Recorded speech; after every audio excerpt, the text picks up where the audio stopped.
Hey guys, you are watching your anime world. How are you all? Please support to subscribe this channel for watching new interesting stories. So in this video, we will see what if Deku became the mastermind of the League of Villains. Here is short summary. How different canon would be if the League of Villains had Midoriya Izuku as an analyst. But before we start, if you want more stuff like this, then be sure to subscribe and like this video. And if possible, share this video with your friends. Now let's start the story. Midoriya Izuku was perceived as a monster. He couldn't possibly fathom why. Maybe it was his mumbling. He had made sure to kill that habit when it had gotten on his teacher's nerves, however. So perhaps it was how he sat quietly, never uttering a word to others, content to just observe, was unnerving to others. Maybe it was his unnatural lithe body and the fangs that paired with it, but he quickly stopped asking what was wrong with him when his mother started treating him differently. "Hell, Izuku, leave me alone," was the only response he seemed to get these days, so he kept quiet, content to pretend that everything was all right at home, plastering a copied smile on his face. Pretending that he didn't notice how she started taking longer shifts, more business trips out of the city, or how she stopped leaving money out for him. Izuku wasn't insane. He wouldn't repeat the same processes over and over while expecting different results, but the hunger he was born with clung to his bones with much fervor. Too much sometimes, and he could tell his mother hated him, so he shut up about that too when the doctors couldn't find anything wrong with him. They couldn't understand the issue with his diet, why he couldn't gain weight or why he never felt full no matter what he ate. While not having a quirk was Inko's last straw, the boys' hunger was what pushed her over the edge. She couldn't understand him and couldn't even look at his face without seeing his deadbeat father. Inko could understand Hisashi's motive, however. He had the luxury of leaving and he'd done it before she could have, and she hated him for it.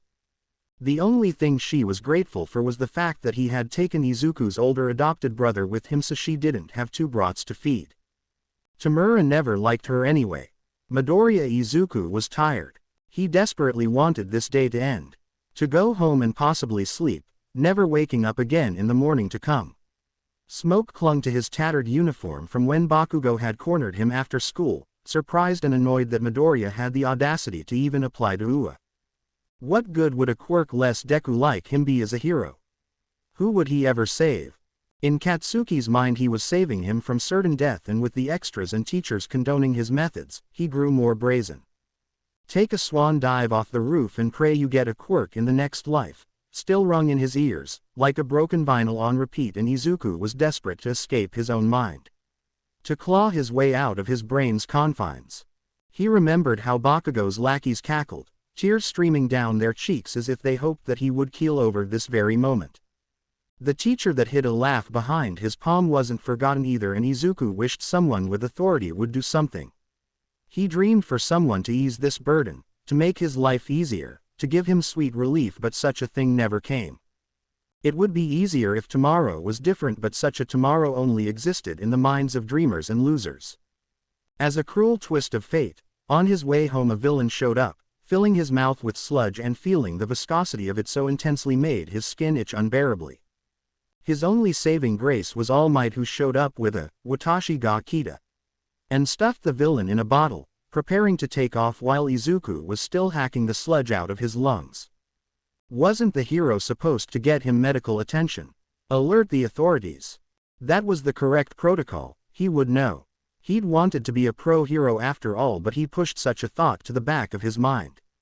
While it wasn't smart to cling to the number one hero's pants in an attempt to speak to him, Midoriya had no regrets. All Might landed on a random rooftop, looked ticked off as he did.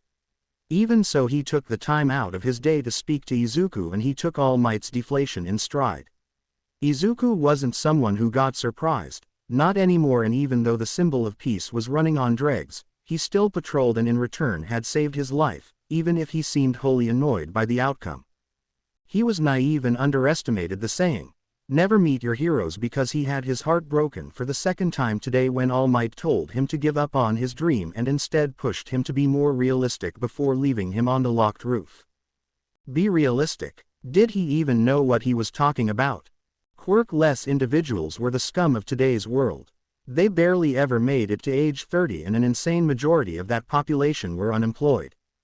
The only thing that welcomed the genetically deformed was death, whether by their own hands or by the crushing weight of society.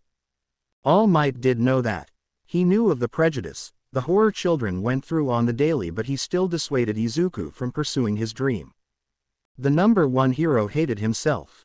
So here he was, on the roof of the highest abandoned building he could find, overlooking the vast city, and he wondered what the view from halfway down would look like. Midoriya Izuku still felt that intense hunger underneath his skin.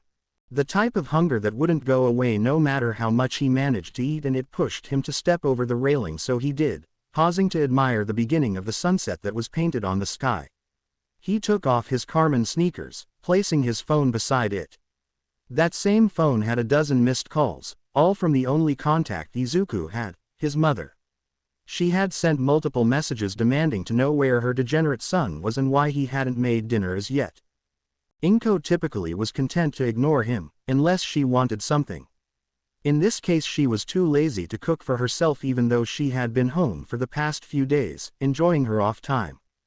She preferred when he was home, out of the eyes of the public, and she could pretend that she didn't have a son, that she lived alone in her apartment building with no one the wiser. His waterlogged analysis notebook was the last thing he left behind, taking care to remove his earphones from his pockets too before turning around to face the railing. Shades of yellow and pink keying his face. Izuku wanted to cling to life.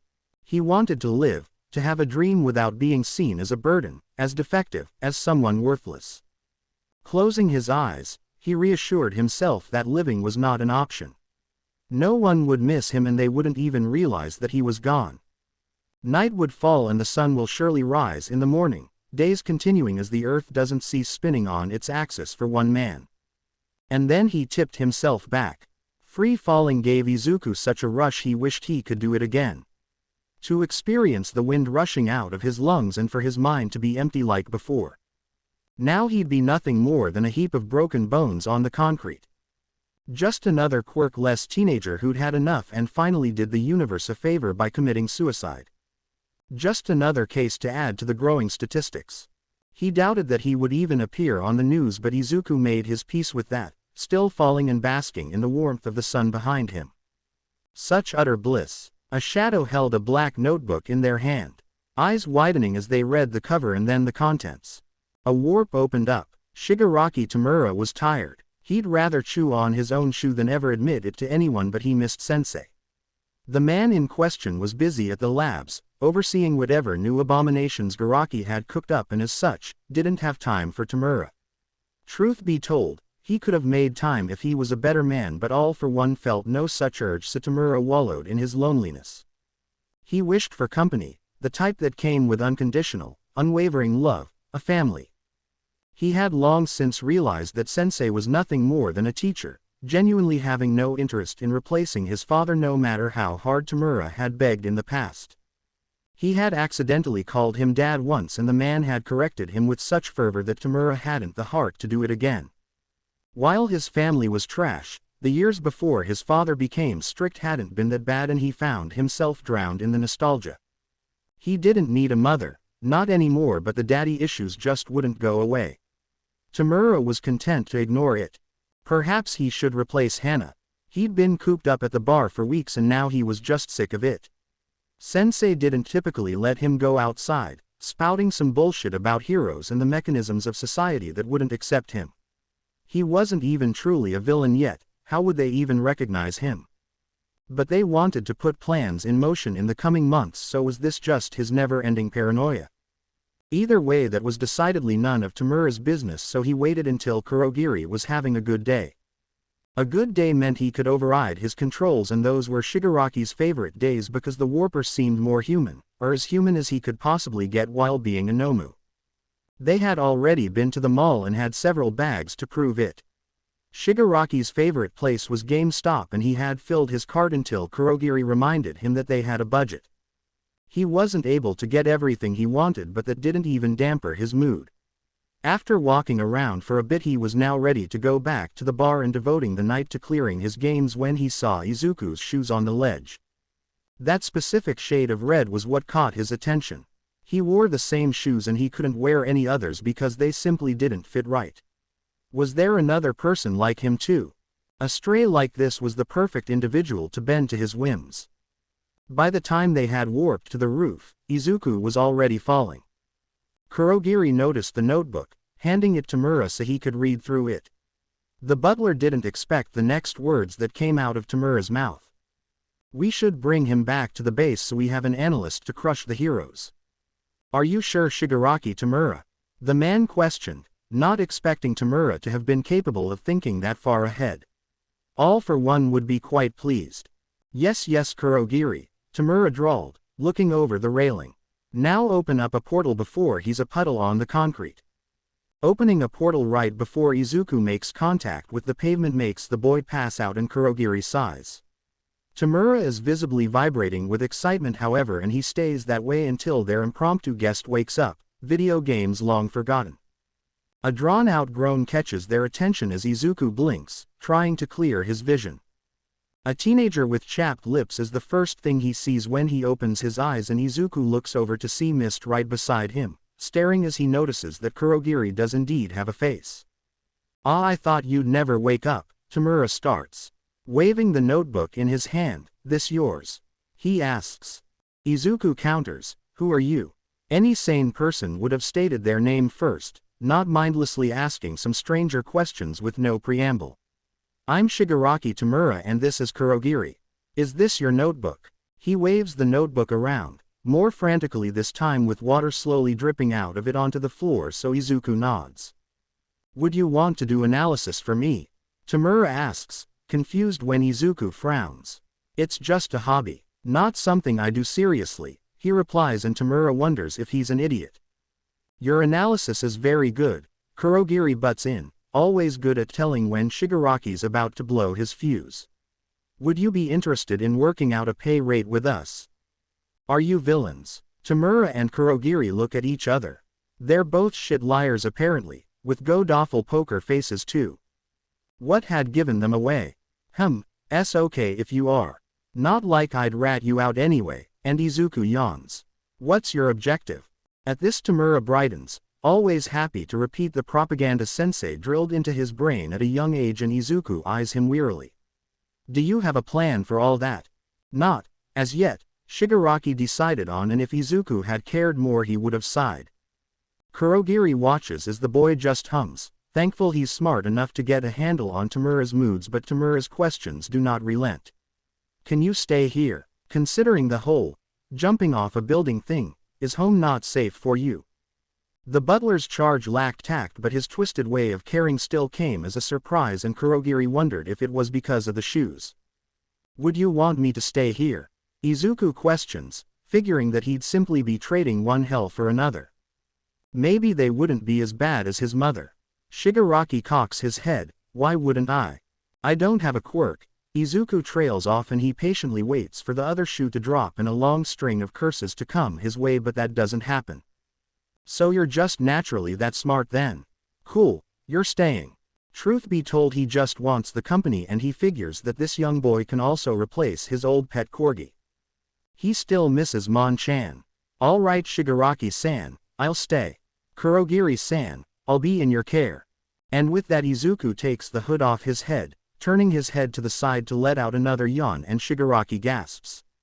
We look alike, he exclaims and he really isn't fibbing. You'll be my brother instead. Call me Ni-san. Tenko feels giddy, something about this feels right. Was he someone's brother before? Did he have a loving family before this?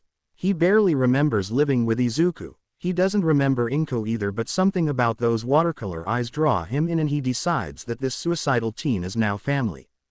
He pushes those thoughts to the back of his mind and Izuku takes stock of the situation.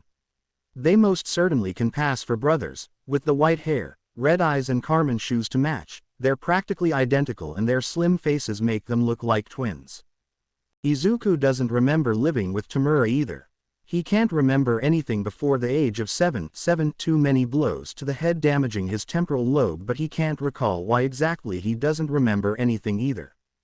I feel like I know you, Tamura muses, hand on his chin as his head is cocked to the side. Tamura, you're tiring out our guest. Surely he'd like to rest, Kurogiri chid softly, and Izuku just now notices how droopy his eyelids are becoming. Shigaraki rests a hand on Izuku's forehead, pinky raised, and he brushes the curls out of his face. Sleep, brother, I'll see you in the morning. Shigaraki prances up the stairs, finally able to play his video games with no distractions, and he takes care to move Izuku's things out of the view that the cameras capture in the bar. He doesn't want to tell Sensei about Izuku, not yet at least, so he keeps quiet and hopes that Kurogiri can resist the urge to rat him out. He stays up all night, clearing each game level with relative ease, and he wonders if Kurogiri would be adverse to going to the mall again tomorrow. They may have to leave the bar again anyway, his brother needs new things. The only belongings Izuku had were the notebook, his earphones, and his shoes that were in Tamura's room to avoid suspicion, and that simply wouldn't do. Shigaraki doesn't sleep, opting to wake Izuku up at 8 a.m. so they can have an early head start. He decides to leave the warper out of his plans so Kurogiri can claim plausible deniability, and he hopes Izuku hasn't changed his mind since yesterday. A warm hand caresses Izuku's face and he wakes up instantly, looking up blearily as he rubs his eyes, and Shigaraki's face comes into view as he smiles down at him. Izuku has never had anyone treat him this kindly, not even his biological family, and he feels oddly conflicted, like this is too good to be true. As though he'll suddenly gain consciousness and this would have been nothing more than a dream conspired against him. Let's go shower, we've got a busy day. Izuku sits up, noticing that Kurogiri is nowhere in sight. What are we doing? As Izuku hides a yawn behind the palm of his hand, Tamura finds it funny that he resembles a small kitten, but he stifles his laugh before answering. We're gonna get you some stuff so you're settled in, and we can go back to your old place if you wanted to clear out your room or something. There's a lot of mentions of we in this conversation, and Izuku's never felt so included in his life. Izuku decides to visit his room first, clearing out the necessities, and Tamura is absolutely disgusted by the sheer amount of merch his brother possesses. Tamura, can I borrow your phone? Izuku asks, and Shigaraki opens it, handing it over without a complaint. Making an Etsy account is easy, and Izuku sells all of his merch in the next hour. It's crazy how fast it went, but all his merch was in mint condition, and he decides to part with it all except a small put your hands up radio he got from his 3rd birthday. Tamura was surprised with how Izuku previously lived. His room was sparse, save for the expensive merch. Most of his clothes had been donated to the nearby thrift when he outgrew them, and as a result, Izuku didn't have a lot left. He had nothing personal, except a laptop he built himself, and barely any basics, while the rest of the house was furnished. Inko's room screamed maximalism. She only had the best in her room, and Tamura was tempted to steal her bed. That thing felt like clouds. The kitchen was well stocked, but the cabinets and the fridge had locks, and Shigaraki hated what that implied, so he turned back up the stairs, lest he decay the woman's belongings out of sheer hatred. Ni-san, Izuku called, and Shigaraki popped his head into Izuku's room. I'm done. Can we go to the post office? He asked, and Tamura nodded, helping him with the few boxes that he had. Mailing his merch to the respective buyers and providing tracking numbers for the shipments did his account wonders, and Tamura peered over his shoulder to see how much he had made. The figure on the laptop made his eyes bulge. How the fuck did you make that much, squirt? Most of my merch was special edition. The figures and posters are mostly limited edition too, so most people would pay a pretty penny to add them to their collections. Izuku explained, and Tamura listened intently, committing everything to his shoddy memory. Did your mom get you that? Was the woman not evil incarnate after all? Most of it was gifts from my family before I got diagnosed. Inko's side of the family is kinda rich, so it didn't hurt their pockets to go all out for my birthdays. Izuku's family was genuinely well off, but Inko had a strained relationship with them. Hisashi leaving her and taking only one of his sons was one of her blunders, and the fact that Izuku looked exactly like him did them no favors. The Midoriyas were content to talk behind her back, and she was definitely the black sheep of her family. The final straw though was definitely Izuku's lack of a quirk. They had been utterly disgusted at that and promptly cut her off from the family. Claimed that he was bastard scum who should have died during birth. Fueled with rage that she now had to work in order to provide for herself, she took it out on Izuku. He became the target of her ire, and with no way to defend himself, he accepted it with outstretched, unforgiving arms. The scars that littered his skin were proof of his weakness, and the PTSD that followed him around was evidence of his mother's unwavering anger. Tamura decided that the whole lot of them were doomed to die. Maybe not right this instant, but as soon as he could coax more information out of his little brother, their days would be numbered. Tamura placed a hand on Izuku's head, pinky raised as usual, and with a slightly strained smile he said, "Let's go to the mall, yeah." The mall is loud and Izuku fumbles for his earphones. If it has to be loud, then it's going to be loud on his terms, and he is dragged along as Tamura picks out a few more games to play, opting for more multiplayer modes this time and an extra console. When they're done, Izuku's arms hurt from all the bags. Izuku thinks his older brother definitely went overboard with the spending, but he's already cooking up a lie to tell all for one so he can continue to keep Izuku a secret. Shigaraki groans. Now he's exhausted. Izuku gets the room right beside Tamura and he takes his time putting away his new clothes. The bar is below an apartment. It's honestly just an abandoned building that all for one upgraded, but Shigaraki loves the space. The whole space runs cold and he figures that his lead can occupy the rooms above while the bar brings in shady clientele. But for now his biggest concern is getting Izuku settled in and taking the next few days easy. Unfortunately, the older Shigaraki isn't cunning enough as yet to keep secrets from Hisashi. With the Nomu almost complete, he's had a bit of free time, bullying people on his payroll and forcing individuals to bend to his whims for his new projects, but now he's ready to see Tamura. Preparing himself for a weekend of droopy puppy eyes following him around, watching his every move. Typically the boy wanted to be in his skin, and he would normally have a plethora of messages detailing how Tamura missed him and wanted to see him. He didn't have the luxury of playing house, he hadn't had the urge to, but this weekend was different. Their chat had no new messages. Matter of fact, Tamura had left his message on scene since last week when he said he'd be busy, and he wonders what hyperfixation had stolen his attention. Perhaps a new game. The massive charges on his credit card weren't unnoticed, and he wondered if Tamura was rebranding. He had gotten a whole new wardrobe after all, even a new bed, so all for one was surprised to see another copy of Tamura sitting at the bar. Was that Izuku? Lo and behold, it was, and he was surprised to see Tamura care for his brother with such consideration. They didn't even remember each other, he had made sure of it. Only leaving Izuku with sparse memories of him, so it didn't seem too suspicious, but the way how they acted around each other had him doubting himself. Perhaps he hadn't done a good enough job at wiping their memories. Izuku introduced Tamura to artisan gloves that covered 2 of his fingers at all times, and now Tamura couldn't stop touching everything. Ironically, his love language was indeed physical touch, and Tamura smothered Izuku in affection, and he took it. Happier than they'd been in a long time. His fingers never left his younger brother's curls. Always content to play with them, patting his head, washing his hair, and even brushing it. Taking care of Izuku made him take care of himself, and now his skin wasn't as dry as it was before. He was almost like a different person. This changed things. He wasn't necessarily interested in Izuku. The boy didn't have a quirk, and while he might have potential as a Nomu, that plan went out the door because of how close he was to Tamura. No doubt he'd throw a fit if his brother was turned into an unthinking beast, so all for one resigned himself to allowing it, if only to curb the tantrum that would surely come if he messed with either of them. Tamura being this soft and behaving this well didn't go unnoticed, and as a result he couldn't send Kurogiri back to the doctor either unless he wanted to ruin the peace. Obviously the Nomu needed to be updated or have his control reinstated, since he didn't inform him of Izuku or their spontaneous trips, but Tamura was always grumpy when Kurogiri came back from Garaki, no matter how Hisashi had tried to frame his visits as nothing more than checkups. Izuku felt Hisashi's presence before he saw him.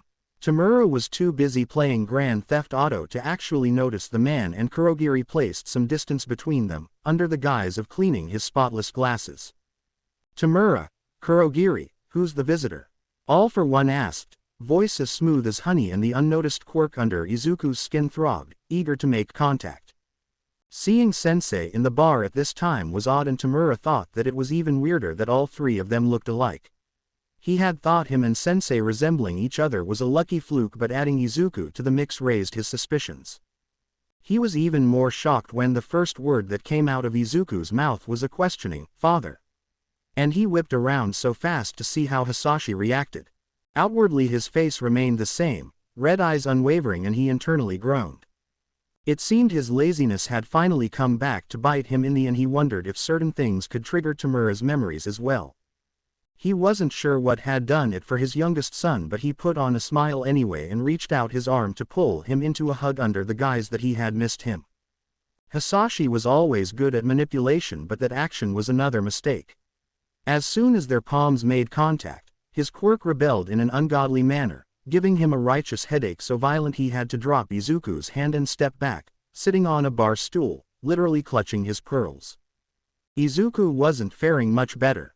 Blood gushed from his ears and nose as he felt his hunger ease, only slightly. Tamura was freaking out, and for good reason too, when Izuku toppled over, landing headfirst on their hardwood floors, now staining them red. Kurogiri glitched, debating between settling Tamura's frazzled mind or helping Izuku off the floor so he could clean the blood seeping into it. "Sensei," Tamura trailed off, "what the fuck did you do to Izuku?" The man in question was still on the stool, catching his breath, and he watched as Tamura picked his brother up, gently laying him on the couch before putting a pillow under his head. Hisashi had never experienced someone attempting to take his quirk before, and although he did it multiple times to other individuals, he never had the misfortune of being on the receiving end of such utter pain. Personally, he had deemed his victims dramatic, as he thought there was no good reason for them to be screaming bloody murder when their quirks were ripped from them, but now he understood. Izuku had inherited his quirk all along, and now Hisashi wanted to kick himself because he'd lost the best regeneration quirk he had in his hoard. Introducing Izuku to a life of villainy would have went much more smoothly, and he'd only abandoned the boy and his mother in the first place because he thought his son didn't have any potential and Inko was a whiny, needy woman. "What's Izuku's quirk?" he asked Tamura as he directed Kurogiri to bring the injuries boy to the doctor. Tamura ignored the fact that Sensei already knew his brother's name. Clearly he hadn't maxed out his stealth stats as yet, but he told him what Izuku had said to him. The grin that took over Hisashi's face was slightly uncanny, and he beckoned Tamura with a finger, patting his head, telling him how proud he was that he was looking after his brother so well. Filling Tamura's head with sweet reassurances that Izuku would come back in one piece, even healthier than before when Garaki was done with him, and filled him in that he might have a quirk similar to his. Tamura soaked up the attention like a dry sponge, practically in Sensei's skin at this point. "How come he has your quirk, Sensei?" And while all for one had been trying to distract Tamura, that hadn't worked. He considered lying, but when the brothers reunited, that would surely come back to bite him in the ass.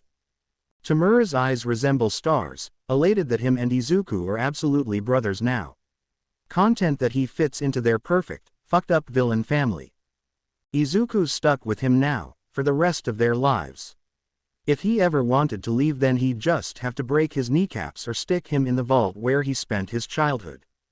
He'd rather not, of course, but if push comes to shove he will, and he sits idly while Kurogiri fusses over him, dabbing his face with a wet handkerchief, clearing the day's grime away. "Tamura-sama, would you like to head up to your room now, or will you be waiting for dinner?" "There's no use in having dinner without Izuku, he can just have a bowl of cereal later. I'm gonna go clear the game from last night and get my stats up." Kurogiri nods, pretending like he knows what his charge is talking about, and he busies himself with scrubbing the bar counter meticulously clean. Izuku wakes up strapped to a bed. He claws at the restraints, only looking down to see previous marks in the exact same spot. He wonders if he's going to die here like the other sad souls who have occupied this bed. The white lights in the room are utterly blinding, and it smells blissfully sterile, like the hospital like Inko worked at. The ceilings are unusually high, and he briefly wonders if he's underground. He decides he doesn't want to die today, not when he still has Tamura, so he eyes the cloth restraints with a new fervor in his carmine eyes. He bends down, straining his neck and back to do so, and he feels his joints snap in and out of place as he gnaws through his binds. Removing the ones holding his feet are an easy task, and he opens the room door to come face to face with Makia. "Oh hello." Izuku bows, never impolite, and while he doesn't know who this behemoth of a man is, he doesn't want to offend him when he looks like he could crush Izuku's spine without much effort. Little Lord. Makia beams, picking up Izuku and swaying him lightly. Izuku feels as though he may be sick. Was this one of Tamura's friends? He doesn't bother correcting him. He doesn't think he's a lord of any sorts, but he asks, "Can you bring me back to Tamura?" That little brat. Why would you ever want that, master? And with that the bodyguard upturns his nose, looking quite silly as he does so, and Izuku has to resist the urge to laugh even though they've just met. Tomu's not a brat and he's my brother, I miss him. Makia sighs. He's a dramatic thing really. Then Makia will take you to the bar. He'd only been once, but he remembered their interaction quite well. Izuku and Hisashi smell the same, and he wonders if it's something in their genetic code that allows them to put up with Tamura's bratty personality. He sighs. They've been doomed from the start. Tamura had called him a giant, good-for-nothing oaf, all because he'd accidentally stepped on one of his gaming controllers that he'd left on the floor. Makia had never forgiven him for it, didn't even bother apologizing for the mistake either, and with a heavy, forlorn heart he trudged to the bar. Garaki damn near had a heart attack when he saw the empty bed, wondering if one of his Nomus had somehow freed the boy. "Johnny," he called, "go fetch All for One." The Nomu went immediately, tucking its wings in so it could fit into the bleak hallway without issue. All for One came to the labs shortly after, delighted that Izuku could escape all on his own, but the blood staining the white sheets showed that he'd exerted himself and it was highly unlikely that he'd come back willingly. He could kidnap him, but doing so would incur Tamura's wrath, and he'd rather not have a whiny brat bothering him at all times. No matter, he'd invite his sons back to the lab. Plans needed to be set in motion after all. Makia set Izuku down gently, patting his head before leaving, heading back to the mountains. He really didn't like Tamura, and All for One no longer required his presence, so he made himself scarce, moving with extreme caution as to not alert others of his presence. A quiet knock alerted the butler of the presence at the door, and he wondered who could have possibly been outside at this hour. Bright red eyes peered back at him and he ushered Izuku inside, dragging him to Tamura's room, promptly leaving after knocking on the door. His mist flickered, triggered by the blood coating Izuku's skin when he came back from the labs. He'd been in that position one too many times for his liking, and he didn't need any reminders. "Yujiri, what is it?" Tamura groaned, flinging the door open, hitting Izuku in the process. "Fuck Izu, I'm sorry," and he pulled his brother flush to his chest, burying his head in white curls. "I didn't know you were back already." Izuku was absolutely confused. Tamura had apologized with no hesitation at all. Inko never said sorry for hitting him, not even when she had almost pulled the organelles from his body because they classified as tiny organs. His only crime that day was failing to make dinner to her liking, but just that one transgression was enough. Maybe Tamura was different. Izuku decided he loved Tamura. He liked living here, although Kurogiri was a bit odd, and he hugged his brother back, rubbing his back in an attempt to soothe so he didn't feel guilty anymore. He wasn't even really hurt. Tamura Daisuke. He wasn't prepared for that. He didn't deserve that, but here was Izuku, saying he loved him, and Tamura wanted to cry. He would have, but he had a reputation to uphold, and although he hadn't heard that word in such a long time, he held off on his emotions to reply, "I love you too, Sprout." Then he notices the red on Izuku's face and he feels furious as Sensei has lied to him yet again, hurting his brother this time no less. Tamura scrubs Izuku's face raw with a soft rag, apologizing when his brother's face scrunches up, and gives him a bath, careful to avoid wetting the bandages that seem to cover his body. "Thank you, Ni-san," and Izuku lets out a yawn, curling up beside Tamura on his bed, and he resumes his game. The audio is low and it's a game Tamura has cleared before, but he focuses on the mundane task anyway, not willing to let anything take his attention away from his baby brother. "Izuku," Tamura calls, and the boy in question stirs, waiting for his brother to continue. "We've gotta crush the heroes soon, but I don't know how to do that, and Sensei doesn't want to help. Says it's my duty or whatever." And with that he waves his switch around, pouting, and he turns off whatever he was playing. Izuku thinks, "You could start by gaining allies, even if they're cannon fodder. We should probably have a more specialized unit though. For missions and stuff, maybe around 8 or so people." Tamura listens and he could key the ground that his brother walks on. He's a genius. How do we get people though? The older boy asks and Izuku grins. I know a broker named Jiren.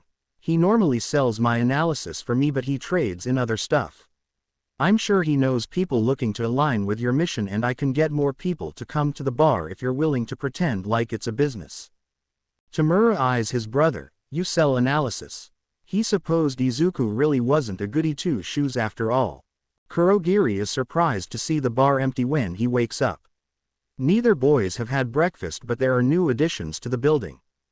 Like the cameras hidden inside and outside in blind spots that require face recognition to allow entry.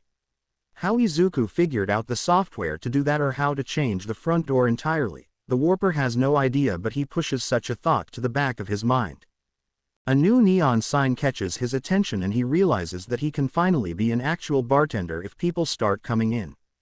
It's actually quite rude that the brothers haven't mentioned this to Kurogiri but he's too excited to be truly angry. Midnight Blues does attract customers. Shady individuals that come in to buy cheap liquor and drugs. Ironically Kurogiri couldn't be happier, now he's got purpose. More to live for instead of just taking care of Tamura and he finds himself growing awfully fond of the regulars that show up almost every day. Izuku and Tamura mingle with new clientele alike and have enough thugs for their first mission, attacking the USJ when the heroes in training are there. Villains are actually quite eager for analysis, paying for themselves, as a favor to friends or simply attempting to gain the upper hand against their enemies.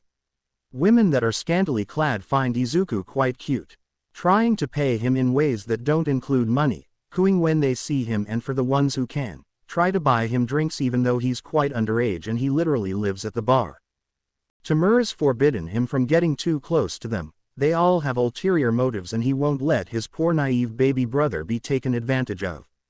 Regardless the hookers do make good company and Izuku listens when they need to vent, about their deadbeat baby daddies, the children they're trying to raise or whatever shit show they've gotten themselves into this week. Izuku busies himself with learning more about Class 1A, he's almost sorry for the hell he's about to unleash upon them but Bakugo deserves so much more and worse that he discards such feelings. Some of their quirks are quite interesting and Izuku wonders if he can take them for himself if he happens to encounter them, if only as an excuse to soothe the hunger that he feels. He'll have to ask Tamura. Chapter text. The bar is always open as Kurogiri never sleeps so when midnight rolls around, Izuku wishes Kurogiri a good night, leaving the misty man to clean his already clean shot glasses. He steps over a few women sleeping on the steps, pausing to put a cushion under Tsubakino's head. She's his favorite. They're all drug addicts, albeit sweet ones when their supply isn't low and now they bring him cans of soda, specifically Coke since Tamura threatened to kill them if they kept offering him liquor. He hears beer mugs clink in the distance and he watches as Kurogiri frowns when some spills and hits the floor, rowdy laughter drowning out his current plight. The clock on the wall chimes, indicating it's just a bit past 12 and Tamura's phone lights up with a new message from All for One.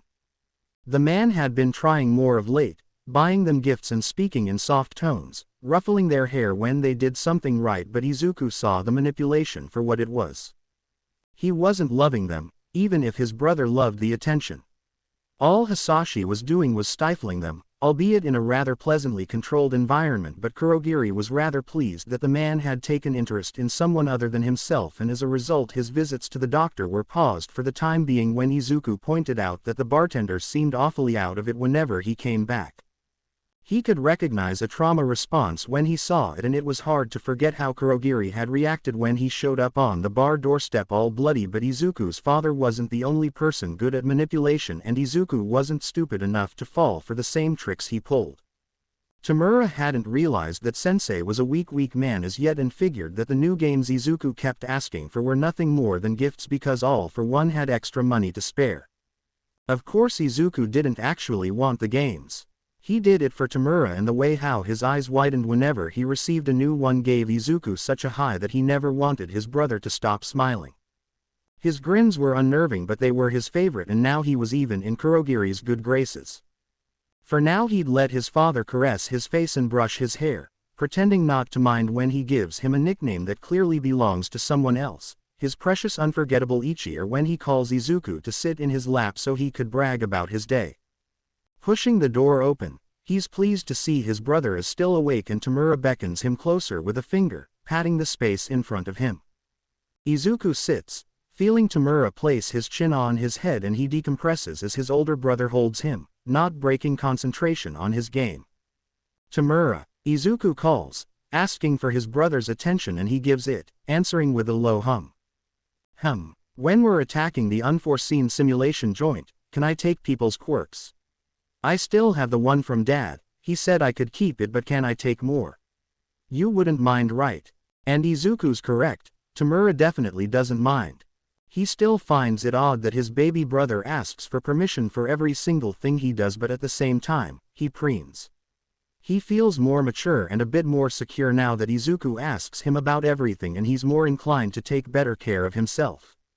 Setting a good example and all that crap, as Izuku is actually shit at that. His baby brother is worse than he is, and on most days he has to guilt him into eating because Izuku simply doesn't have an appetite, and he wonders how much of that is Midoriya Izuku's fault. Tamura scratches his chin, face illuminated by the light from the television. You can take anything you'd like, Izuku. You could kill the whole lot of them and I wouldn't care, except for All Might. He's mine. Thank you, Ni-san. You don't have to thank me for something like that, Tamura insists, still holding his console with his pinkies raised because he's lost his glove for the day and all the others are in his laundry basket. He can't afford another trip to the mall to replace it, and he doesn't want Izuku to feel left out either if they can't play games together. He's got a nasty habit of being stuck in his head, and it had taken weeks for him to realize that Tamura actually wanted him to stick around. Are you nervous? Izuku whispers, speaking lower than the audio coming from the PlayStation, but his brother still hears him and snorts. More like excited to kill All Might. There's no way the Nomu is gonna lose though, so I'm gonna win our bet. He gives Izuku a cheeky smile, wrapping the blanket around them impossibly closer. We'll see in a week, won't we? And Izuku nods. He's sure he'll be correct, but right now in his brother's arms, he's content to play the fool. He can be quite a convincing jester. Jiren is surprised when Izuku reaches out to him once again, especially with such outlandish request. Finding small-time villains to attack a hero school is easy enough for the right price, and those fools go willingly to the slaughter for a measly cut. No way they're all making it out with their freedom. He's a bit pissed off that Izuku doesn't sell him his analysis directly anymore, as his business has actually taken quite a hit. Clearly the boy has switched to full-on villainy if the little high-tech bar he occupies is any indication, but he's a good sport, so he sends his customers over. For the right price, of course. He's also surprised that All for One is back in the game. Rather, it's surprising that he'd leave the planning to the older Shigaraki, but he prefers speaking to Izuku. Izuku doesn't throw tantrums, and he's smart enough to come to his hideout with concrete plans that Jiren has no issue working with, but for now he's focused on their second request.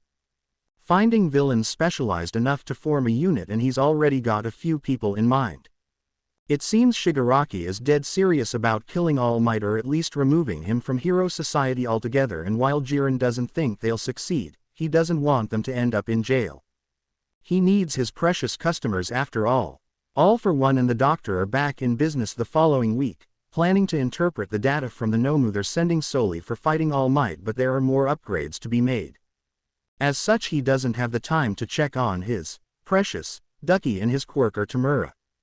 His interest had only peaked when he once confused Izuku with Yoichi, and if the boy had inherited his mother's emerald eyes, he probably would have been locked in the vault already. Hisashi almost feels bad that Inko abandoned the boy because of the genes that he himself had passed down. The hunger Izuku had mentioned was simply due to the quirk's greed. All for One was a gluttonous quirk, always wanting to take from others, and he had only curbed this side effect through many trial and error surgeries with the doctor. Having your quirk spliced open wasn't the best feeling, so perhaps Izuku wouldn't be into that, but it couldn't hurt to mention it. Could it? It didn't explain why his ducky found food wholly unappetizing, and the only time it appealed to him was before the meal was actually made, and he wondered if the boy wanted to eat before the food was cooked.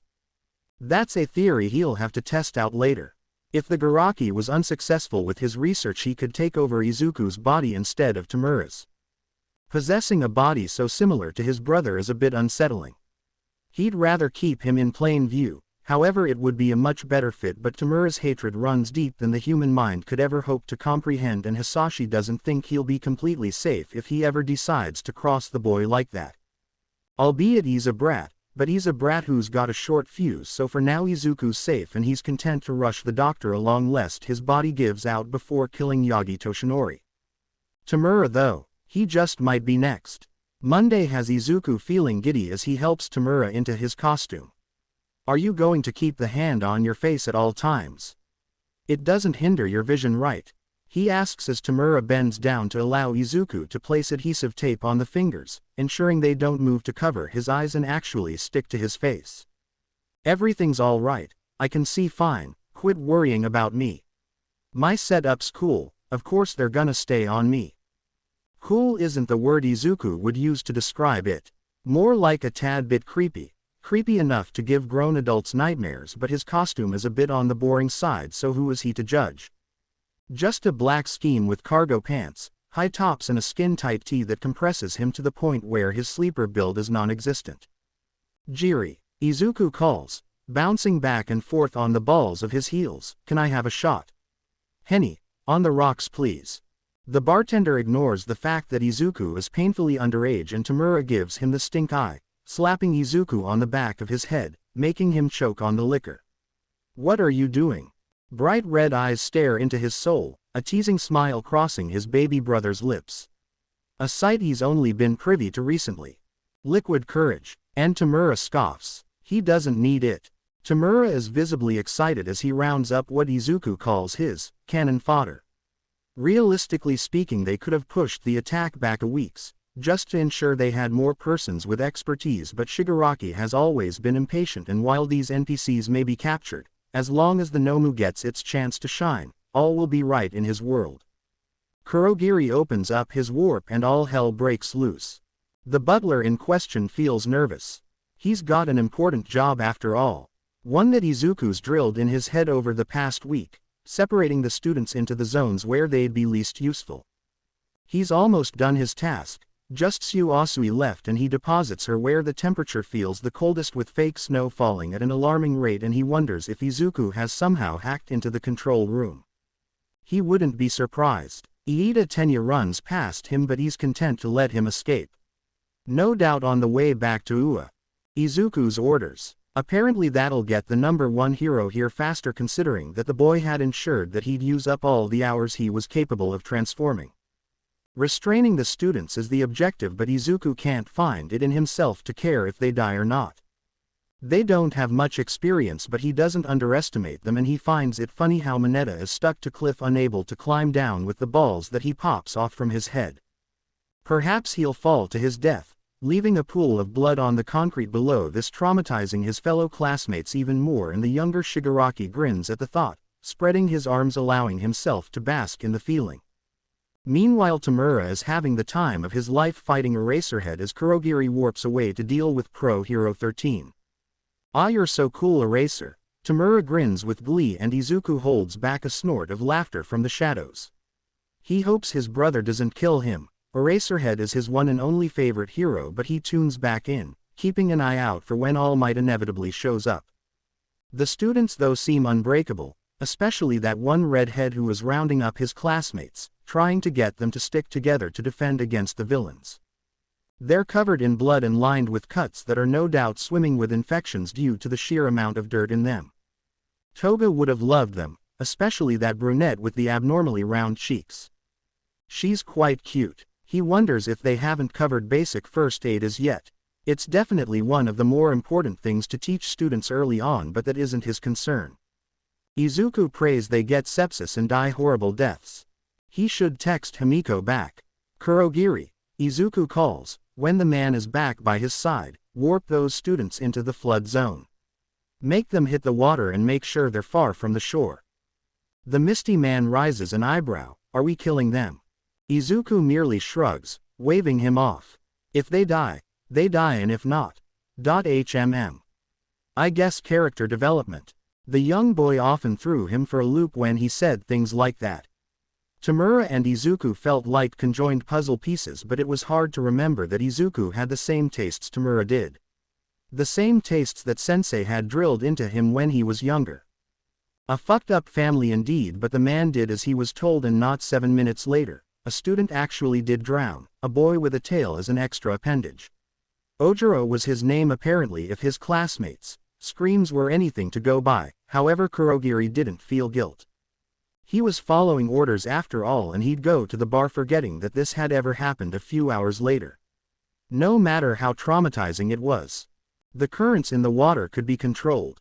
Of course they could be, and Izuku sets the waves against them, watching as they try to swim parallel to the shore, but the terrain makes them unable to do so effectively. Izuku took his time to log all the students' quirks into his notebook. This one was new, with a dull black cover, and Kanji quickly covered the pages, looking like extraordinarily sharp strokes because of his new fine point pen. Uraraka's quirk was one he wanted, and he beckoned to it, slowly easing the meta ability out of her body so she wouldn't notice immediately, and smiled when the pads on her fingers erased themselves.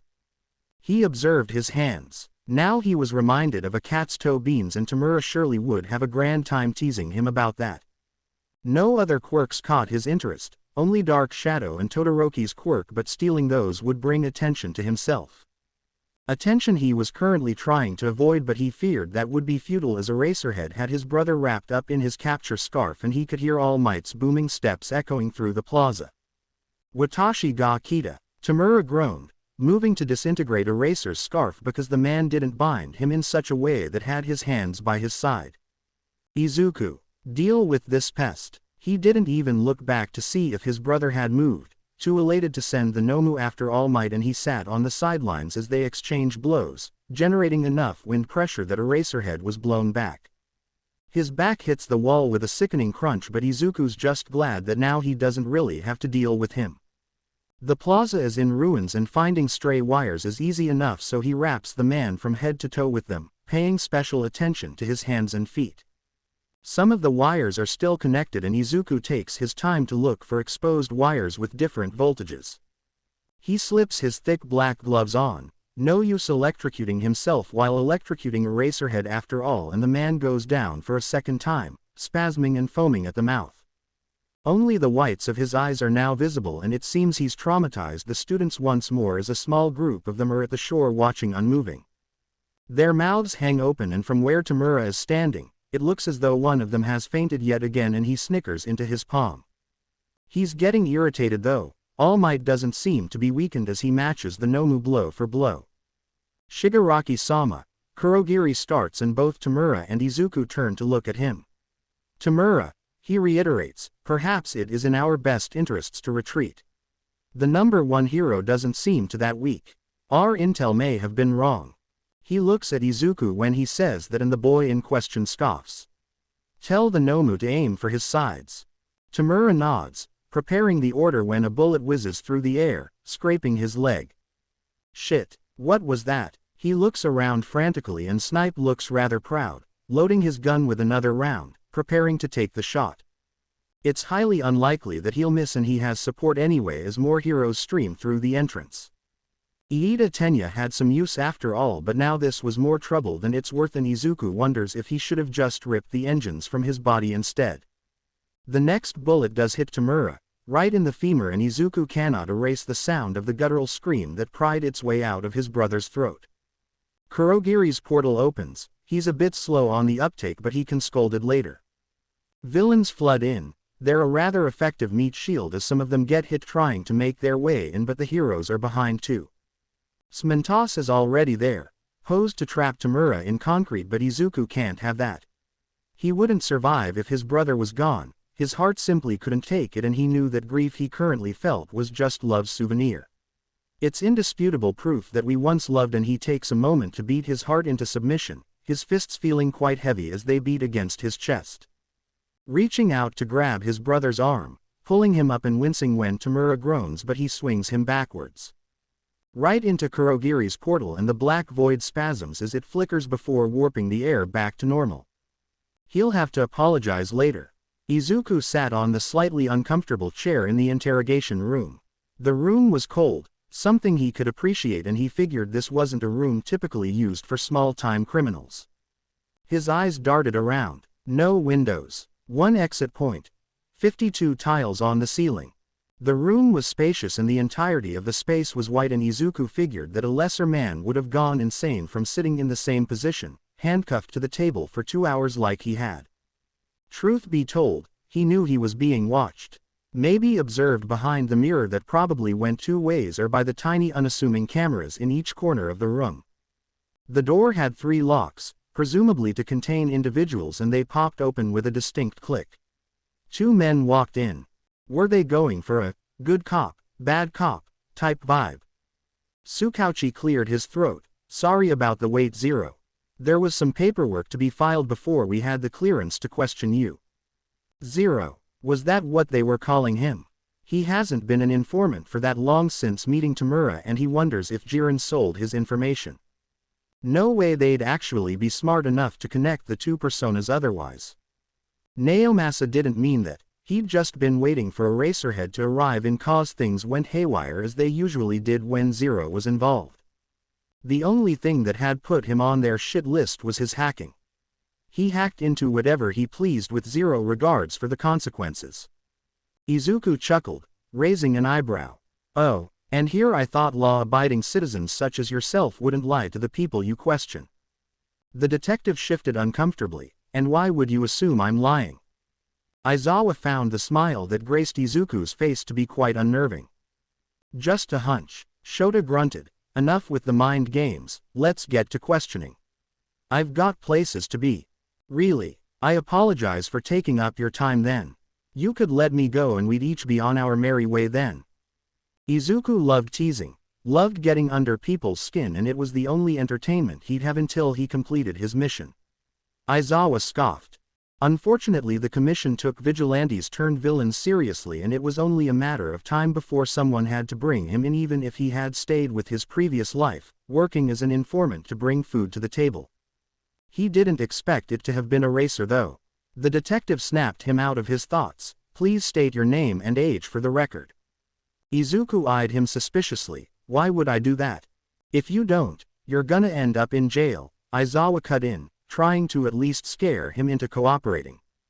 Zero laughed. All right, cart me off then. Izuku was fairly certain that he could escape from whichever cell held him, whether it be in a month or maybe 2, but he was always a patient boy.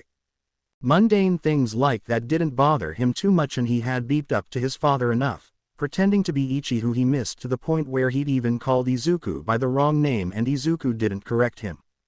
Not once. Surely the man would come to his rescue, if only to continue living his false dream. Tsukauchi groaned, pausing the tape. He knew the boy was stubborn, but not to this extent. He already had enough stress as is.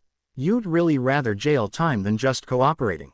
What if we could offer you a deal? Aizawa was more like a wallpaper flower at this point, observing as usually did before Izuku spoke. And why would I trust you to uphold your end? The detective looked baffled. Why would I lie? Izuku scoffed and countered. Why wouldn't you? I really don't mind going to jail, he piped up when both men took too long to respond. Tsukauchi was in the middle of another groan when the door flew open. A little furry white creature waltzing in, making itself quite comfortable in Aizawa's capture weapon. Red eyes met black and Izuku's eyes light up in recognition. Nedzu. He tried, hoping that he was correct. It would be embarrassing if he wasn't, but the principal nodded while chuckling. Quite the pickle you've gotten yourself into, Izuku-kun. While Shigaraki didn't appreciate him casually giving out personal information like his name, he wasn't mad that he'd showed up, although he wasn't expecting it. Izuku hummed in agreement. I suppose so. Nedzu shuffled forward, motioning for the detective to stop his recorder, shooing both men out the door. Is there any way I can convince you to come to Ua? Nedzu speaks up, finally sitting at the table, laying his head on his paws. Izuku raises an eyebrow. You'd want me to be around the very individuals that failed me. Now that's just insulting. The fact that Nedzu had even proposed that made Izuku lose what little respect he'd had for the mammal, and he discreetly tapped the small black button on the watch he was wearing. He could hear Aizawa bickering with someone outside and with the principal taking his ear off about how he'd become a ward of the school and how the curriculum had changed in the past years. He grew increasingly annoyed. Izuku desperately needed Kurogiri to pick him up. He was sick of this. Sick of people pretending that they knew what was best for him when in reality they just wanted him to conform to their ideals. Now he really could understand why Nissan hated heroes. Why he couldn't stomach their bright, flashy costumes. The fake sparkle in their eyes as they lied to citizens, telling them everything would be alright, how everything would be better soon and how they didn't need to worry about anything.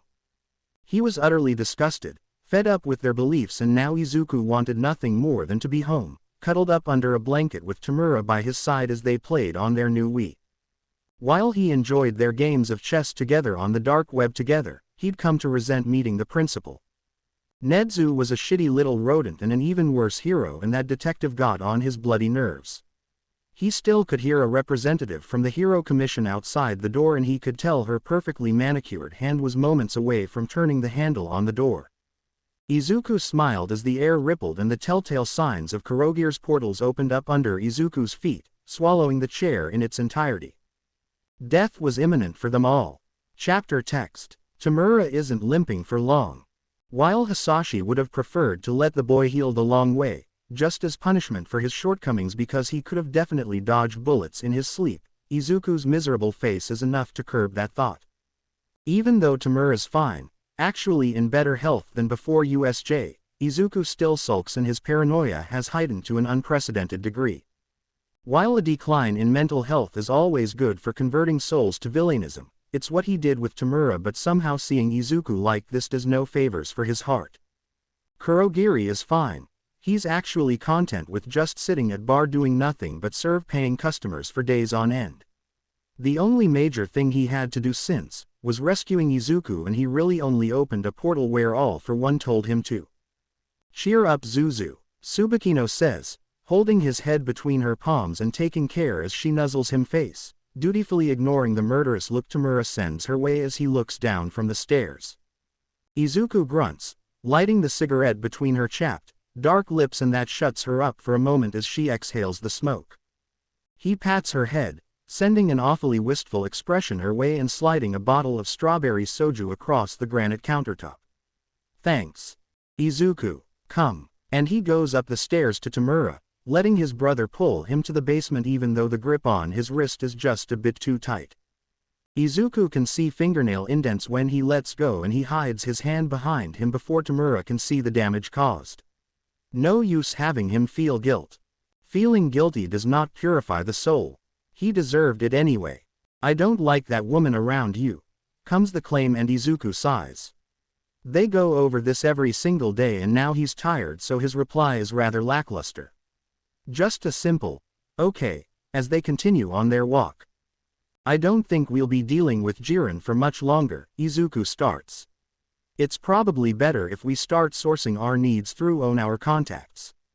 The musty hallways irritate Tamura, but he cocks his head and hums, indicating that he heard what Izuku said, but he's a bit confused. What brought this on? It's not a bad idea, it's definitely one of their better options, but he wants to know how this train of thought came to be. I'll tell you later, Izuku concludes and leaves Tamura wondering if his baby brother can somehow read minds.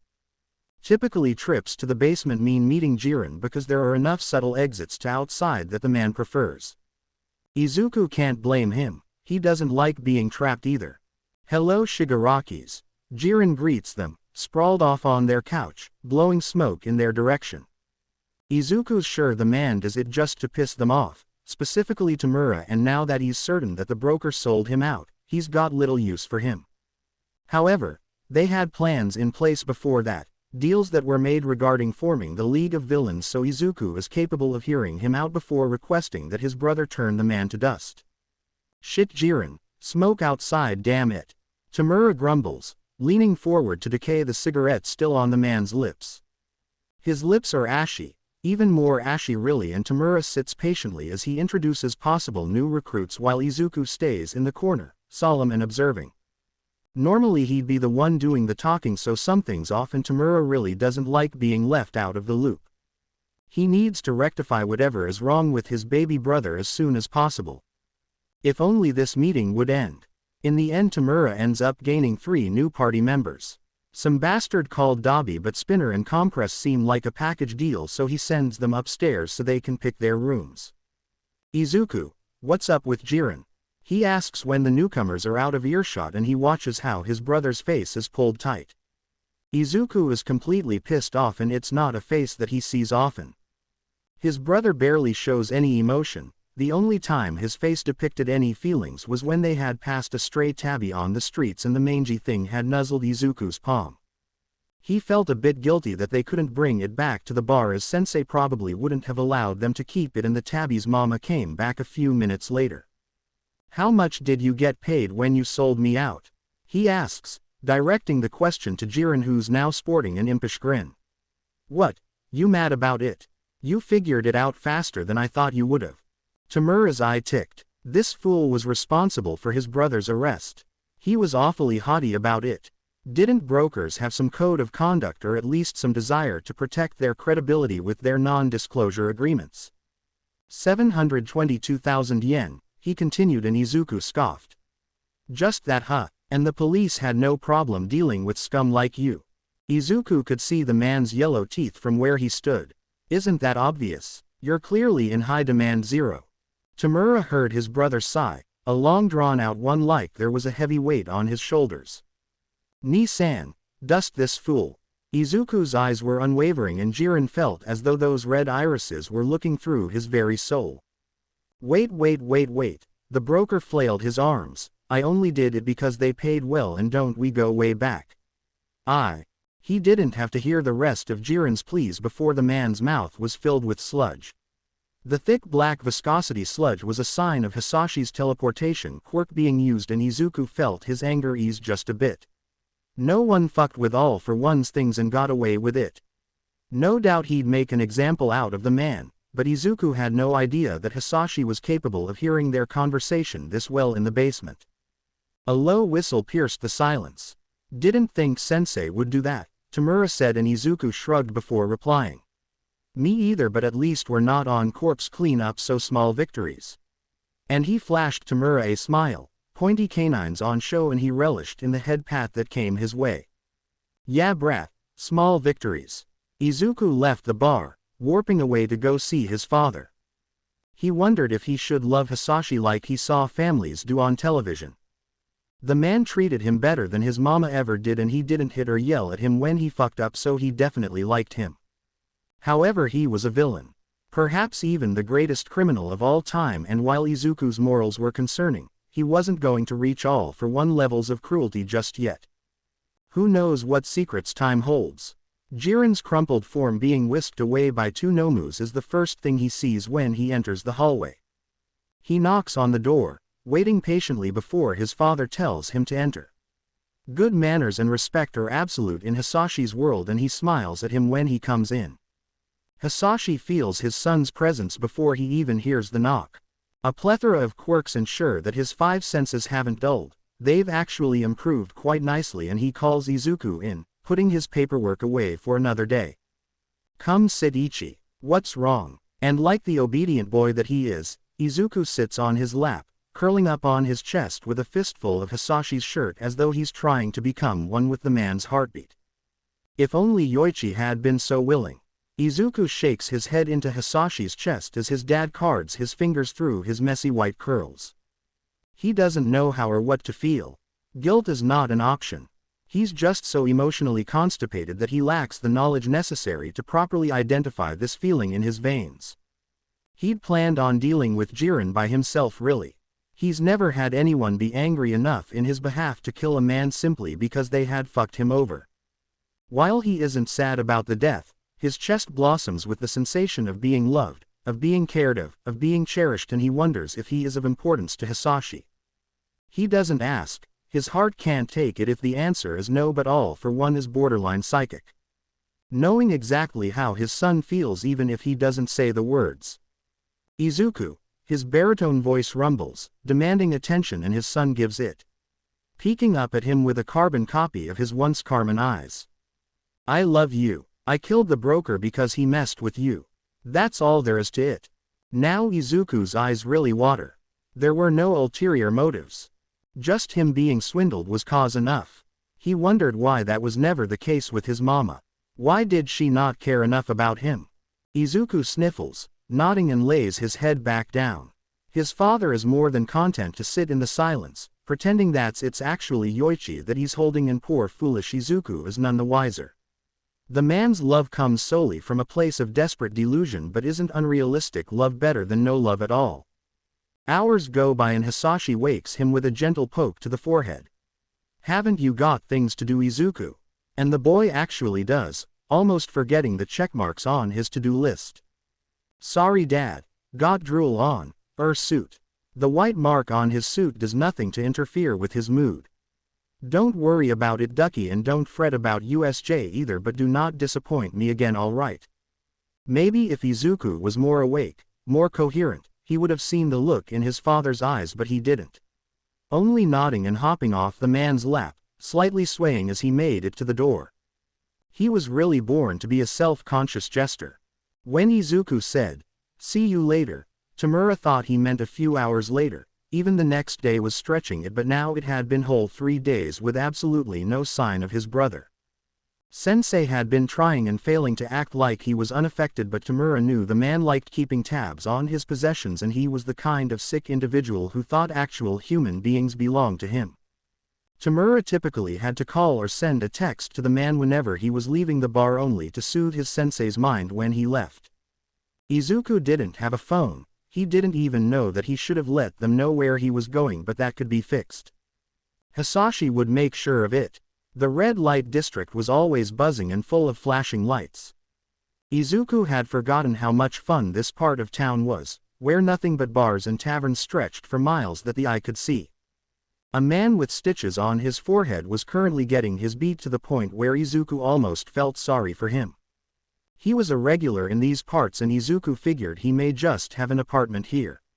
Twice was a drug addict, always begging for trigger and taking out loans to buy his stash when he ran low. A shiny pristine black leather shoe made contact with the side of his jaw, making his head spin at an alarming speed. Of course Izuku didn't get involved. He averted his gaze. He wasn't stupid enough to think that he could beat the Yakuza, not when so many troops were outside.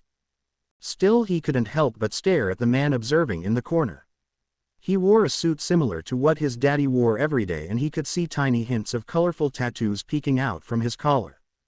The bird mask was what spelled bad news, and he ignored the urge to ask Overhaul what his quirk was. It beckoned to all for one like a beacon, so Izuku walked faster, ignoring the hunger growing in his veins as well. Men like that would definitely notice if their quirk slipped out of their grasp, but in the convertible a few meters away, Izuku could sense another interesting quirk. A quirk his father would most certainly appreciate. Eri was scared. She was scared every single day and lived in a perpetual state of fight or flight. She hated when Chrono was away. He was mean, but at least then she didn't have to leave the compound to see the Yakuza beating people up. A pretty young boy caught her attention. With his carmine eyes and wild hair swaying in the slight nighttime breeze, how could he not? He pressed his pointer finger to his lips. Did she need to be quiet? What would happen if she wasn't? Rewind slipped away from her body without much prompting. Izuku slipped into the shadows, and Terra's tavern was at the next left. Yo kid, where you been? A rowdy middle-aged man raised his beer Izuku's way, and his wife slapped him on the shoulder. The poor baby got arrested. Don't ask insensitive questions, you fuck. Ia's wife had a bit of a potty mouth, but the lady was kind, incredibly kind even to someone like Izuku, and his lips twitched upwards into a smile involuntarily. Terra-san, it's nice to see you, and Izuku did a small bow as she waved him off. Polite as ever, kid. And she slapped her husband once more for good measure before ushering Izuku towards the tavern's counter. I've got a couple of people waiting by for ya. Some want analysis and some want you to collect. Her voice dropped to a whisper as she said the last bit of the sentence, pushing a plate filled to the brim with sausages, bacon and a tiny bit of medium rare steak. Izuku's mouth practically watered at the sight. He didn't like food in general, but he preferred meat. Meat was okay, and he'd been around Terra long enough for her to realize that he didn't hate her cooking, Izuku was just really picky and as such didn't eat much. Eating like a carnivore was expensive and Izuku didn't have the luxury of eating like that every single day. Maybe he could actually, now that he lived with his older brother, but that train of thought was cut off the moment Terra presented him with a bowl of steak tartare complete with finely sliced onions, chives and a bright yellow yolk on top. "Oh wow, you're eating like a king tonight, kiddo. If only the wife fed me that way," Ia teased, fake sobbing into his hands as he peeked at Terra's face.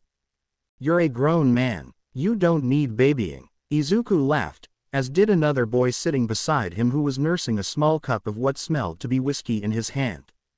"And for you, Pumpkin, don't worry about it. I just missed ya kid, all right." Terra smiled. "I'll send the folks your way when you're almost done, okay?" Eating while meeting potential new clients was probably rude, but Izuku didn't care and the people around these parts didn't care too much either. They weren't particularly difficult. Just a few villains wanting plans to break into a bank and another handful wanting a thorough analysis of their quirks. Some individuals were just trying to make ends meet, trying to carve out a better life with their own two hands, but that did nothing to Izuku's non-existent bleeding heart. They were incapable of garnering his sympathy as they tried to swindle him or attempted to bring the price down. Even though they grumbled as they paid, Izuku took the time to thumb through the cash, making sure it wasn't just a bunch of smaller bills covered by a large one. He didn't care if it was insulting to them. He couldn't trust anyone here, but he sat on the stool with his tummy full and a few 100,000 yen in his pocket and new contacts. Hokage worked up the courage to tap the boy on his shoulder, praying he didn't get mad or freak out. "Hello, Yu-Zero-san." Izuku nodded, hoping that he was at least nodding in the right direction. It would be awfully embarrassing if he didn't, but now his hunger was activated yet again for the second time in one night. He felt queasy and he hoped his face didn't show how eager he was. "Was this the one that he had to collect? I was wondering if you could take my quirk."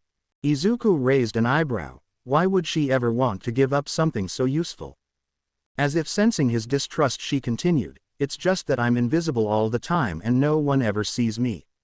No one else in my family is invisible and I just want this quirk to go away. I want to be seen." As she ranted, her stutter disappeared, forgetting to be nervous in front of the informant she'd heard about on the streets that could take quirks. Hokage Toru couldn't be a hero, not without one, but she figured that if she was lucky, Nedzu would transfer her to the general education or business department where she could finish the rest of high school in peace and relative quiet. That villain attack had been the last straw. Her homeroom teacher was strict enough and she didn't sign up for being beaten within an inch of her life when she was just trying to complete a training activity with her classmates. Recovery Girl had already berated her enough for her audacity to try and act heroic when the older woman had to heal the hairline fractures in her ankle. Taking the quirk revealed one of the prettier girls Izuku has ever seen in his lifetime. She quickly opens her phone's camera to see what she looks like and promptly tears up. Toru takes his hands in hers, feeling the calluses of his palms, but that doesn't deter her, not when she's holding the hands of her savior. "How much do I owe you?" she asks, seemingly unaware that Izuku doesn't request payment if the quirk is interesting enough. "Aren't you a hero student?" he muses, pretending to be ignorant, and she nods her head. "Tell me about Snipe," he continues, hoping that he comes off as a diehard hero fanboy even though he wants nothing more than to vomit in his mouth. He learns more about Snipe than he had in the past decade. He doesn't drink energy drinks, only coffee, and sometimes he goes up to the roof to smoke where he thinks the students can't see him. Snipe isn't really an animal lover, but he does like frogs, and Toru's never seen him outside of his hero costume. She even rattles off his address without a second thought. Invisibility has its perks and it's a damn shame she gave it up. Hokage would have been an amazing underground hero. "Make sure you come back sooner next time. Don't be a stranger," Ia shouts, on his 9th beer, and Terra sighs as he presses his weight against her body so she can support him. He's right for once, and she reaches out to caress Izuku's face. "Come back sooner, all right, or just send a text so I know what's up." She scribbles the number on his wrist and Izuku looks at it once, memorizing the sequence of the numbers, and nods. "Thank you for everything, Terra-san, Ia-san. Especially the food. Ah, I see how it is, you little brat." She gets special thanks just because she can cook. What am I, huh? Chopped liver. There's no heat behind Ia's words and Izuku laughs. Sorry Ia-san. I'll see you soon, okay? The Yakuza are long gone by the time Izuku circles around the block, and the only evidence that they were there is the puddle of blood being washed away by the rain. The rain isn't unwelcome, but Izuku would rather not get sick. Being sick didn't pay the bills, although now he didn't really have any bills to pay since he didn't live with his mama anymore. He's been thinking about her a lot lately, comparing her to the other adults in his life. Adults who appear to give a fuck about him, and he wonders if his mother was wrong about him all this time. Tamura's life has been turned upside down since Izuku left. Just a few hours after he stepped through the door, Himiko and Twice came in. They seemed to be package deal just like Compress and Spinner, but they were much more unhinged. Himiko kept trying to stab Kurogiri because he couldn't tell her where Izuku was. It's not like he knew. Hisashi hadn't even given the boy a tracker yet, and he fumed as yet another patron ran out because of the shiny knives she kept waving around. Twice was also hopeless. His eyes were bloodshot and he kept twitching like he was going through withdrawals. Toga was great at keeping him distracted, but when she got bored, she went right back to stabbing people, and some poor fool actually got stabbed with her knife when they didn't want to pay their bar tab. Dabi found them immature, entertaining but hopelessly immature. Ironically, this was his best bet at killing Endeavor, so he could play nice for the time being. It would be nice if Zero would pop around though. Rumor has it he's been working with Shigaraki, and if he was, then Dabi's workload just got 10 times less heavy. Breaking into Snipe's apartment was laughably easy. He didn't live in one of those gated neighborhoods specifically catered to pro heroes. Just a regular 2-bedroom apartment located close to Ua. The woman at the desk behind the lobby didn't even look at him as he slipped through the doors as some civilians exited, too preoccupied with watching Love Island with subtitles. He had a package in his hand. The box didn't actually contain anything, but he tried to blend in as subtly as possible so people would think he lived here his whole life. Avoiding the cameras was easy. They had so many blind spots Izuku was tempted to fix the poor locations they were placed in. Alas, he had bigger fish to fry. Namely hacking into their records so he didn't have to knock on every single door of each floor to find out which unit Snipe resided in. Poor hero. Apartment 306 had definitely seen better days. Easing the door open was child's play, and the door softly clicked behind him, indicating that it was closed. His footsteps were silent as he stalked across the room. Muddy rain boots were left in the kitchen, and Izuku wondered how funny it would have been if Kurogiri could have seen such a sight. The Nomu would have had an aneurysm for sure. Scantily clad girls in suggestive clothing seemed to be the only magazines he bothered reading, as they were left on his marble kitchen countertop. Either he had no shame or he lived alone. Izuku decided to go with the latter. That made the most sense. The man didn't even have any pets. Boring. The hero was in the middle of preparing some kind of tofu dish. Maybe Mapo tofu. The package was still open with a shiny kitchen knife beside it that he knew Himiko would appreciate. Snipe's eyes flew open once he felt his throat being slit, and his hands automatically pressed against his neck, trying to stem the bleeding. His room was pitch dark as it had always been, and the only thing he could see was his digital clock that read 23:04. He tried to get up, to get help, and as soon as he moved, the knife came swinging down again, this time creating a sizable gash on his neck. His head felt awfully heavy. He didn't have a montage or playback of any memorable moments before his death. Just an awful silence and the sheer terror that had gripped his heart in his final moments.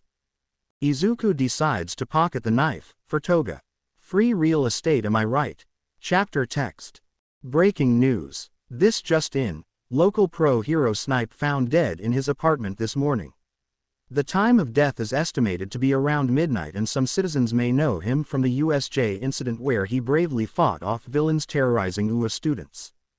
Dabi sat on one of the bar stools watching the television as the channel began to play a montage dedicated to Snipe.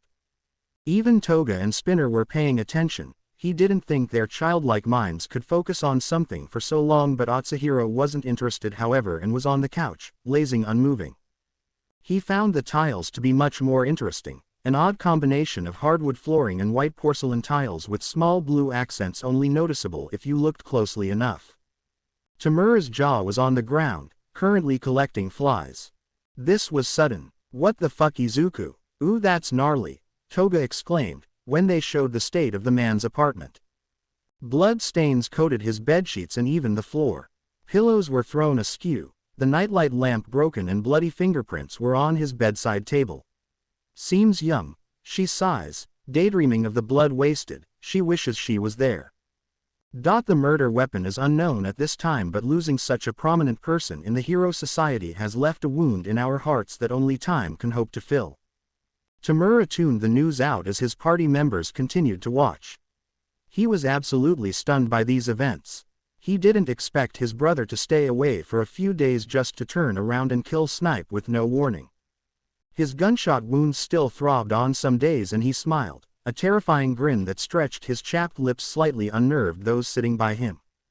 Izuku loved him enough to murder a hero in cold blood, and Tamura's never been more satisfied in his entire life. The bar was closed today. It was always closed on a Sunday morning, only opening around 8 or 9 p.m. when Kurogiri really felt like it, or whenever patrons started knocking on the door so hard he feared it would dent. The man in question was brewing tea, silently passing 2 cups to Spinner and twice, while eyeing Dabi wearily before sliding him an ice-cold beer. It was awfully early, but the flame user appreciated it all the same, taking light sips from it. "Hey Shigaraki, aren't you worried someone else is stealing your thunder?" At this rate, knowledge of the League is practically non-existent. Chuya didn't really care. As long as he could wreak havoc he'd be fine, but he liked getting under Shigaraki's skin and wouldn't pass up an opportunity to do so. Tamura scoffed. "Why would I be worried? That little twerp's with us and he's got a whole bunch of questions to answer when he gets back." Was that Izu? Toga was excited now. She'd missed him. Izuku was her first genuine friend, and he often kept her company in middle school, bringing her bags of blood so she didn't starve. Apparently his mother was a nurse who never questioned why he needed that many bags, but when stock ran low, he offered his own. Hamiko never knew the types of lies he had to tell in order to get her blood, but he never complained and she appreciated it all the same. Never once wincing or whining when she sunk her fangs deep into his flesh, taking her fill, and he didn't shun her either, never once saying the cruel things that her parents did. He never asked her to be normal. Dabi was slightly pleased. If the League had someone who could kill a hero in their own home no less and get away with it, then maybe this group wouldn't be a waste of time, and maybe he could kill his father just a little bit faster. The morning sun was cruel on Izuku's eyes, and he sat on a trash can in some random alleyway. He wasn't too far from Midnight Blues, but Snipe had actually done a bit of damage before he croaked, and Izuku's bruised ribs were a testament to that. He wasn't in a bad mood though. He'd seen his stray cats from earlier, both the baby and its mama, plus they let him pet them for as long as he liked. The moment he stopped, the baby let out a cute little WP and scurried across the street, its mother hurrying behind it. Maybe he should ask Dad if he could keep them. Maybe that's not the brightest idea, Izuku. Izuku could hear heavy breathing close by. Quite similar to his own actually. The sound the body made as it tried to force air into itself whenever it's injured is quite distinct, and Izuku craned his head behind him. He crinkled his nose as he opened the entrance to the trash. It smelled positively foul, and the murky, damp alleyway didn't help in the slightest. "Hello, do you need some help?" Magna thought this boy was crazy. He definitely wasn't right in the head, but the specifics of his mental illness were unbeknownst to her. Firstly, he offered to help her. That alone was a red flag, especially when she'd just been thrown out of the nearby homeless shelter because of her gender identity. He had even respected her pronouns and her space, asking before he touched her, and although Izuku looked scrawny, he picked her up with no issue and took her to a relatively fancy-looking bar. They waited few seconds before the facial recognition registered and the door automatically opened, closing itself as soon as they stepped inside. Izuku didn't have a noble motive for helping Magna. He figured she'd be a good addition to the misfits the bar housed if that gigantic magnet of hers was any indication. He figured her quirk had something to do with magnetic poles, and he knew enough about physics to correctly assume what her quirk did if he could observe her for long enough. All for One was quietly thumping in his veins. It always wanted a quirk, but this one wasn't magnificent enough to make him spiral into full-on hunger, so small mercies. Hello Kurogiri. If the Nomu had a body that functioned normally, he would have had a heart attack. In this case thankfully he didn't, so the butler greeted him instead. Hello Izuku. Tamura will be pleased that you're back. May I ask who is this bleeding onto our hardwood floors? Magna snorted as Izuku replied, this is Magna.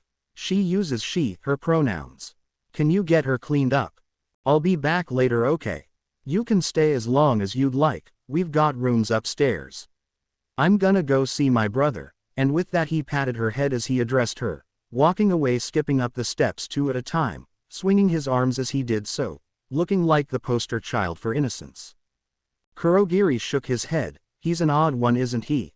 Most definitely, Magna agreed. Odd indeed. Kurogiri took great care with her wounds. He gingerly brushed against her wounds to avoid causing a disturbance or further harm to them. She beeped in a breath anyway as he wrapped her ribs. Magna was utterly grateful. Buying medical supplies was expensive, and keeping a first aid kit stocked was even more difficult, especially with these high-quality creams that you definitely couldn't get over the counter. She didn't know what they did for a profession, clearly something that paid well, but she was smart enough not to ask. It's not like she was anything special. Her quirk was ordinary too. She could magnetize a person's entire body or specific portions. Men are polarized south, and women are polarized north, but she can't magnetize herself, which aided in her previous confusion as to what she identified as. Maybe it was just genetics anyway, no use thinking about that now. Screams could be heard from upstairs, and Magna's pretty sure she heard someone scream, bloody murder, at some point. Kurogiri chuckled at the blatant horror depicted on her face. They aren't killing each other up there. Izuku was just gone for a few days and his brother missed his presence, he stated matter-of-factly, but that didn't convince her. If he was missed, should they be screaming? Would she have to cover up a murder? God, she hoped not. You absolute brat, where have you been? You don't just leave without saying so. Tamura was furious, rightly so, but Izuku honestly didn't think anyone would care when he left. His mother never did. Matter of fact, she preferred it, even so he just wasn't used to this. He wasn't used to people caring about his whereabouts, and his brother couldn't be calmed down, continuing to rant as he paced the room. Even Sensei got mad. And then all these new people you wanted came in and they've been driving me nuts, and you weren't here to help. Izuku frowned. But I'm back now though. Tamura sighed, attempting to dispel the lingering anger from his body. Sensei could deal with this shit. He was over it. His little brother just didn't get it, or perhaps he still wasn't used to basic human decency. You're right. Where did you go? At this Izuku lit up, recounting the day's events. Like how he ended up seeing twice in the red light district. He figured he was now a part of the league, considering that he'd seen him coming out of the bathroom, and that made him wonder if he was here as yet. The whole trigger thing isn't a deal-breaker. I mean, he's trying to get clean, although he's kind of twitchy right now, Tamura explained, sprawled off on his bed as he chewed on his lip. Twice was probably clean just because he couldn't afford more, and considering that the Yakuza had done him bodily harm, it was safe to assume that he'd racked up quite the debt, and he let his brother know that as well. Izuku could see the gears turning in Tamura's mind, so he left his brother to think in favor for going to see his papa, but not before leaving a note for Toga. Maybe he wasn't busy right now, and if he was, hopefully he wouldn't be too mad that he showed up. He still had a gift for him anyway. Kurogiri warps Izuku over after Hisashi had asked. It's funny how he was just about to go see Dad, but he got summoned instead. His voice boomed through the broadcast, filling each space in the building like he didn't know exactly which room Izuku was in. It awakens Toga, who's sad yet again that she hasn't seen her friend since she's arrived, but she does appreciate the note and turns over, promptly falling back asleep on his bed. Izuku thinks his papa may be a bit mad. He's not that good at deciphering facial expressions as yet, but the way how Hisashi's lips are pulled into a straight tight line tells him that he's definitely not pleased, and he wonders if he's angry for the same reason as Tamura. Hello Izuku. Care to explain where you've been these past few days and why I keep hearing about you on the news? Izuku doesn't want to lie, but he doesn't think there's an answer in particular that will appease his father, so, I got you a new quirk, is the only thing that he blurts out, and Hisashi waves his hand in a motion that means continue. Oh, All for One raised an eyebrow before asking, and what kind of quirk requires you to be gone days on end? I don't like it when you're out of my sight, Ichi. That spurred Izuku into action, reciting the brief summary he knew about the girl's quirk. The quirk had a title, but bestowing names until things could often hinder their growth when they weren't fully explored, so he didn't bother telling him that bit. Come Ichi. Hisashi was impatient even during the explanation, making a mental note to cancel today's plans as he couldn't let Izuku out of his sight for even one measly minute. He was growing more and more like Yoichi as the days grew by, and soon enough he wouldn't be able to tell them apart. He wonders if Izuku would mind. You're just so precious, his papa sighed, and Izuku smiled, feeling oddly content that he had done something right. His mama never praised him like this. Such a good boy, Hisashi continued, thank you for thinking about me when you were out. We can go to the doctor later and my injuries should be gone in about a week. Realistically speaking, it would take the doctor at least a few weeks in order to scour a quirk in its entirety. He loved exploring the quirk gene, but Hisashi was impatient. How could he not be when his sweet son brought him a quirk that would quickly ensure All Might's demise? While he didn't particularly enjoy the labs, that's where he would be for the unseeing future, just until they got things right. Izuku stilled, tilting his head. We, All for One nodded. Of course you've got to come with me, Ichi. We'll get you fitted with a tracker so even when you run off I'll know where you are. You don't want to disappoint Daddy, do you, Ducky? His tone was sickeningly sweet, a mocking pout on his lips as he tried to coerce his son, speaking to Izuku as one would a toddler who didn't have the basic brain capacity necessary to understand arithmetic. It was obvious Izuku sought approval. The way how he preened whenever Hisashi told him he did good or gave him a head pat was proof enough, but Izuku's habit of just upping and leaving the moment he felt like it had to be curbed, even if he didn't really understand why his father needed him in his sights at all times. A tracker. Izuku spoke up. He didn't think he needed one, but if it made Papa happy, he'd be more than obliged to do it. Giving individuals information, thereby keeping them in the loop, was actually much easier for manipulation. People tended to act out when they knew they were unaware or rather uneducated. Yoichi was the same. Hisashi had tried his best to shun the world from him, keeping him locked in the vault for days on end, controlling what he ate, even keeping tabs on whoever his little brother had called a friend. Just thinking about Kudo made All for One's head hurt. He'd go back in time just to kill the man once more. Only a small one, Ducky. Won't hurt a bit. Just another white lie to add to the book. The doctor didn't believe in using anesthesia for simple procedures, and his papa definitely lied. That tracker hurt like a bitch. Maybe he was just weak and being dramatic. Izuku ended up settling with that agreement, only letting out light groans as the doctor worked. It made the man pleased. He was much too used to patients screaming as he worked on them, and having someone be quiet for once was a nice change of pace. The tracker was placed in the nape of his neck and he became hyper-aware of its presence, hating the sensation that it made him feel. Still, he shrugged off the feeling, hiding his grimace when Hisashi ruffled his hair. These white walls were driving Izuku mad. He didn't expect to be tossed into a vault even though he let the doctor put the tracker in, but apparently this was punishment and he'd stay there until he learned to do better. Izuku really didn't understand why he had to be there. He should be able to go as he pleased. He never did like when his freedom was restricted, and now resentment bubbled under his skin. He'd show Papa he learned his lesson all right. That's if he didn't go crazy first. Every surface imaginable was incredibly soft, even the walls, and Izuku figured it was just so he couldn't harm himself. Only a bed and a small bathroom decorated the space, and he huffed. He wasn't used to a lot, but wasn't this too little? Hisashi was flourishing. Tamura had the league for company, and now he didn't call him over every single trivial matter anymore. His previous Ducky was locked away where only he could see him. It seems the boy had fallen into a bout of depression, however, as he didn't move at all from the place he claimed on the floor days ago. That in itself was a bit concerning, but he was sure Izuku would perk up once he saw Hisashi. He was sure of it. He dismissed Gigantomachia, who patrolled the hallways, ensuring that Izuku didn't slip out from him right under his nose. Izuku, I'm back. The boy didn't even turn in his direction, his eyes were glazed over, unseeing as he tuned his father out. Izuku was sure this was yet another manipulation tactic, with him only being in contact with Hisashi, he was sure to crave human interaction, therefore painting the man as a savior of some sorts when he was responsible for keeping Izuku in this trap. The comics in his hands went unnoticed, and when he presented Izuku with the Mapo tofu he brought, All for One didn't expect his son to promptly throw up after just smelling it. He didn't eat much on a good day, and now in isolation, he definitely wasn't any better without Tamura nagging him to eat. Water, bile and gastric acid are all that escapes his mouth, and Izuku groans, rolling away from the vomit and pressing his cheek against the floor, willing his headache away.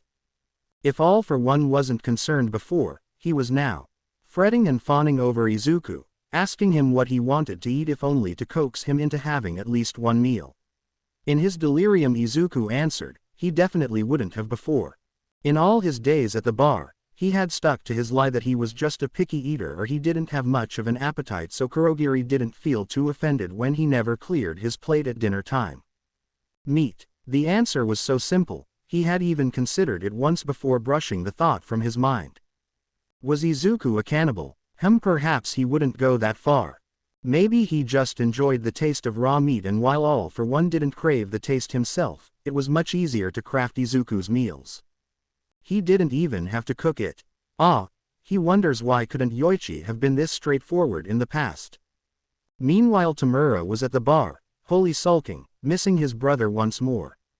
The League carried out their missions, mostly collecting intel, but Izuku was far superior at this task, and without the collector with them, individuals were tight-lipped for the most part, only telling them information they already knew. Even Terra and Ia wouldn't give them information. Just that they had new clients for Izuku when he inevitably decided to show up again. Dabi was getting fed up with the situation and was about to put the fear of God into the man who ran the bar beside the one Izuku frequented. "Don't," Tamura drawled, "Izuku wouldn't like that." "Yeah," the man spoke up, "Izuku wouldn't like that," he reiterated, looking a bit pleased with himself knowing that he'd been saved from Dabi's scorching heat. Chuya sighed, letting go of the man's shirt, and he felt a bit of satisfaction when the man let out an oomph as he hit the concrete. Twice helped the man up, patting his back when he was upright on his feet. "We need more manpower, right?" he began, when everyone else was out of earshot. "Why not team up with the 8 Precepts? They've been making a name for themselves lately." Tamura could see reason. He had heard that name once or twice in passing, and with Stain back in town, he figured he'd better do something and fast, so the League remained as constant chatter on the streets. "Can you set a meeting up?" he inquired, cocking his head as he did so. He wanted to know exactly where Twice stood with the Yakuza, and Izuku seemed to be always correct because the man nodded, giving his word that he would do so. Toga actually loved the bar. How could she not when Izuku lived here? Her heart ached, however. She had been waiting to see him for so long, but she was always a patient girl. Hamiko could wait a few days longer, and for now, sleeping in his bed, basking in his fading scent would have to be good enough. Kurogiri had long given up and making her sleep in another room, only sighing and tutting under his breath as he walked past, and she spied Magna out of the corner of her eye when she walked downstairs. Patrons are on every inch of the furniture, and she sees Tsubakino nursing a shot of whiskey. They had a meeting to attend. Tamura said so, and Kurogiri had tailored them new clothes, lest they showed up in the rags that they typically wore. Hamiko wore a pretty red dress with frills. Was it the best option when going into unknown territory? Definitely not. Did she regret it in the slightest? Definitely not. Overhaul seems to be a pompous asshole, and Toga can't stand him one bit. Twice seems to like him though, beeping up to him, trying to smooth things over because apparently he thought the League was filled to the brim with childish individuals. Dabi is irritated, and Tamura is following in his footsteps, wanting to scratch his skin regardless of there being no itch. Their leader doesn't miss the way how Twice angles himself just right enough to be out of sight as he accepts a red pouch from one of Overhaul's goons. "All right, fuck this, you prick. Let's go. We're leaving," Tamura declares, since Chisaki can't be budged or reasoned with. What? Are you going to run away with your tail between your legs since you can't have your way?" The man teases, his eyes crinkling behind his mask. At this Tamura sees red, halfway across the room to decay the man where he stand, but Magna is unfortunately faster and has the unlucky break of seeing and feeling Kai's quirk in action. Magna was a rational woman. She kept her head down, stayed out of trouble and didn't get close to anyone as a general rule. But Overhaul was here, slandering the League and in her head that defaulted to Izuku. This man slandering him would not be tolerated and her body moved before her mind could catch up. If her brain hadn't been so slow, perhaps she wouldn't be bleeding out onto the floor and just maybe she wouldn't have been missing an arm. Chapter text. Izuku's mind was on the borderline. He felt as though he was Tame Impala himself with the way how his mind was about to split. He couldn't even count tiles to keep himself sane and the one single door that the room had wasn't interesting enough to keep his attention. The entire room was padded, from the ceiling to the floor, leaving the entire room looking like a sad beige bouncy house. Ironically, in another life he would have loved this vault. The padded floors were actually bouncy as though massive springs were beneath them, and he never did get to enjoy the bouncy houses at parties when he was younger, so this would have been a nice change of pace. The kids normally barred him from entering, using their quirks in turn on him, claiming that his quirklessness would have ruined the whole thing as though it was a contagious disease that beat the fun out of everything. Their parents never stopped them either, always turning a blind eye to such matters, and Inko certainly wasn't any better.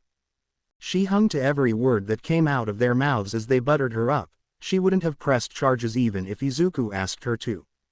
But here he'd be free due to jumps, even flips if he felt like it, but the cameras hidden away in the corners of the ceiling reminded him otherwise, red flashing lights watching his every move. Gigantomachia was great company, but he didn't stay inside for long. Rather he couldn't, as per All for One's orders, and Izuku thought the man gave him too much credit. Could he even beat him one-on-one? Maybe he could if he used his quirk to strip Makia of the few that he had, but the man was a sweetheart to his very core and Izuku felt sick just thinking about it. He had been nothing but kind to him, putting up with his ever-changing moods and his fits of rebellion against his dad. His father had barely shown his face since Izuku threw up, and even now he could still smell the bile and sickening acid, though Hisashi had promptly cleaned the entire floor looking like a glorified housemaid as he did so, scrubbing it until Izuku was sure that he'd wear a hole into the surface just from the amount of friction he exerted alone. The days going forward were mundane. He'd see the doctor sometimes and put up with the prodding as they fed him new quirks to sat his version of All for One. His quirk was awfully greedy, but he didn't mind it. Papa did in fact help with the hunger by letting him take a few quirks from his hoard, but now he was being brought out more and he briefly wondered if he was being taken advantage of. Izuku, Hisashi coaxed, take his quirk. I want you to have it. Alter, a hero in the top 70, was strapped to the mahogany chair in front of them. Why his father had the man on such quality wood, he had no idea, and no doubt he would be complaining about the bloodstains in a few minutes. With a quirk like his though, the hero should have been in the top 10 at least. Alter, the ability to stop time. Currently he could only do so for 30 seconds, but Izuku figured the man just hadn't trained hard enough and he outstretched his arms toward him, beckoning to the quirk before he felt it settle in nicely under his skin. Done. Izuku stiffly replied and All for One nodded, humming under his breath. What do you think we should do with him? Please, the hero sniffled, I'll give you anything. Is it money that you want? You can have all the cash in my bank account. Please. Izuku is never one to pass up on easy money, and he swipes the man's phone from his front pocket, easily bypassing his password and wolf whistling when he sees the amount of yen on the screen. Trafficking organs pays good, huh? Alter nods, it does. It seems like he hasn't picked up on Izuku's tone. That was a question meant to go unanswered, and Hisashi watches as his son's face contorts into soul disgust as he swipes Alter's wallet as well. Izuku has gotten unnervingly good at reading his father's moods, even picking up on his little tendencies. The hero was dead before All for One had to command it. His son had used Bloom, a quirk he'd gotten recently that allowed flowers to grow from someone's blood. Originally Hisashi had thought that such a quirk was a waste, but Izuku had an even more brilliant mind than he did, and the way in which he wielded his quirks was absolutely breathtaking. The flowers could be turned into small, unassuming bombs, as the hero's body exploded from the sheer force of the flowers pushing their way out after draining him of blood. It was messy as expected, his previous mahogany stained, but the scene was beautiful. It seemed as though Izuku was in the mood for tulips today. Having a little shadow of himself fueled all of Hisashi's shady business, and now he could meet with more people because he had a trusty bodyguard who was a carbon copy of himself. It helped that his son had a short fuse, quick to see through bullshit and quick to put people in their place when they stepped out of line. Izuku soon had the entirety of the police department in his pocket and a bit more foot soldiers. Specifically previously quirkless individuals who would do anything to gain a meta ability, even if it meant selling their souls to the devils to pay for it. Exposing Izuku to murder wasn't hard. He'd killed Snipe in cold blood for Tamura after all and Alter just a few minutes ago, but soon enough his son joined him in more shady endeavors. Blackmail, coercion, torture, more murder. Name it, and Izuku had already done it this morning. All this came at the expense of his psyche, however, and while Hisashi was equipped to handle the burden of his wrongdoings, his son hadn't much experience, and the crushing mass of his sins weighing down on him fractured his sanity just a bit more each day. Tamura groaned, shielding his eyes from the bright lightbulbs in the bar as he tried to forget the shit show that happened just hours before. He could still remember how Magna's face had scrunched up as she tried to swallow the screams begging to be released from her throat. Himiko had been distraught and twice felt as though the whole mess was his fault. In a way it was. He had proposed joining the Yakuza, but Jin had only done so for another dose of trigger. It wasn't even the real deal, just a measly batch that a newcomer had messed up. It was the kind that they gave out to druggies on the streets in exchange for a favor or information, not the kind saved for high-profile clients the Yakuza wanted in their good graces. Compress and Dabi had remained calm. Eerily so, as if they knew how this whole thing would have played out. Wrapping and properly bandaging Magna's arm effectively so Kurogiri could hightail his way out of the compound with them in one piece. Well, mostly, Magna's missing arm simply didn't exist anymore, and Spinner had been staring at the wall for the better part of an hour. He wonders how different things would have been if Izuku had been here. Izuku was smart, he wouldn't have let Tamura go in without a plan, but fixing the present was his current focus. He would see Sensei tonight. All for One typically wasn't this protective, and he usually wasn't this quick to anger either, but hearing Kurogiri's recount of what happened to the Yakuza had his blood boiling. It seems as though they've gotten cocky without the old man, especially if Chisaki was openly slandering his name with no regard for the consequences he'd face. Hisashi didn't know if it was bravery or idiocy, but he chose to go with the latter. Izuku, he called, tone stern, as he knew that would make his son pay attention. He had been ignoring his father of late, only speaking when spoken to, and all for one hated it, but at the same time his twisted desires thrived. Yoichi was petty like that, especially after meeting Kudo, and he'd ignore all for one for days on end even though he had no company in the vaults. "You're going to question Chisaki," is the declaration, and Izuku looked at him as though he was stupid. "Why aren't you doing it instead, or the doctor?" he questions with an upturned eyebrow. Hisashi raises an eyebrow in turn. "Are you questioning me, Izuku?" He mutters out a, "No, father," and turns on his heels back down the hallway to where Chisaki must be. Izuku stews silently in his anger, wondering when the hell did he turn into Hisashi's glorified errand boy. This was simply a test. He wanted to know how cruel Izuku could truly be without his father watching over his back. A test to see just how much sanity his son had left. As soon he is out of sight, all for one decompresses, his shoulder sagging. Their conversations are becoming more strained, and soon enough Izuku will end up hating him, just like Yoichi did. Chisaki prided himself on being sensible. He had well thought out plans. He never missed the chance to beat people into submission when they felt as though they could skimp out on their debt, and most importantly, he always had his guard up. Clearly not enough though, since all for one was capable of picking him right out of his office at the compound, and he awoke with a groan, his bird mask nowhere in sight, and the smell of bleach and antiseptic invaded his nostrils. If he didn't know any better he would thought he was still on the compound, but his tightly bound arms told him otherwise, and Kai never kept the building lights this bright.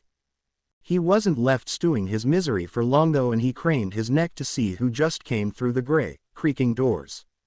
It was a boy, Quite lanky actually, with white hair and carmine eyes that made him look exactly like that little brat who had wasted his time with his posse just a few days ago.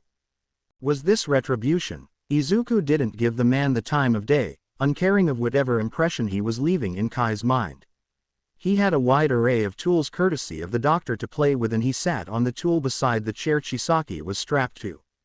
If Garaki had time to sterile the instruments and place them this nicely on the sheet, then he surely could have done this job.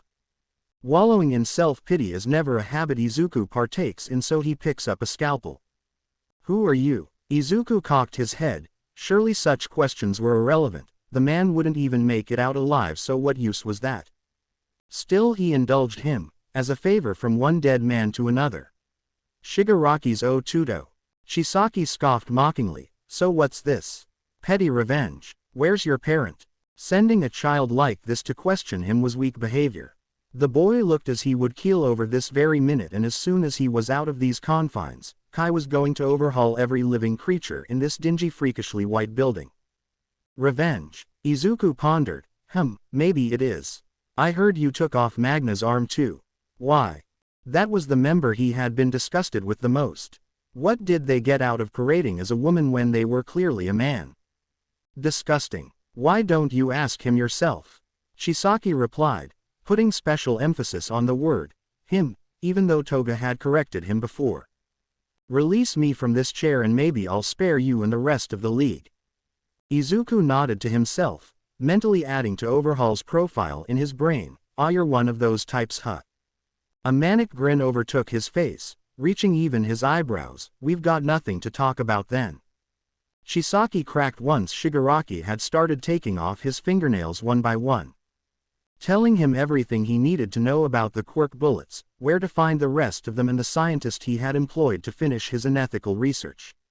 All for one stopped listening since then, telling Izuku he was free to do what he wanted with the man, emphasizing that he could even put him in a box and send him to the bottom of the ocean if he so wished. Izuku wasn't as unhinged as Aurora, or he definitely wasn't feeling like Tristan, so he cut precisely, extremely slowly, and deposited his nails into a nearby kidney plate. The sound they made as they hit the surface grated in Chisaki's ears, and it was almost worse than the blinding pain his fingers were experiencing. The villain groaned. "What more do you want from me? Haven't you had enough information? Did you really think you'd make it out alive?" Izuku questions, genuinely curious. Was the man stupid? He laughs, but it sounds awfully hollow. "Why would you think I'd ever let you go?" The boy took his time slicing pieces of his arm out, examining his nerves as he squinted his eyes impossibly closer. Eventually curiosity got the best of him, and Izuku wondered just how good Overhaul would taste if his flesh smelt this appetizing. This body was lean, a bit on the fit side, and the skin smelt oddly of disinfectants and antiseptics, like he bathed in them daily.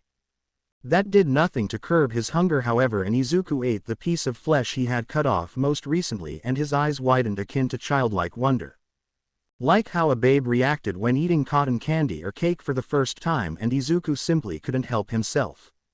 Soon enough Chisaki's entire arm was gone, with Izuku gnawing on the humerus, throwing the bone into the bin with nothing but bloodstains on it. Overhaul was certainly in hell. Perhaps he was dreaming. No, this was certainly a nightmare. He hadn't expected madness of this level, and his cries fell on deaf ears. Izuku hadn't spoken a word since his last sentence, and even when his face was sprayed with blood, no sounds left his mouth. Were these the type of demons All for One was raising? He'd clearly overestimated himself, and he would lick the man's shoes if he would rein his son in and save him from this purgatory. Was this how Eri felt days on end? What he did to her was the textbook definition of torture, and Chisaki could understand why she didn't like him, but right now he was sure this was a collection of all the bad karma he had managed to accumulate in this minute lifespan.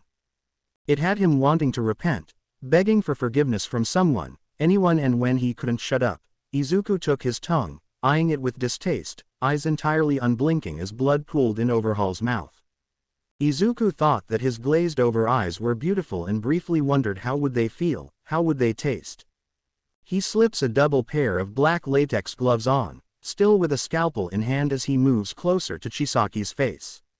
The man has a grimace, lips pointing downwards, and he spurts out nonsense and unintelligible garbles that are supposed to be pleas.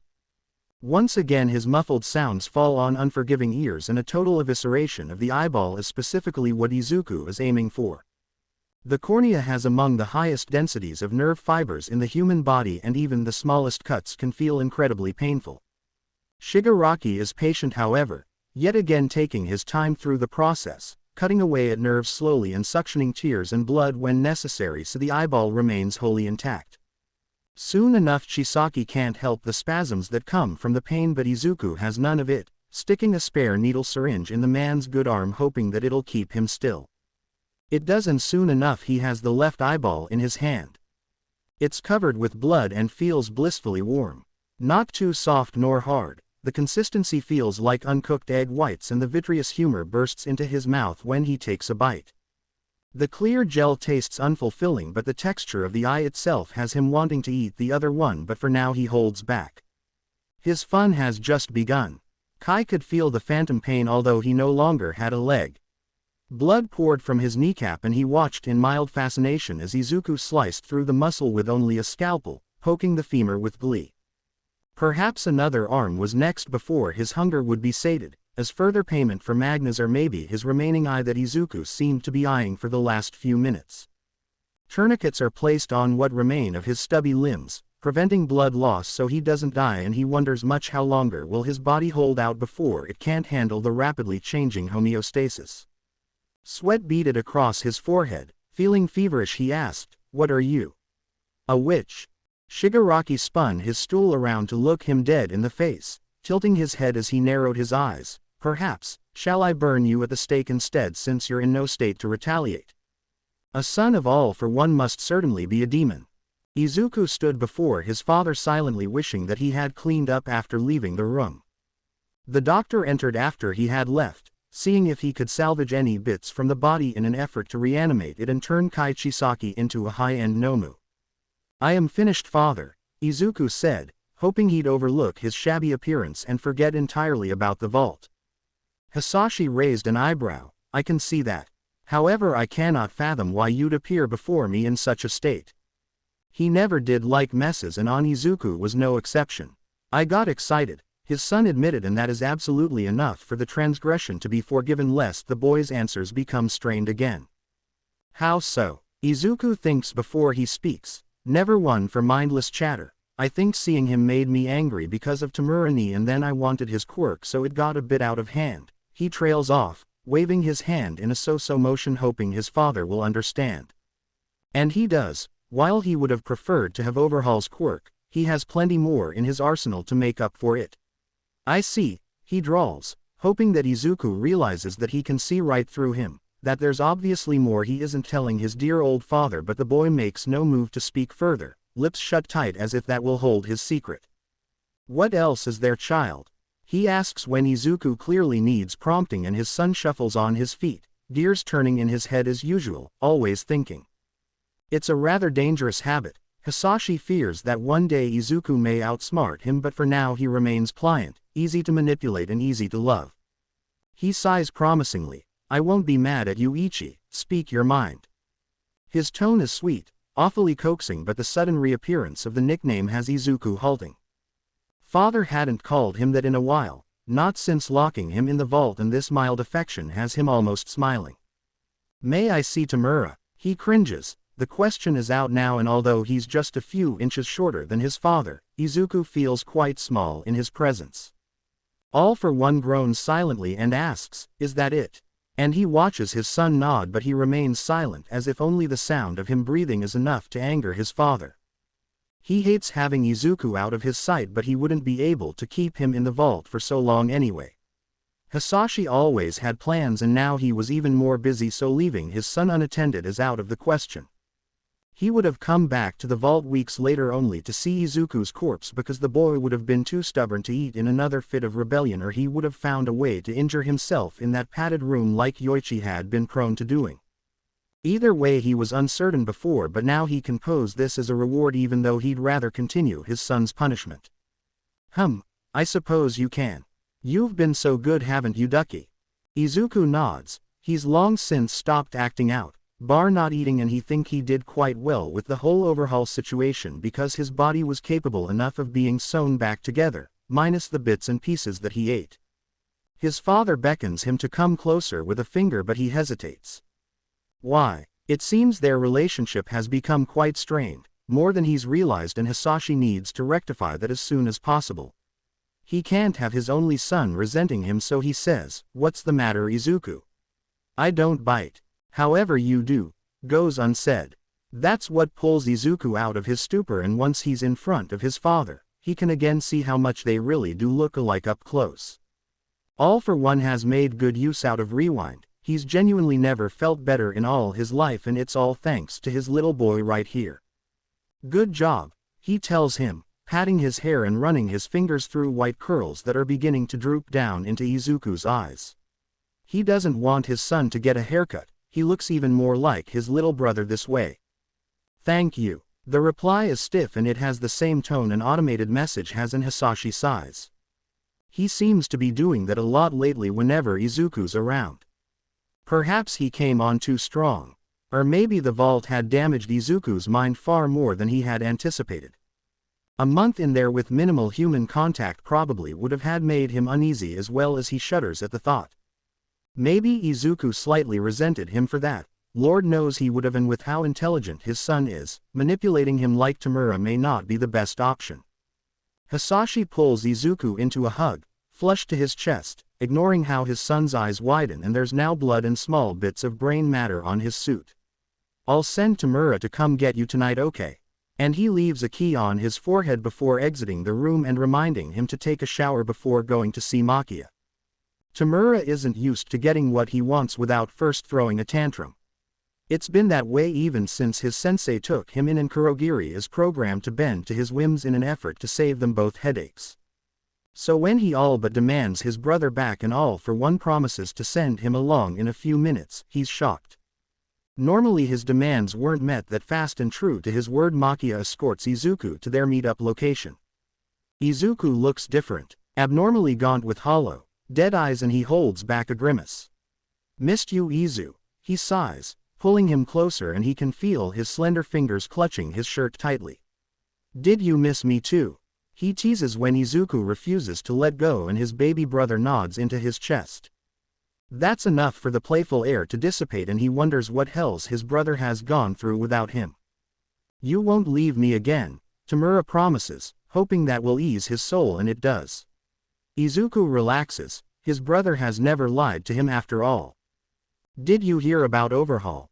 he follows up, trying to prompt Izuku to speak as he hasn't heard his voice in so long and he woefully misses it. "Yeah," Izuku speaks up, voice gravelly and threatening to crack. "I ate him." Tamura's stride halts and his brain short-circuits.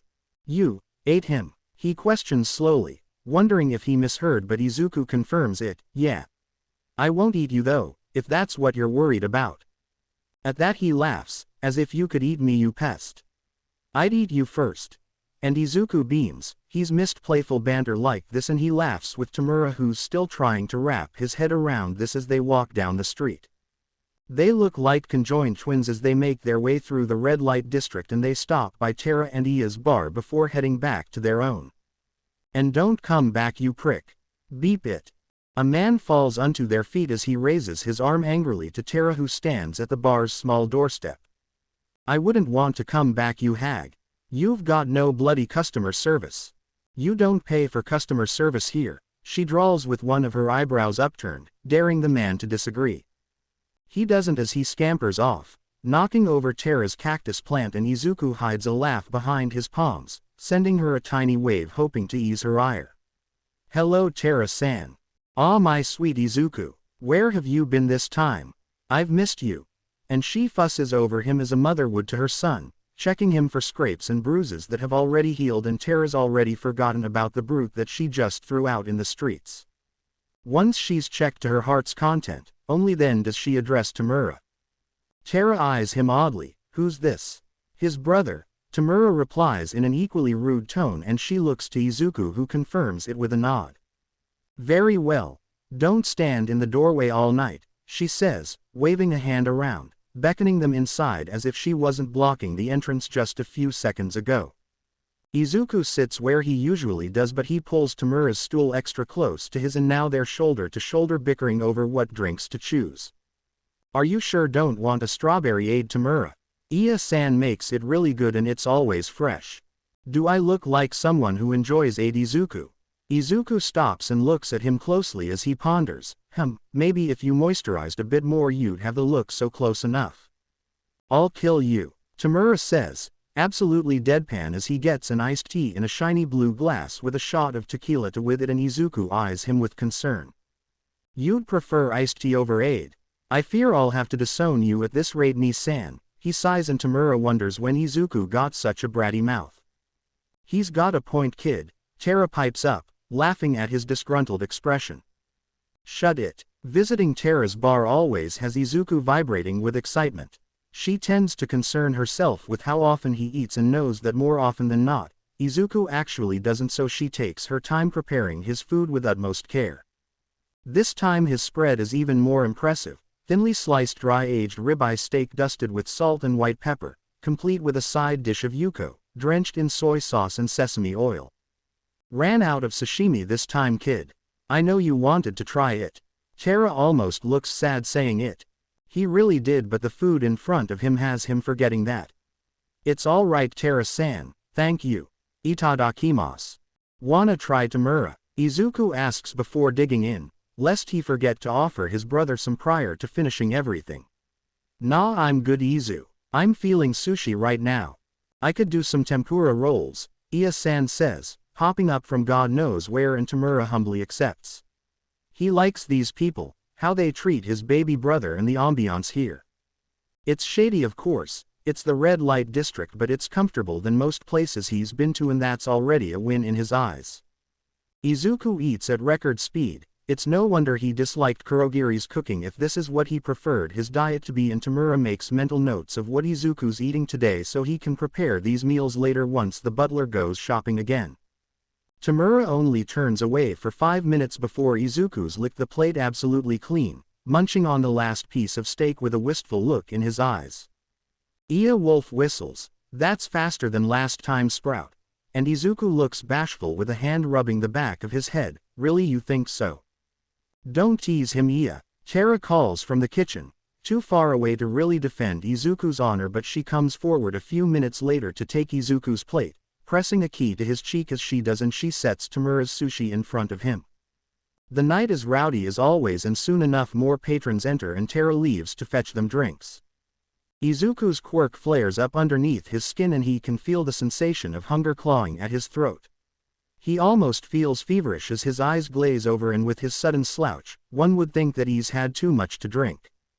Shinso Hitoshi was not having a good day. Firstly, his foster parents had given him up once again and he'd be moved into a new home come the following weekend. Secondly, his time at school wasn't faring much better, and although he'd been transferred into the heroics department, people still treated him as though he was nothing more than a villain. Like the nature of his quirk was worth more than his actions, and he got beat up in the bathroom for it once again, because how dare he aim to become a hero with a vile quirk like his. Yes, he'd used his quirk on one of them, and yes, he'd provoked the other, but jumping him was unwarranted in his eyes, and in his mind this was nothing short of prejudice.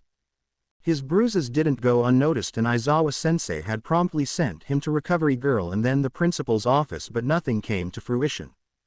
The boys had lied, warping the truth, and their parents had bailed them out, with Nedzu turning a blind eye simply because their fathers heavily donated to his annual fundraisers. That rat, some hero he was.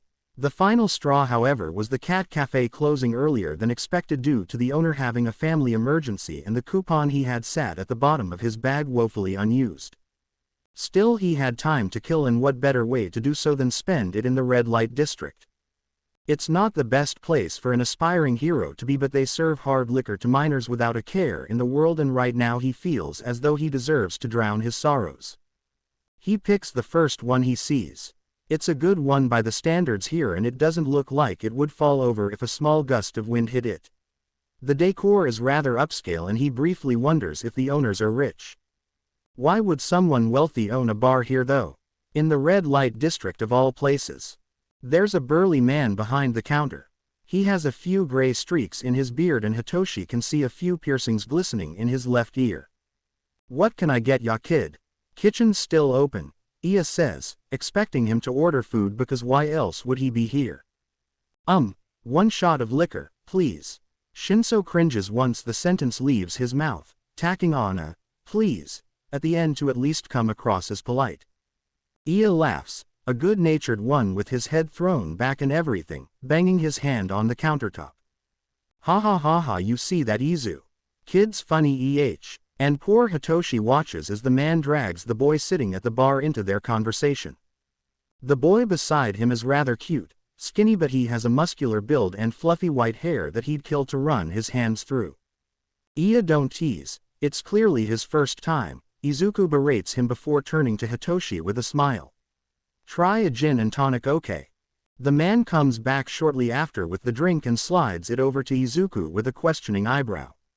This angel smiles at him yet again, passing him the glass and their fingers brush against each other as Hitoshi reaches forward to take it.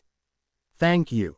Don't worry about it, he says in a sweet tone, and a gruff voice interrupts, don't flirt beside me, Izuku.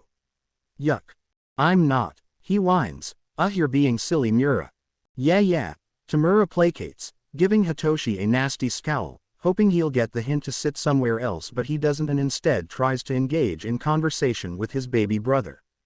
The audacity that this purple-headed freak has. Izuku, Iya calls, we're getting busy, so holler if you need me. Otherwise help yourself behind the counter, alright kid. Me and Tara won't mind, okay? The boy hums out in affirmation and Hitoshi shyly asks for another drink, this time without the tonic. He came here to get plastered after all. Tamura's getting antsy though with this many people in the building, and he ruffles his brother's hair before heading out, trusting that Izuku won't get into any sort of trouble and head straight to him if needs be. Bye-bye Tomuni. Izuku, the darling that he is, waves him off and drops a few thousand yen in his pocket, requesting that Tamura buys a few cartons of vanilla ice cream from the convenience store that's open 24/7 close to their hideout. A second serving of gin has Hitoshi loosening up, enough to try and befriend this handsome stranger beside him. So, Izuku's your name? He asks, in a sultry voice that is extremely unlike him, and Izuku huffs out a laugh. Relax, you can just talk to me normally, but yeah, Izuku's my name. What's yours, pretty boy? Hitoshi turns red all the way up to his roots. Pretty boy, he thinks he's pretty. Shinso Hitoshi, he mumbles out, and Izuku smiles, we know each other's names. Now we're friends, so how about another shot? On me. And Shinso agrees, leaving some yen on the table to pay for the previous two, and Izuku wonders if it's this easy to butter up all heroic students. His job would be much easier if it was. Yeah, they're lukewarm and just starting out, but surely they have lessons that warn them to be wary of strangers. Surely that's something children learn at a very young age, no? It seems Hitoshi is the exception, and that works wonderfully for Izuku, as the boy hasn't even noticed that brainwash is no longer with him. Soon enough he's as drunk as the man Tara threw out earlier, and he's slurring his words, waving around his sixth drink haphazardly. A loud crash grabs their attention, and Izuku looks over to see a drunkard whose face is scrunched up as though he's trying to prevent himself from vomiting.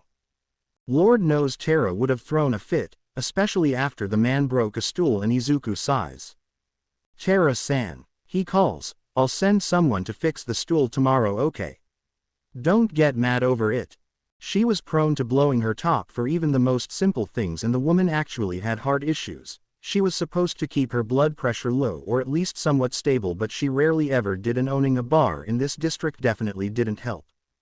Iya's fussing over his wife, making sure she's alright, and he turns around to properly chastise the man who lets out the contents of his stomach onto the floor, and Izuku sighs as he makes his way over. I'll have them come in the morning, okay? He continues as he rubs Tara's back, and Iya picks up the broken pieces of the stool. Tara stands up straighter and sighs, don't have them go over the top like before, you hear me? And she pinches his cheeks, holding his head in place so she can stare into his eyes. I know you lied about the price last time. Don't go broke trying to help me out, kid. Izuku's dead heart feels warm as he smiles. I wouldn't mind going broke for you or Iya-san, but don't worry about it, okay?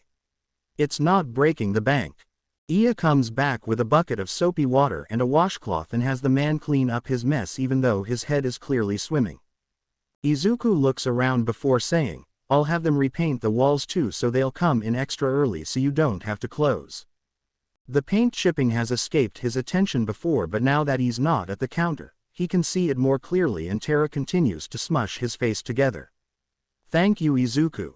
Still, the drunkard has ruined his mood, and it's already been 3 hours since Tamura's gone home, so he bids the couple farewell and he notices the heroic student stumbling behind him out the door.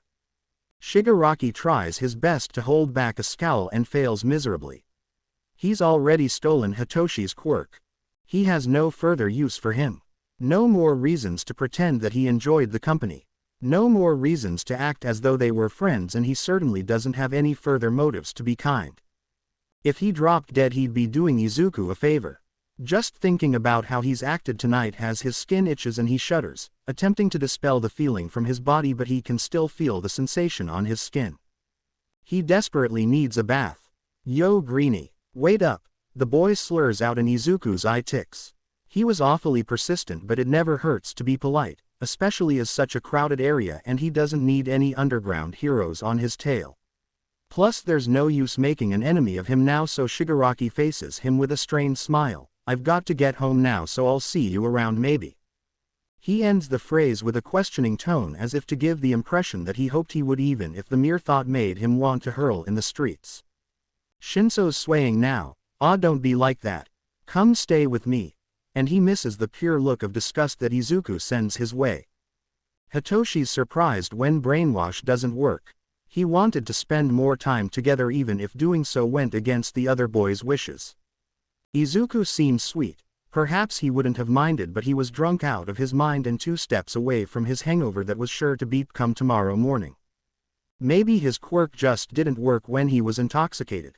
Either way, he's disappointed when Shigaraki speeds up as he walks, and then he's nothing more than a tiny dot on the horizon and Shinso's shoulders sag. He better get going too. The bar is lively when Izuku steps in. The patrons have long left and Kurogiri is cleaning up. It seems that the Misty Man is always cleaning something of some sort, and Izuku pops up behind him, relishing in the way how Kurogiri's mist flickers slightly, indicating his surprise. "Izuku, please stop doing that," he chastises, scolding him as one would to a misbehaving kitten, and the troublemaker giggles.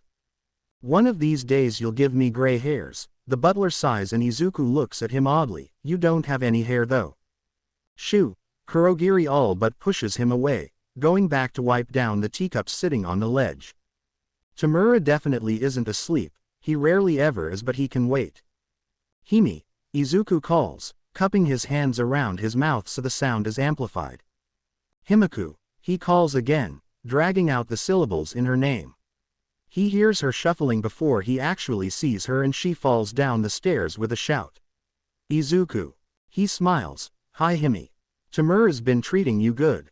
She nods, pressing her face into his shirt, and her fingers press tightly in his back, and he's sure he'll have bruises in the morning.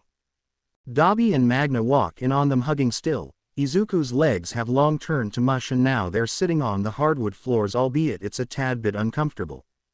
He lets Toga go in favor of inspecting Magna with, and when his eyes fall on her prosthetic, his heart clenches in an awful manner and a frown takes over his face. "Sorry I wasn't there, Magna." And she smiles at him softly, beckoning Izuku to meet her eyes instead. "Doesn't even hurt," she exclaims, waving the metal arm around for good measure. "It's okay. I don't mind it." Chuya feels absolutely left out of the conversation. "AHT, sorry to interrupt your touching reunions, but who the hell are you?" he asks, and Izuku is instantly annoyed. "If you were actually gonna feel sorry about it, then you would have shut the fuck up and let us finish talking." Tamura chuckles from the staircase, and Dabi wonders when the hell did teenagers get so blood rude. He's, zero. The people in the red light district call him the Collector, my brother. Yada yada yada. Tamura trails off when he sees that the flame user is about to blow a fuse. Izuku goes by far too many names to repeat, just like Sensei does, and Tamura is now realizing just how similar they are. The names, the posture, their uncanny facial expressions, and even the quirk to tie it all in. Izuku has the same black holes in his palms that Sensei does, and he isn't sure how much of that is actually a good thing. Chapter text. Gigantomachia snored quietly outside the vault door, taking up most of the space in the hallway. All for one could sense Garaki scurrying around a few rooms further down, and he shook his head. That doctor never slept, always tinkering away with one or two beloved Nomu trailing behind him. And Hisashi had half a mind to make one follow Izuku around, reporting his son's every move back to him. Unfortunately, they didn't have enough scraps to waste when it came on to making Nomus, and he certainly couldn't afford taking any high-end Nomus away from the doctor. The man would probably throw a fit. Fake moonlight streamed through the ceiling window the vault had, and all for one quietly unlocked the heavy door. Izuku's food was still untouched, not even the utensils out of place since the 6 hours he left the yakitori there. His beautiful prince looked ethereal as he slept, clutching the only comfort he had in this room, a massive stuffed teddy Hisashi thought he would have appreciated, and his son did. Izuku clung to it like a lifeline.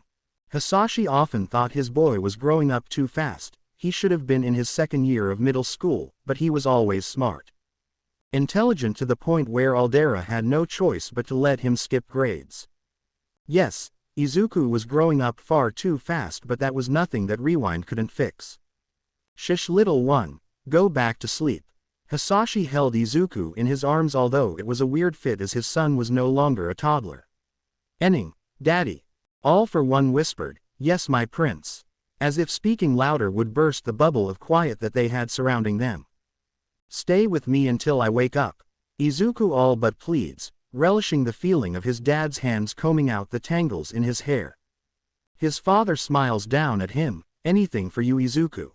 Hisashi left the minute Izuku's head touched the vault's pillow, with him none the wiser until dawn. Izuku shook his head as he cleared his thoughts.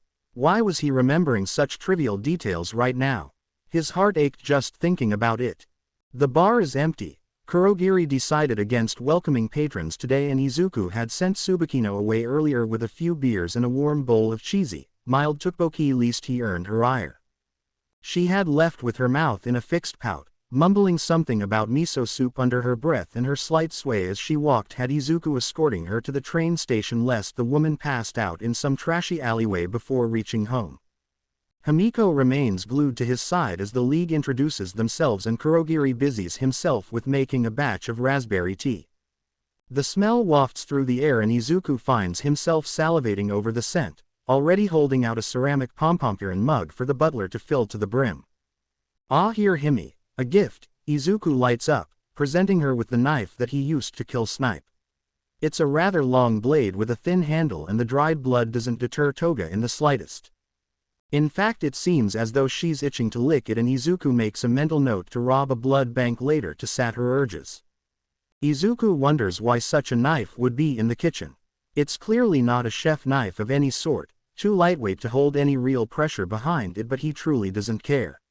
The man's dead anyway, and the only persons who would care about knives being used for the proper purposes were maybe Kurogiri or Toga. So Izuku, let's start. Tamura grumbles, wholly annoyed that this blood-beeping vampire has attached herself to his brother. She's just as bad as Tsubakino, like a leech siphoning away Izuku's energy through skin contact, and he feels a headache coming on just thinking about it. Tamura sighs when he sees Izuku motioning for the ice cream, and he passes out a few cartons to everyone else because his baby brother had insisted on not leaving anyone out. Poor Kurogiri gets a brain freeze from the first bite that he takes, and that's enough for him to shove the carton back into the freezer, grumbling about how he didn't really want it anyway. Izuku hears a few curse words slip out. Spinner munches on some matcha ice cream, begrudgingly sharing a spoonful with Toga when she expresses her interest, and she makes a blah face, sticking her tongue out, and the gecko huffs, upturning his nose. You've got no taste, is what he settles on, but she's long gone, bugging Dabi for a taste of his caramel fudge that has chopped almonds in it. He doesn't mind her presence, actually having no issue sharing half his carton when she looks up at him with a pout. Chuya's heart aches terribly. Himiko oddly reminds him of Fuyumi. Izuku settles for plain vanilla, crushing a Twix chocolate bar in it before stirring. The ice cream turns to mush in his glass bowl, a thick creamy consistency. The dim lights overhead hurts his eyes, making everything look oddly distorted and blurry, but that's something to be ignored.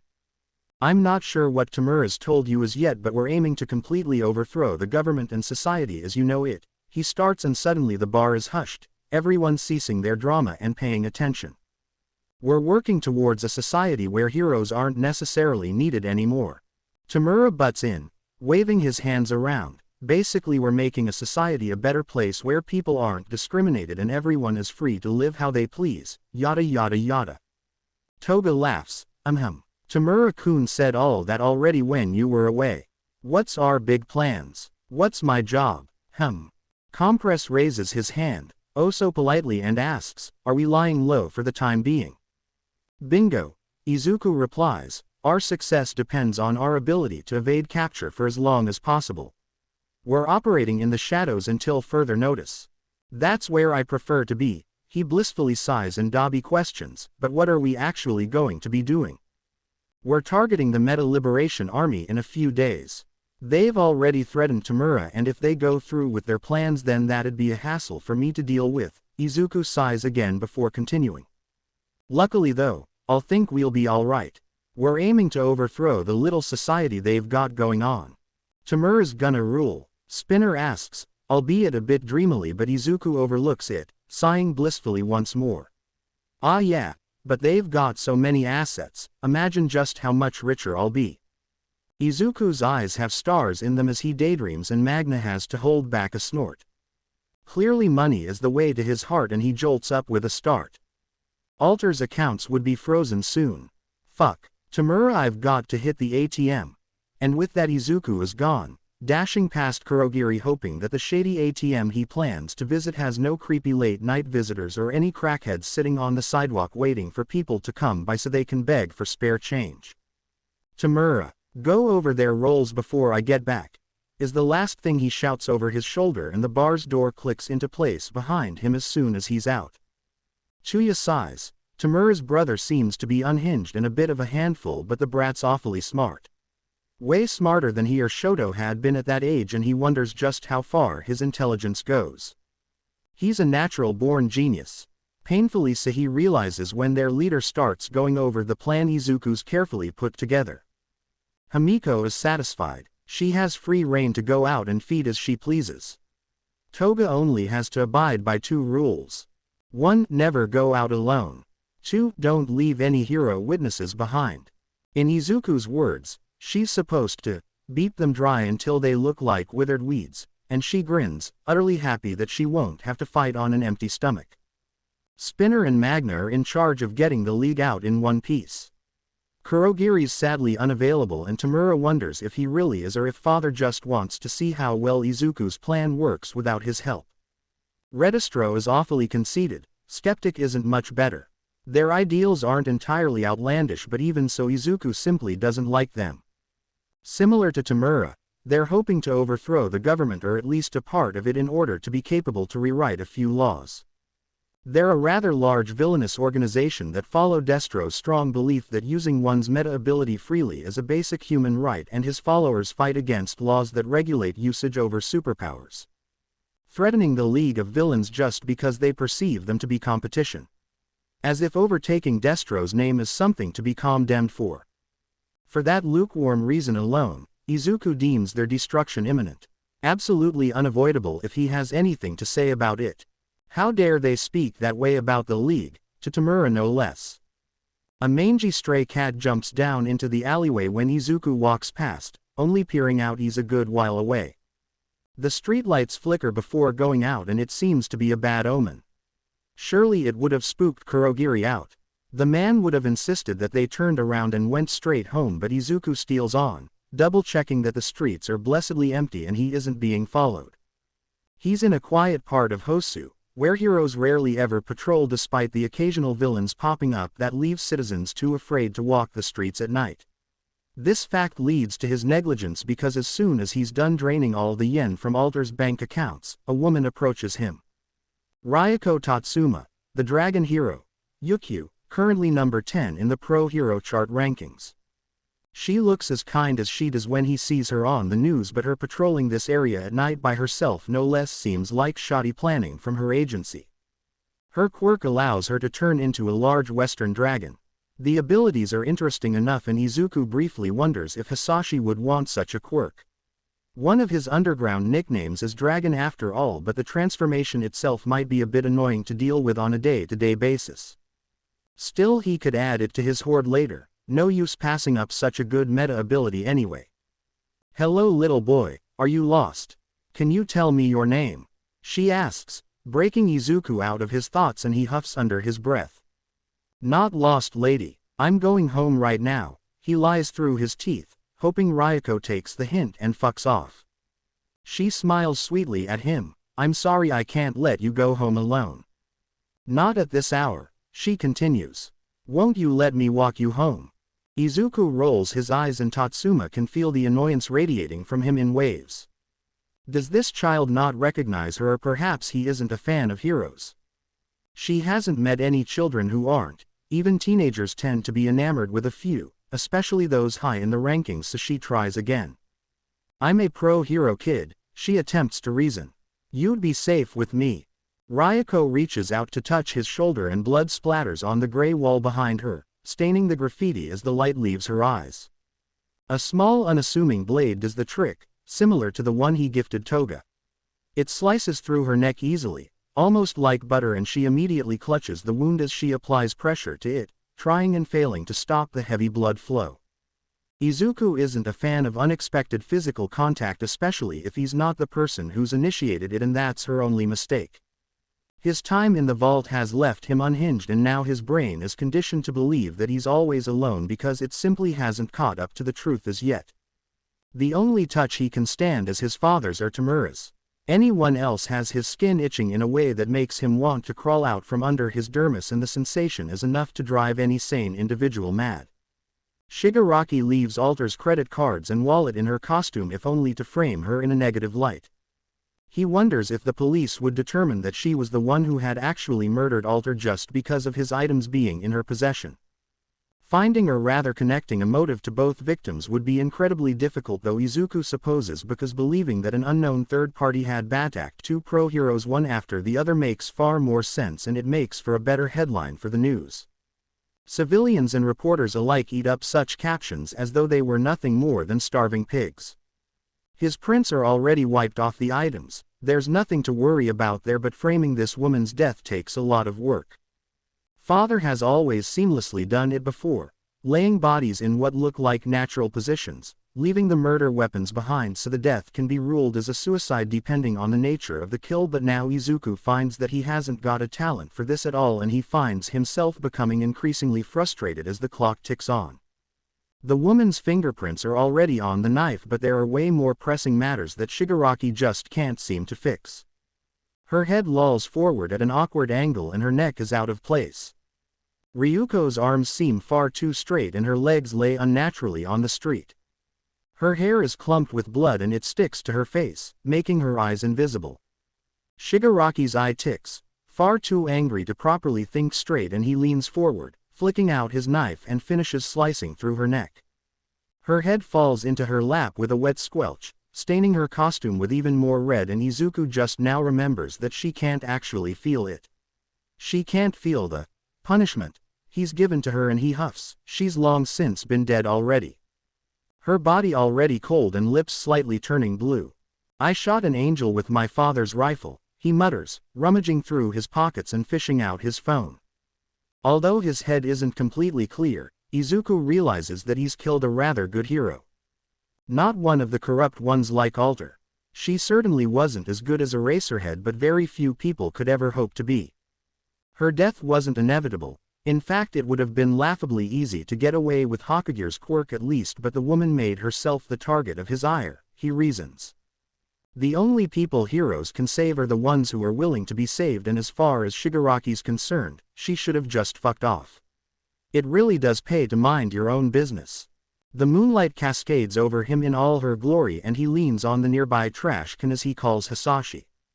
All for One is surprised to see his phone ringing at 2:34 a.m. Then again he supposes that evil truly never sleeps, but seeing Izuku's caller it is odd, and he wonders just what kind of trouble has his son got himself into this time. He's surprised once more when Izuku needs his help dealing with the body. You could use overhaul to get rid of it, he points out, and Izuku begrudgingly says, I was trying to frame her or at least leave her body for some unsuspecting person to find in the morning to send a message. Hisashi beams, Tamura never thought such things through. Only killing and decaying with a second thought, or he'd leave the body somewhere painfully obvious for people to find. I'll be right there, Ducky. Wait for me, he promises, pushing his paper files over to his spare desk to deal with tomorrow.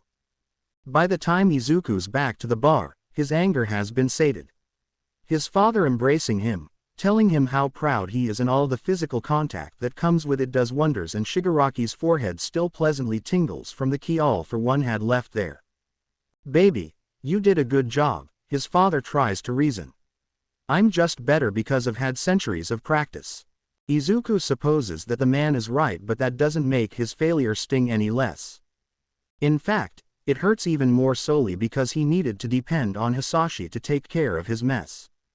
A mess that could have been avoided if he'd only stayed calm. As soon as he's been let in and the door shuts with a click, a brisk knock comes from the same door, piercing the silence. No rest for the wicked, it seems. Izuku holds the door slightly open. Not enough for the man to pass through, and definitely not enough for the nosy detective to see into the bar. Detective Tsukauchi, quirk lie detector. His quirk quietly thumps beneath his veins, and then and there Izuku decides that he wants. Naomasa looks him straight in the eyes, his facial muscles betraying him, and Shigaraki can tell that he's a bit confused. Maybe bewildered by seeing such a face at a prominent bar as this one. Good night. I'm an officer from the precinct a few blocks away, and we've been receiving some complaints about this establishment. Can I come in to check the premises?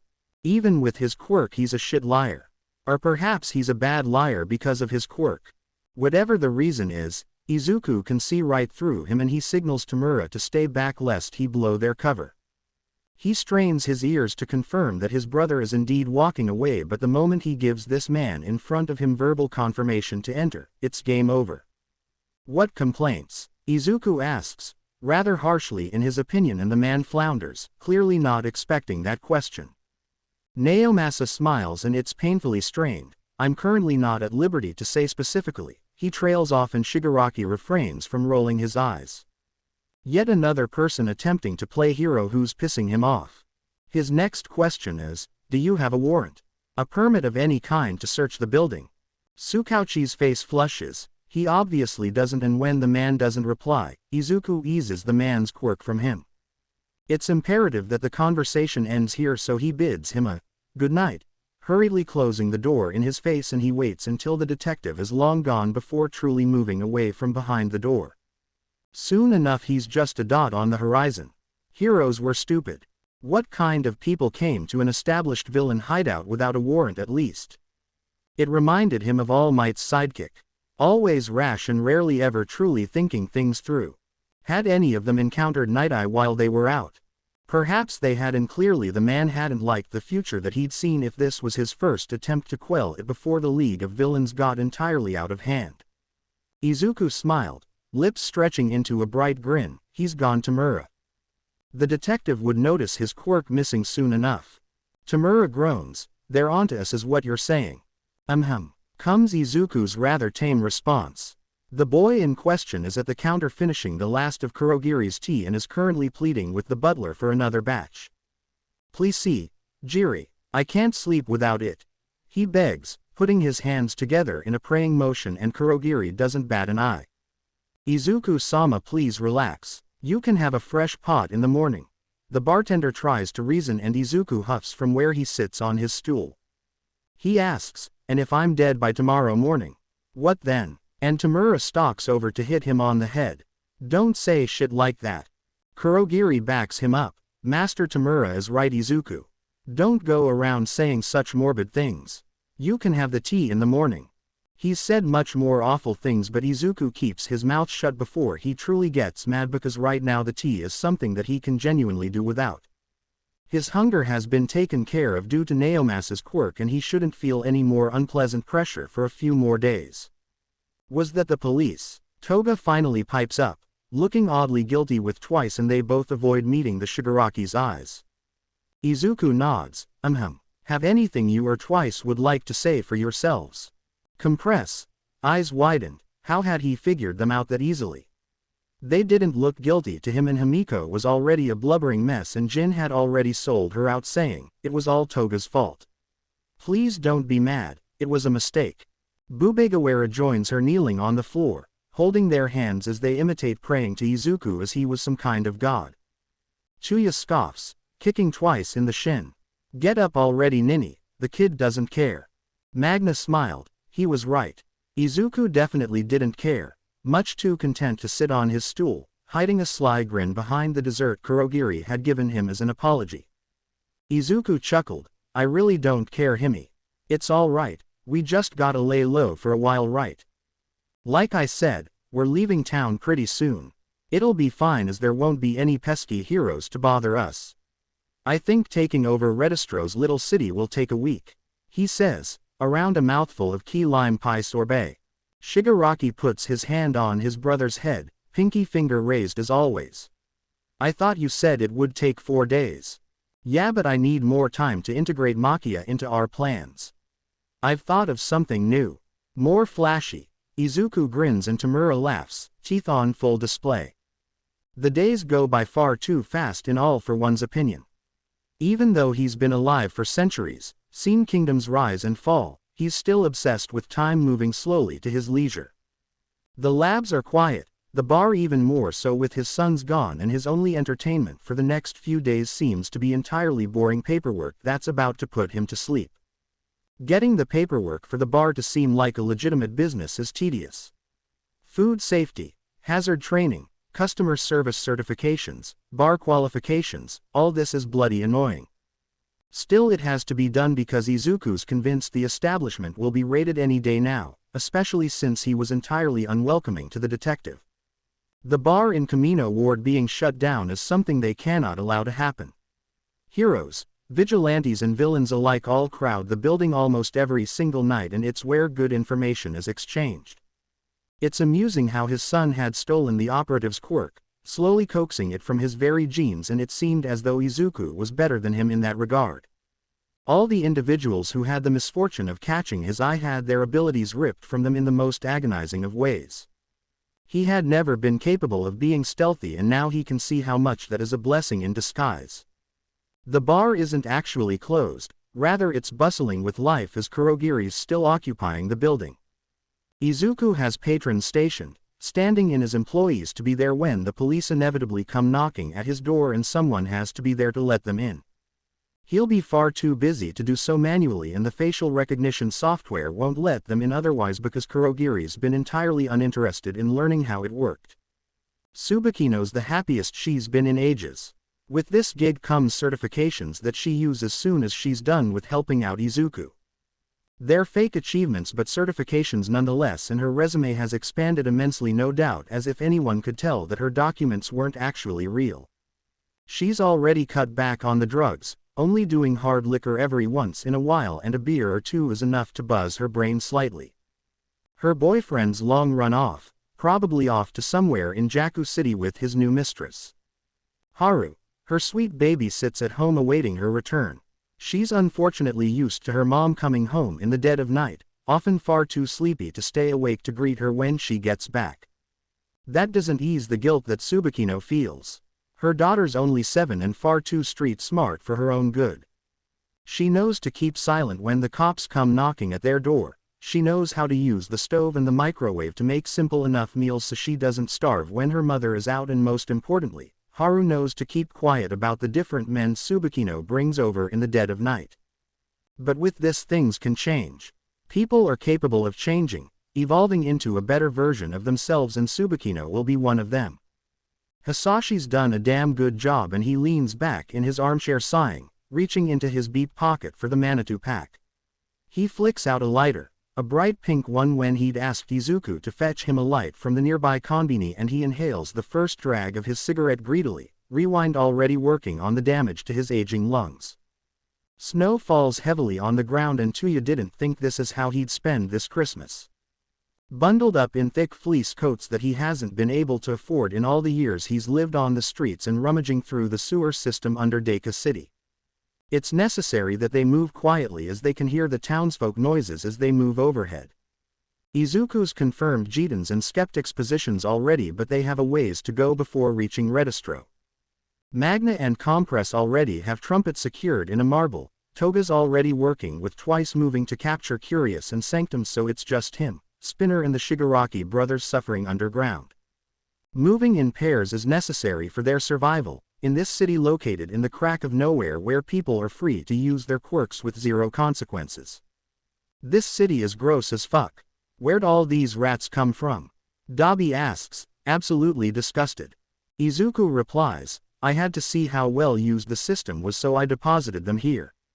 They haven't noticed as yet though. Where on earth did you get so many rats? Chuya questions, seemingly genuinely curious. Izuku eyes him weirdly as if the answer is obvious. The reptile store. Duh. Don't be coy with me, brat. You don't get to call my brother a brat, Mr. Crispy Bacon. Tamura pipes up, giving Dabi the stink eye. Oh yeah, as if you're any better, Ashi McGee. Aguchi deems it necessary to break up their banter before it truly gets out of hand, and he pulls Dabi along further into the tunnel so their leaders can walk side by side. Tamura places a hand on his brother's head, messing up his hair as he does so. Will you be okay? You've got a big job. We can swap if you'd like. I won't think any less of you, he adds when Izuku's been staring at him in silence for a few seconds. Don't worry about me, I can handle it, Izuku replies with a toothy smile, happy that Tamura cared for him that much. All for one hadn't expected much from the League. He'd met Shigaraki's bunch of idiots that spent all their time at the bar and they weren't impressionable to him. Seeing Dabi there was definitely a surprise, but he'd thought that Jiren had done Tamura dirty with the others. Now though, he's seeing things in a different light through Makia's eyes. Twice's quirk awakening leading to Toga's had him itching to get out of his seat. Their quirks weren't anything to look at before, but now he wanted them in his horde, even though it was far too late to actually do anything. The citizens in Deka City are rash, fighting without a care in the world, and if it wasn't for Gigantomachia, the League would have lost ages ago. Hisashi deems the reporter around Toga as obsessive, creepily so, and he's quite pleased when the woman finally dies. She's much more pleasant when she's this quiet. Chuya surprises him too. He didn't know that his flames could reach such an intense heat, and he finds himself pleased that Tamura's little group is evolving in ways he hadn't thought possible. Aguchi meets up with Magna and Compress, driving wildly so they can run over the people who get in the way of them finding Twice and Himiko. Spinner thinks the civilians here are too complacent, never enduring war or strife, no hardships since they've moved to this hidden city. A woman aims to stop them and he mows her down, driving straight over her leg, and Compress winces as he hears her femur crack. Bitch, the mutant tuts under his breath, releasing a relieved sigh when he sees the twin troubles a few meters up the street. Toga looks worse for wear, but the blissed out stare in her eyes tells Magna that she'll survive even if she has to help her and Twice up so they can sit in the van.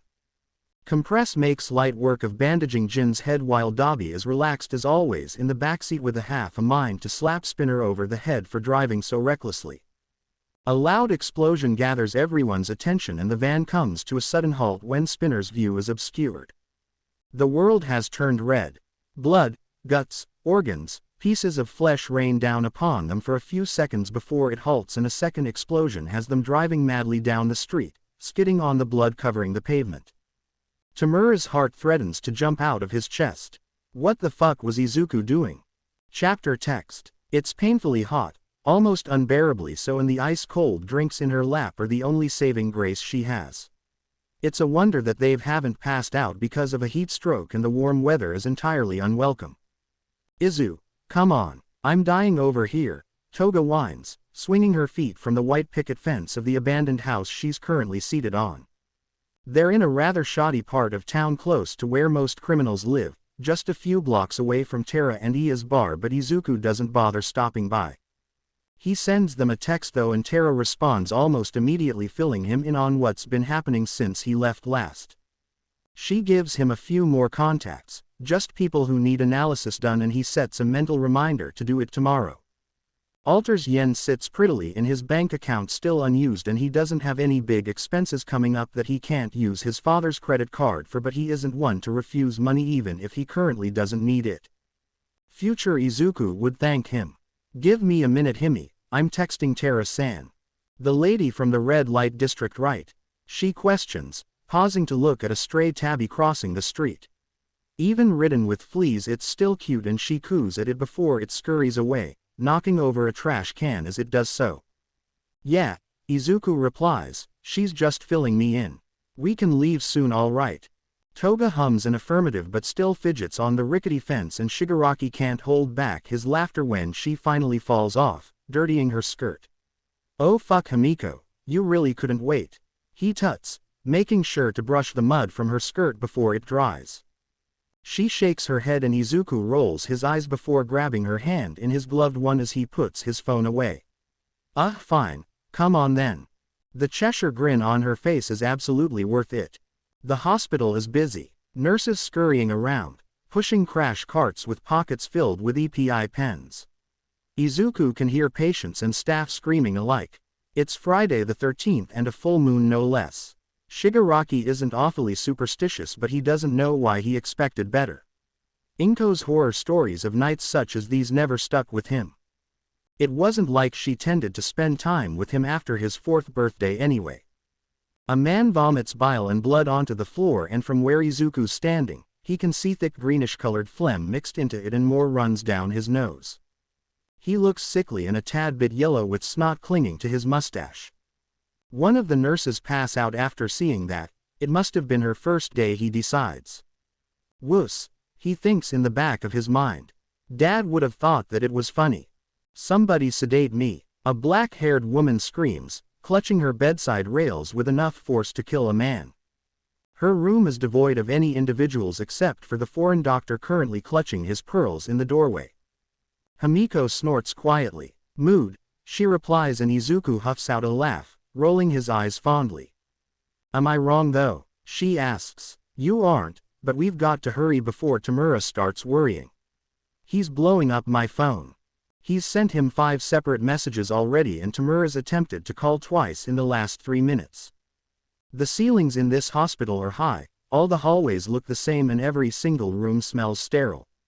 Izuku's already looped the security camera feeds, the last 4 minutes on replay, and nothing looks amiss as they enter into this room, closing the door behind them with an almost silent click. Your brother worries too much, Toga decides, a bit annoyed that her date with Izuku will get cut off so soon. Hanging out with him is as fun as it normally is. He's still the same nonchalant middle schooler that she knew back then, and now they get to spend even more time together in each other's presence because of the league. Shigaraki doesn't bother gracing her last comment with a response, far too concerned with the vault in front of them. Can you bear the cold for a few minutes? He questions, and when Himiko nods, he taps the stolen it against the scanner once more, and freezing air flows out. He almost feels sorry for the poor soul looking for their pass right now. No doubt they'd get fired, or at the very least suspended, for allowing the entire blood reserve to vanish on their shift. Blood high in red blood cells were typically stored in refrigerators at 1 to 6 degrees Celsius. All refrigerators and freezers came with temperature monitoring systems, and he looked over to see that this one was only at 1 degree Celsius. Not cold enough for him to complain, but it was cold enough for Toga to initiate skin-to-skin contact, stealing what little body heat he's generating. The contact makes him itch, and he feels as though only crawling out of his skin can give him sweet relief, but he likes Himiko enough to put up with it, so he doesn't say a word, shifting his body slightly so she's touching his clothes rather than his bare skin, and that eases the itch only slightly. Should we just loot the whole thing? Izuku asks, wondering what Himiko thinks about this whole situation. She would have to steal blood for a while if she was capable of rationing it properly. It would be convenient, and it'd save them a few trips in the near future. Her eyes are bright, cheeks incredibly rosy as she nods. Let's bring the whole thing. Kurogiri takes care of the rest. The blood bank reserve is painfully empty by the time they're finished, and as the last freezer disappears into the murky black hole, Izuku looks around once more. He seems to be doing that a lot lately. He's satisfied with what he sees, and Toga steps into the portal just as soon as the door handle turns. Izuku quickly follows suit. They watch the news that following day, propped up on the couch with Himiko's feet in his lap as he lays his head on Magna's good arm with a flavored ramune resting in his hand. A bowl of zaru soba that Kurogiri places on the counter catches his attention. Thousands of patients dead when Musudafu General suddenly loses their entire blood supply. Did you and Pipsqueak cause that? Dabi asks Toga, who passes him a beer without looking. She slowly nods as she smiles at him with fangs on display, and Tuya takes an obnoxiously loud slurp from the can to piss Tamura and Spinner off. Sweet. Stealing that much blood for Himiko has its merits. The job wasn't hard and seeing the smile on her face is definitely worth it, but now she has enough stamina to make her way to the lab so Garaki can attempt to copy her quirk without her passing out on his table.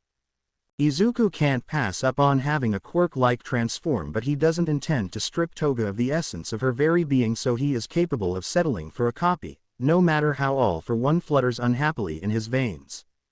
Izuku's frail form is one of the last things Tamura sees when his eyes gaze upon the battlefield.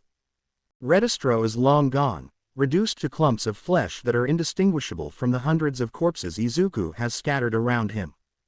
There are a few craters in the ground, no doubt from the explosions that they heard earlier, but even so Izuku is still entirely unmoving. Spinner whistles. Sista, the world don't look kinda crazy to you. Toga snorts. It look like we in an orange Fanta. Magna almost laughs as Dabi walks over and slaps them over the head. He's been sick of Himiko's brain-rot memes that she's been forcing them to listen to daily, and he even caught Kurogiri the other day saying, Riz, unironically. Riz. R-I-Z-Z. Chuya's a few steps away from moving out of that bar, but he has nowhere else to go, so for now he puts up with it. He ignores the feel of his boots sticking to the blood on the pavement as they search for where Izuku is. Bones crushed underneath his feet as he continues walking. A pale blue whistle catches Tamura's eye and his heart drops, then he's sprinting on the pavement, almost skidding on his aching leg as he does so. The League thinks he's just worried, overly protective of the only real family he has left, but they walk after him leisurely, taking in the scenery. Fuck, Izuku. Wake up, baby brother. Tamura shakes Izuku's shoulders with full-blown eyes, looking moments away from being manic. Toga and Magna hover uncertainly while Spinner remains behind the wheel with a frown adorning his face. Was his condition that serious? Izuku was as tough as nails. He'd beaten them all into the ground just last week without using any of the quirks he had at his disposal. Hell, Pipsqueak went all out. Dabi gives a low whistle, only realizing the gravity of the situation when he reaches down and is incapable of finding a pulse. Chuya curses once he realizes that Tamura is of no use. He's got Izuku in an iron grip, but now he's also unmoving, unfocused and entirely disassociated because his brother is unresponsive and possibly dead already because they were too late. Compress. He calls, help me move them. Twice, clear the backseat and Spinner, we're moving out. Shuichi revs the engine as it rumbles to life, and soon enough they're blazing down the street. Redistro's men forgotten in their rush, and Hisashi tuts under his breath. They're absolutely disposable, but he wants them. And just like that they've been condemned to fate worse than death. He finds it adorable how quickly their hearts begin to flutter in his presence, disoriented as time and space bend to his whims. Simply new breakable toys for him to play with. Tamura doesn't leave his brother's side. Being jostled so roughly in the van brings him back to clarity, and he pets Izuku's head even though the boy can't feel it. He drags his eyes away from the sight of Izuku's arm that lays limply by his side with the bone protruding through the skin. If Izuku was awake, he'd probably think it was cool, moving his arm to see just how the bone contorts as he displaces it, but he isn't, and all that Tamura is left with is misplaced anger and a fat dose of unwanted melancholy. Lizard. Drive faster before the Brad dies in the backseat. He's looking too pale. Dabi yells over the wind, head outside the window as he tries to gauge just how many police cars are following them at the moment. The law enforcement is clearly stalking them. They noticed them as soon as they were on the outskirts of the city, and while Compress can enjoy a good thrilling chase, 5 measly cop cars are incapable of putting fear in his heart. If it were heroes, that would be a different matter entirely, but he lets one get close, unflinching as the police officer in the passenger's seat raises his gun, attempting to coerce them into surrendering. As if That's yet another one of their mistakes, and Seiko reaches forward, ignoring the look of growing terror on the man's face as he compresses the entire vehicle into one of the pretty, shiny blue marbles that Shigaraki's younger brother loves. They're still a long way from Kamino Ward, even with Shuichi's reckless go-doffel driving, and he doesn't want to lead them straight to the bar. Todoroki Tsuya isn't going to jail, at least not today, and he fires off tiny flame bullets from the tips of his fingers, aiming precisely like how Izuku had showed him just a few weeks ago. The brat was smart, that much was clear, and before going to Deka City, he had helped out the League with their quirks, analyzing them in an unnerving way that almost felt uncomfortable and a tad bit creepy, teaching them new techniques and how to awaken their quirks if the need ever arises. Aguchi yells back, "This is as fast as it goes, Staples." And he swerves the van left, cutting off a line of traffic as they narrowly miss the green light. Cars honk angrily behind them, but the police are annoyingly persistent, so Magna fumbles around Tamura's coat pockets searching for his phone. "Can you call Kurogiri?" she hurriedly asks, waiting for a response and frowning when he doesn't even look up. Compress is now helping support Izuku's body because their leader's leg is actually in bad shape, and he nudges Tamura's shoulder, but even then he doesn't stir, not registering the touch. Toga snarls, "Aw, fuck it," and she snatches the phone from Magna to put in the code. She'd seen him do it when he was playing Mario Kart with Twice and didn't bother saying anything because she hadn't planned to snoop on his device anyway. Now she's glad that she did, because Kurogiri picks up on the second ring, and soon enough they're engulfed in complete darkness before feeling a sudden rush of wind as they ungracefully tumble into the bar. All for One has come to regret forbidding Gigantomachia and Kurogiri from helping his sons. Izuku had expected that the butler would have been unavailable. Kurogiri had told him so himself a few days prior. Teleportation via warping was an extremely versatile, sought-after quirk, and the young master couldn't ensure that the butler would have been completely fine. He couldn't risk losing Kurogiri, especially not this way, and surely Hisashi would have skinned him alive. Too many unknowns to count for. But Makia was different. He definitely had a role. He'd explained to the giant man to come to his aid when he blew the whistle in an attempt to shield him from the explosions. The giant man's skin could take, matter of fact he'd barely feel it. Tamura had asked what the light blue whistle tucked under his shirt was for, but Izuku had replied, eyes full of mirth, "It's a secret." Some secret it turned out to be, because while Gigantomachia was loyal to the Little Lord, serving All for One came first, and he'd come to regret that entirely. His heart clenches uncomfortably, feeling too big in his chest, like it'll burst solely from stress. Izuku looks worse for wear, and Tamura fretting over him does him no favors. Blood pours from the Little Lord's mouth when All for One lifts him up, and even from where Makia is standing, he can smell the burnt flesh and charred clothing. The stench is almost unbearable, but his loyalties have always laid with Hisashi, so he goes to guard the building when commanded, like the good lap dog that he is. Izuku was batshit crazy, Hisashi has come to realize. Who in their right mind would want Redistro's quirk? Turning stress and negative emotions into physical energy sounded absolutely exhausting, and his son wasn't suited for a quirk like that. All for One previously had a feeling that Izuku was more unhinged that he let on, but this all confirms it in his mind. Using Toga's quirk awakening and being capable of using the victim's quirk without actually taking it is smart, wickedly so, but Hisashi hadn't thought that the boy would have been capable of blowing himself up, 2 times no less, due to the sheer depression he felt. Was Izuku unhappy where he was? Was he not satisfied with his father or Tamura? Was the family not good enough? He shakes his head, dispelling those thoughts. Izuku had tried to commit suicide and ran away from home before his brother saved him. There was no universe that he would be happier living with Midoriya Izuku. Still, he slipped Izuku a better regeneration quirk, a helpful one that he liked to call speedy recovery, so he'd come out of his medical-induced coma sooner rather than later. Tamura still wasn't speaking to him, so he had no qualms letting his older son suffer with his broken bones. Garaki had long since finished stitching him up, wrapping his arms in gauze, and was carefully removing his gloves, tossing them in a hazard bin. He'll have a few scars, but the boy will live, master. All for One hums. Slightly displeased, Izuku was in a coma, but he dismisses the doctor so he can set Tamura's leg and beckons Tsuya forward with a single finger when he steps out of the room.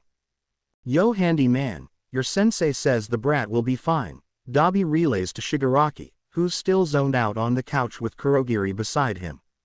Tamura hums, a slow low sound as he's high on painkillers, and Tuya can feel sorry for him. Him and Toga both. He knows they were close, but even Magna is silent at the bar's countertop. Midnight Blues is open. They've been closed for far too many days, and there's food that needs to be sold before it goes bad, so the kitchen is open too. Tamura wants to go somewhere far away. He feels nostalgia for a place where he's never been. Perhaps somewhere that doesn't even actually exist. Hirath is what it's called. Izuku explained it to him once, and now once again his sweet baby brother is out of his reach. Bundled under blankets in a sterile room with nothing but his heart monitor beeping to keep him company. Sensei had wanted to lock Izuku in the vault once more, just until the boy heals he had claimed, but Tamura couldn't trust him to let him out when the need arose. He had promised his baby brother that he wouldn't leave him alone again, and agreeing to that definitely would have went against it. Apparently Izuku's susceptible to infection at the moment, and as such human contact with the room upstairs the bar is quite limited, only Hisashi and the doctor are allowed in. Tamura thinks it's a load of bullshit. As if he'd infect his baby brother. I didn't think the kid would blow himself up, Compress muses, ignoring the awful mood that this section of the bar is. Is he suicidal? He continues, and Shigaraki drawls, maybe. Magna feels a tad bit worried, but she states, the kid'll be fine.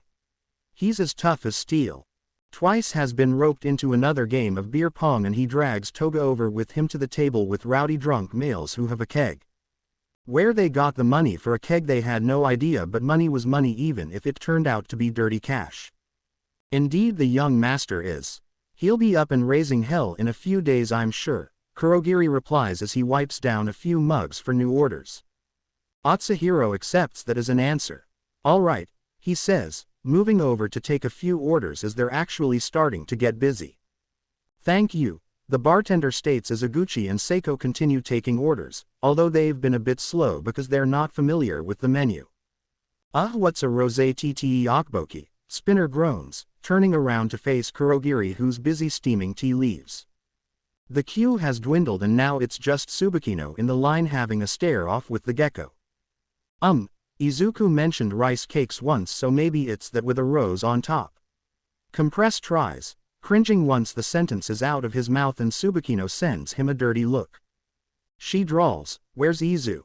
Unavailable at the moment, Tamura answers, slouching in his seat, still unwilling to use his crutches. So what, is he sleeping? He won't mind being woken up to see me, she replies, and now Tamura's an unfortunate victim of her mean stare. She continues, I know you don't like me, but you don't have to be difficult. It's not like I'm selling him crack. Shigaraki sighs, not being difficult, okay. Brat's hurt so he's unavailable. Pick something else off the menu. Something simple that these dunderheads can make, cause Zoo ain't here, he tacks on when he gives Spinner and Compress a glance. She nods in acceptance. Well, I had information, so pass it along. The police are getting antsy with the heroes breathing down their necks. You don't have a lot of time left, can't stall with having the patrons covering anymore. Tamura groans, another problem to deal with. When will he ever get a break? All right, thanks, I'll tell Izu no. Tsubakino smiles, tell him I'll bring Haru around before shit goes down. He nods, and then she leans further across the counter to lay into Compress, who's still trying to figure out the dishes on the menu, wondering who on earth came up with them. Spinner bats his eyelashes prettily at her in an attempt to soothe her increasing rage. I can make a mean grilled cheese. He offers, and she sighs in resignation. Okay, I'll take it. Don't skimp on the parmesan and add brie. Compress laughs when he fist pumps the air and Magna takes over the bar so Kurogiri can take a break. The bar isn't quiet, but the patrons are subdued, drunk out of their minds, slurring their words and giving each other loopy smiles. They're all out, Toga tells twice when the last man at their table puts his head down. Soft snores are all they can hear, and Kurogiri's just glad they cleared their tabs before going to sleep. What's left in the inventory? The butler questions when a hooker dressed in a tight black dress comes up to the bar counter, hanging off an equally sleazy-looking man's arm. Her cherry red lips pout when the misty man tells her the only things they can make at the moment are hawk and yakitori. Still she chooses to go with the hawk, pairing it with a small bowl of edamame, and picks the most expensive liquor Kurogiri currently has on the shelf. The man doesn't complain, even when she straddles him in their booth, leaving pretty open-mouthed keys that stain his white business shirt collar red for his unassuming wife to find. The rest of the night passes without incident and the League resigns themselves to a boring weekend, just long enough that their leader can heal in peace. Himiko's consistently droopy since Izuku's been comatose, and even Tamura has a hard time regaining his spark lost. Twice and Magna aren't any better, they're in the dumps as well. Jin, mostly because of Toga's awful mood lately, but Kurogiri has been trying to be more accommodating, making their favorite meals and desserts in an attempt to garner a smile from them. Even a slight uptick of their lips would do. Today is one of those days, with everyone lounging on the furniture, bags at their feet. Sensei says we've got to evacuate the bar for the time being. The police have already set up parameters for their raid, so where do you guys want to go to lay low? Tamura couldn't care less about where they're going, especially since Izuku is still in his room unmoving and he's still on his crutches. Oh, how he hates those crutches, but he isn't in the mood to apologize, not to his sensei, so healing his bone the normal way it is. France, Toga offers, wholly unserious when no one speaks up. Twice snorts before adding, perhaps Germany. And Spinner shakes his head. That's the most they've said in a while, but Dobby will be damned if they don't go somewhere sunny. December is oddly depressing, nothing but white snow stretching for miles, and while he usually loves the winter, he could use a break. Hawaii, he speaks up, just as deadpan as his tone typically is, and Magna raises an eyebrow, imaging Tuya with flower lace around his neck and a fruity martini in his hand on a white sandy beach, complete with a straw hat and sandals. When everyone turns to look at him disbelievingly, he shrugs before continuing, "What? It's warm, no one would think to look for us there. Might as well vacay if we've got to go for a few weeks and shit. Izuku might appreciate the sun too." Speak of the devil. Izuku wakes up feeling feverish, insanely warm, with his stomach threatening to revolt. Tamura isn't by his side and his bed feels rather empty and cold, but he can hear light chatter coming from downstairs, so he sits up. He catches the last bit of what Todoroki says and raises a hand, looking dead on his feet as he walks down the bar's steps. Yeah, I probably would. See, Dobby nods, pleased that Izuku's backing him up, and he does a double take. Surprised the brat's even awake, but before he can open his mouth once more, Tamura's already standing. "Don't pull shit like that again," he starts, jutting his pointer finger out to touch his baby brother's forehead so he takes him seriously. Izuku grumbles, "I didn't plan to blow myself up in the process, Ni-san. But yeah, I get it. Sorry for worrying you, okay? I'll make it up to you guys. I didn't want you to have to deal with it." Tamura keys his teeth, "They'll be fine, they can handle it." So, Compress pipes up, "Hawaii?" Dobby nods, "Hawaii." Twice snorts, a small laugh escaping from behind his palms, and he gives Toga a high five. "Yay. Glad to see you awake, Izuku." Magna smiles at him and he beams, hanging off her good arm, showing off a smile full of teeth. "Yeah, I'm all good." "Are you sure we're even in the right country? Did Kurogiri drop us off somewhere weird?" Toga asks, looking at the scenery. Dobby cocks his head, "Why wouldn't we be?" She shrugs, "Dunno, the temperature's weird. I said it'd be warm." "It is warm." He deadpans and she lets out a little, "Oops." Tamura's glued to Izuku's side, hobbling on his crutches, and he laughs, "What? Did you pack for the weather back in Japan?" Himiko almost looks ashamed, a light blush adorning her cheeks, and now Iguchi joins in with Tamura's laughter. "You did?" he accuses with tears in his eyes, and the locals look at them weirdly, but they wave and smile as they walk past. Izuku returns their greetings. He's polite if needs be, and he rubs Toga's back. "You can wear my clothes if you'd like. You'll look like Adam Sandler, but you're cute enough to pull it off." Twice agrees with him. No rhetorics in sight, and that is enough to soothe her, and soon enough she's back beside Compress, chatting his ear off. Magna's holding most of their luggage, with Izuku using his quirk to help. He isn't in a position where he can use his quirk freely without repercussions, but a few days' worth of headaches are nothing if he manages to help her out. "We should find a hotel or an inn," she speaks up, and Tamura agrees. They've only been walking for a few minutes, but he's already bone tired. The one they pick has bright yellow paint that's peeling off of every surface imaginable. The sign is broken and the policies are handwritten in English, so Izuku takes the time to read the sheet of paper twice. A boy sits behind the counter. It's really more of a table with his mother behind him, manually updating their books. "Heyo," Toga waves at them, trying to get their attention in broken English. "Hello," is one of the few words she knows, so Tamura shoves her in Jin's direction before booking the last 4 available rooms under a fake name. Magna laughs when she sees it. "Tom Hardy? Really?" Tamura bristles defensively. "What, it got the job, didn't it? Don't I look like a Tom?" "Hard no, bro." Spinner claps him on the back, hauling their luggage up the wooden stairs. Dobby speaks up. "If it's any consolation, you look more like a Billy or a Buck hillbilly." And now Spinner can't hide his amusement as their leader dusts a piece of the flame user's shirt. "Fuck off, Staples." Toga likes Hawaii, she decides. The locals are friendly and quite forthcoming even though they don't understand basic Japanese, but she's figured out the currency and has been shopping for days on end using Izuku's money with Magna and twice trailing behind her. "Ah, Jin-kun. Look," Himiko presents them with a rather large bag of seafood, filled to the brim with clams, mussels, lobster and shrimp alike.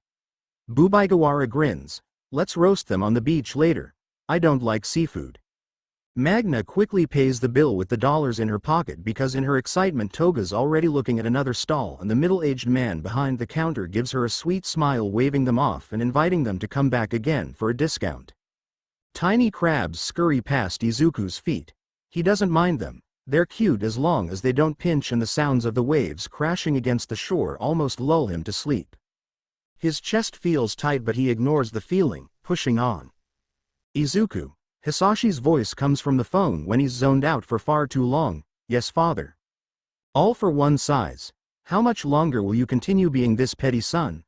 I can tolerate this behavior from your insolent brother, but you do not have such a luxury."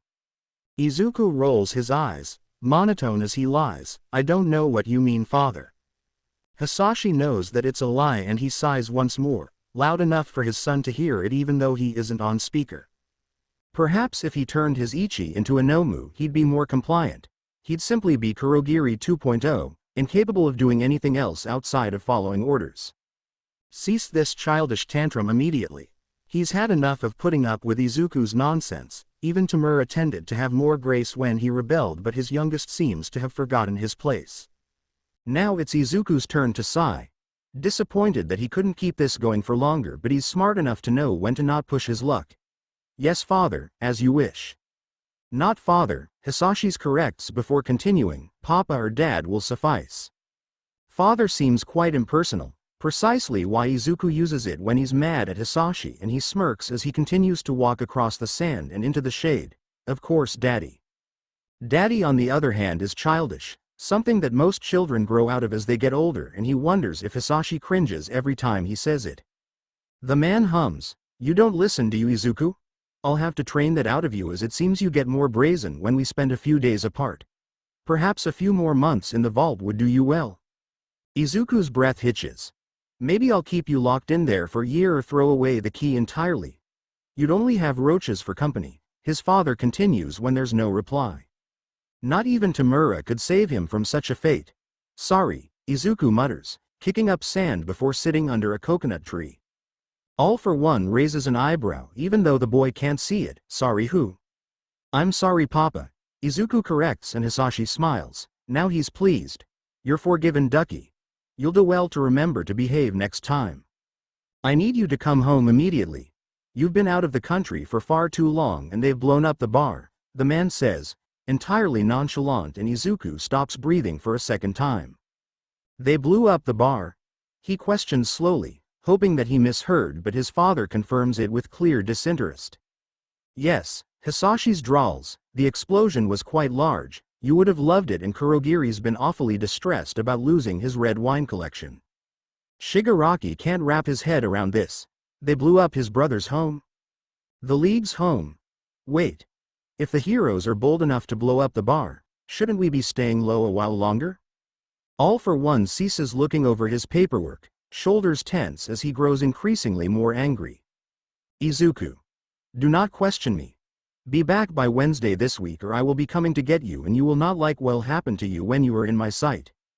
He hangs up after that, no goodbyes or letting Izuku get a final word in, and the nighttime air seems so much colder after their conversation. Hisashi leans forward in his chair catching his breath. He misses his son with every fiber of his being. Izuku with Tamura is a volatile combination, he realizes. He much prefers when the boy is docile and malleable, but he isn't angry, at least not anymore. Izuku's already been punished even if he didn't know it yet. The heroes hadn't descended on the bar, All for One had blew it up himself. Two birds with one stone. 1. Teaching Tamura a well-needed lesson. 2. Reminding Izuku of his place. His eldest was smart. Surely he would be capable of finding a hovel for the League to stay in, and his only regret is that Izuku would continue to suffer as a byproduct, a mere afterthought due to his increasingly selfish actions. He smiled as he dipped his pen into more ink-signing letters in stunning calligraphy. Yes, Izuku would fit right in by his side, with the heroes none the wiser. Magna's tanning as seagulls fly overhead. One stoops down to steal a fry right off Twice's plate and he yells, waving his hand at it, and Toga swears that it stuck its tongue out at them. Seagulls don't tease. That's illogical. Dobby speaks up from under the straw hat he's using to block the sun's UV rays. It stuck its tongue out. I saw him do it, Himiko insists, and Magna placates her. Yes, yes, we believe you, love. See, Toga continues, Mags knows. You're just dumb, Dobby. You're dumber than me, you freak. He denies, and Toga replies instantly, nah, you're the freak punk. Who's a punk, you brat? He questions, blowing a gust of sand her way, forcing her to close her eyes. She audibly sighs as though she's sick of Tuya's shit. Compress also sighs, sprawled off on the sand. We're straying from the subject. I do believe the seagulls were conspiring against us. Let's plot their demise. Let's roast them, Twice claims, and Himiko nods in agreement, looking quite serious as she does so. Maybe they'll be real yummy. Ah, we can dip them in hoisin sauce. That'll probably be gross. Jin continues, and from where Izuku's sitting, he can tell that they're wholly serious. You'll contract diseases. It probably isn't smart to eat stray seagulls you don't know about, he pipes up, and even the chaotic duo can see reason. Tamura grumbles, nah, let him do it. They'll learn when they get sick. Mean, Himiko exclaims, and Spinner groans, burrowing himself further into the warm sand. Their leader tunes out her whines in favor of focusing on his brother. Tamura wasn't normally nosy, but Izuku had been quiet, eerily so since yesterday. The only thing he found interesting on his phone was the call log. Sensei called every few hours, sometimes even 7 times a day, with their calls lasting a minimum of 2 hours. Hisashi must have been letting him stew in his anger, or perhaps he had been taking it out on Izuku. That would explain his baby brother's odd mood, and Tamura frowned. He'd have to make up with their father even if he really didn't want to. Has Dad called? He asks, feigning ignorance, and something flashes in Izuku's eyes that he's too slow in deciphering. Yeah, he said I should get back in a few days. The way how the sentence is phrased isn't lost on Tamura. Father would have been content if Izuku was the only one to return when he said so. He was always fond of having his youngest son right within reach and under his thumb. Oh, and the bar blew up apparently, Izuku added as an afterthought, and Compress craned his neck around to look him dead in the face. Blew up? The magician questions, and Izuku nods. Yeah. Dad said the heroes did it. Good thing we cleared out when we did then. Dobby speaks up, holding no significant attachment to the bar, just another home ripped out of his grasp that he's had to give up. Quiet chatter is all Izuku can hear surrounding him. The birds go unnoticed, but the sand underneath him is starting to feel uncomfortable as he can feel a few grains in his shorts. The wind is appreciated though, and Izuku feels a cool popsicle press into his skin. He looks up to see Magna. Spinner got us some, she explains, and he gladly takes one, savoring the pineapple flavor on his tongue. A local ropes Tuya into a game of beach volleyball, and considering that he isn't one to back away from a challenge, he drags the rest of the league with him to play. Ku. Baby brother. Izuku. He zones back when Tamura touches his face, looking beside him to see his brother's face scrunched in worry, frown lines evident. Nissan. Don't be sad, wasn't ignoring you. Sorry. Izuku apologizes with being prompted, seeking to rectify the sadness seemingly pouring out of Tamura's eyes. "What's wrong with you?" he asks softly, and Izuku's heart clenches uncomfortably. "I made Dad mad and now I'm scared," he admits, and Tamura pulls him closer so they're hugging and he huffs out a breath, his chin on Izuku's head. "I think I'm dying, Tomu," he continues, decompressing completely in his big brother's sturdy embrace. Izuku can feel when he shakes his head in denial. "You'll be alright, okay? You've got me right beside you, so don't leave me. We'll crush the heroes and then Papa will go back to normal once All Might's gone," he murmurs, looking past the ocean straight into the horizon over Izuku's head. "I would never leave you. I'll always come back to you, honest," Izuku promises, and now Tamura smiles, keying his forehead. "Thank you, brother." Izuku ends up returning late. Only technically by 1 single minute and a few seconds, because he had dragged out his stay and traffic was simply awful at this hour. All for One is good at hiding his rage in front of the League, but Tamura can see through it. He has always been capable of doing so. Hisashi's fingers twitch in his suit pockets and his face is set in a neutral expression, but it's entirely unnatural and he can tell that his sensei is going to blow his fuse.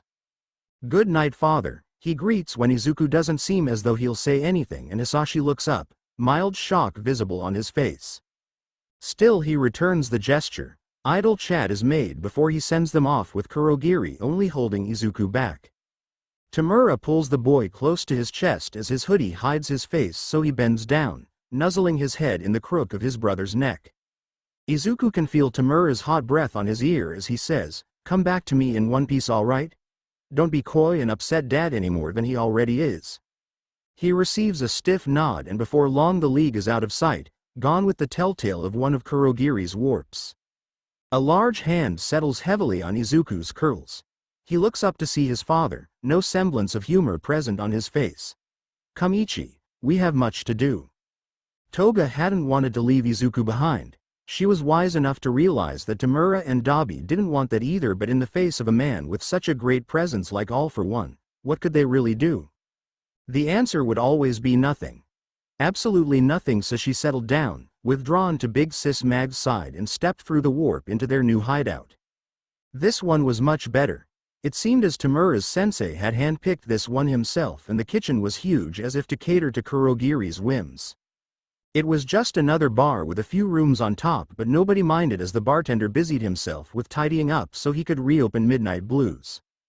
They weren't too far from their usual clientele. After all, who would expect them to hide when they just had been found? That was the reasoning All for One had used, and she was inclined to agree. Hopefully the heroes would ignore them until they were making their next move. Magna sighs as she drapes herself over the bar counter.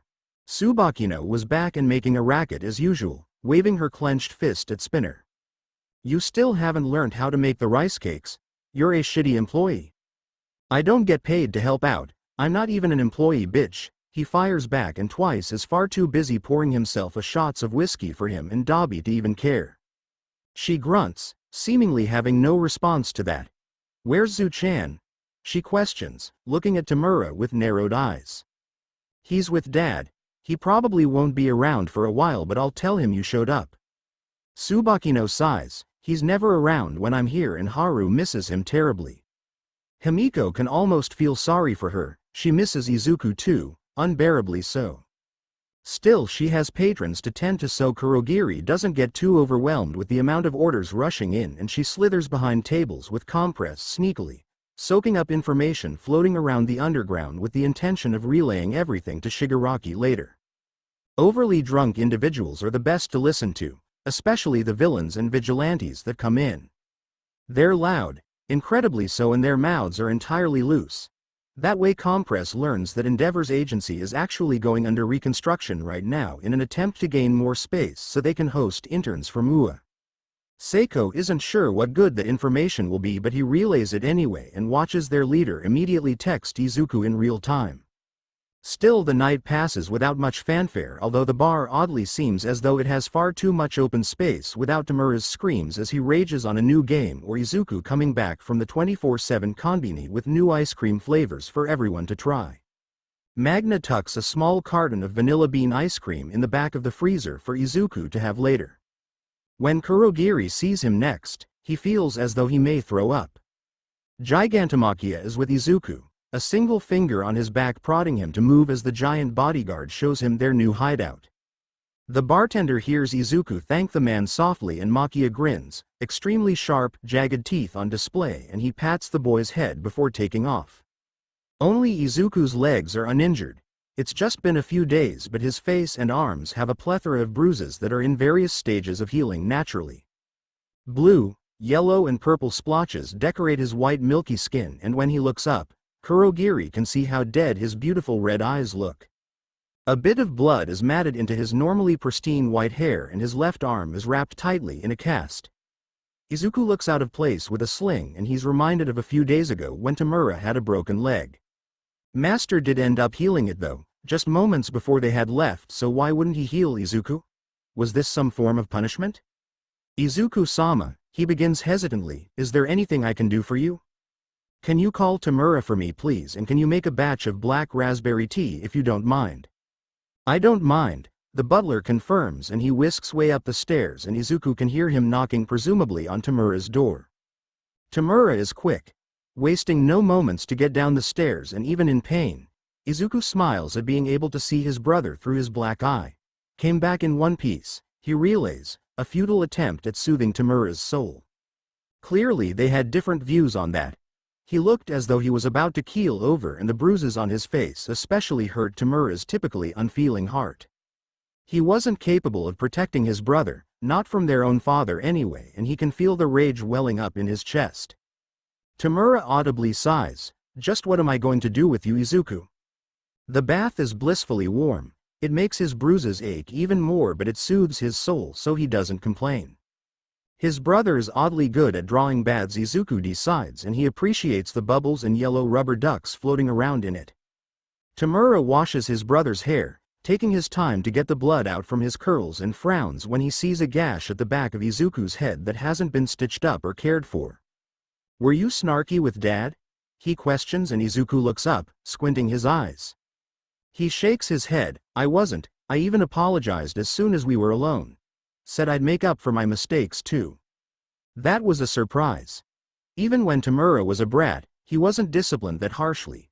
He'd be grounded, gain a slap on the wrist, and lose his console for a month or two, but Sensei had never laid his hands on him in such a manner unless it was for training. I see. He replies and leaves it at that as he continues to work the conditioner through Izuku's hair. Hisashi inhaled the smoke from the lit cigar in between his fingers. His mind was awfully clear, capable of much more focus than it had been last week. Izuku was back and properly disciplined. Kurogiri's appointment with the doctor went swimmingly, and Tamura had even apologized without being prompted.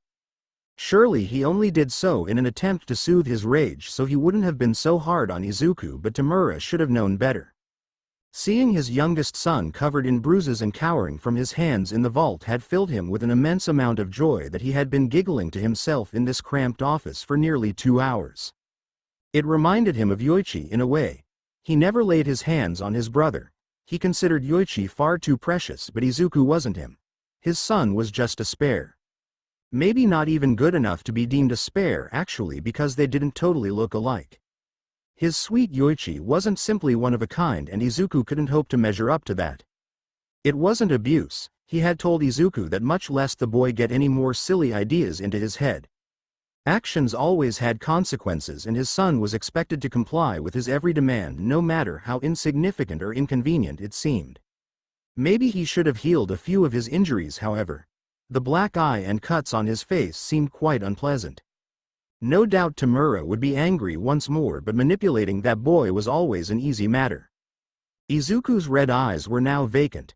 No silly dreams or aspirations behind them, just an unyielding desire to follow his father's every command, lest he earned his ire once more.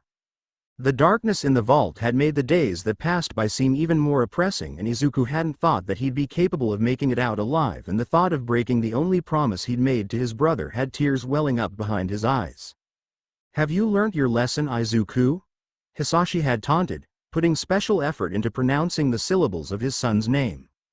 There was only so much patience the boy was capable of expressing, and for the first time since they'd been in the room, he had raised his hand against his father in an act of defiance. You'd hurt me. Your loving father who took you in? Don't be mad, Ichi. You did this to yourself, so daddy's just disciplining you until you know better, he had responded, and Izuku froze, thinking his words over. He cooed, continuing, you wouldn't want me to be a bad father, would you, Izu? Having a good father equated to being harmed when he messed up. Was that what this was?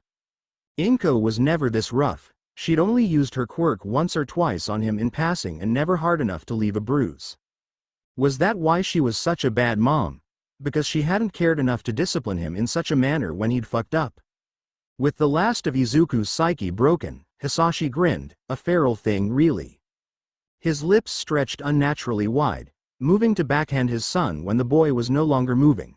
How dare Izuku stop paying attention to him in the first place when he clearly loved his son so much?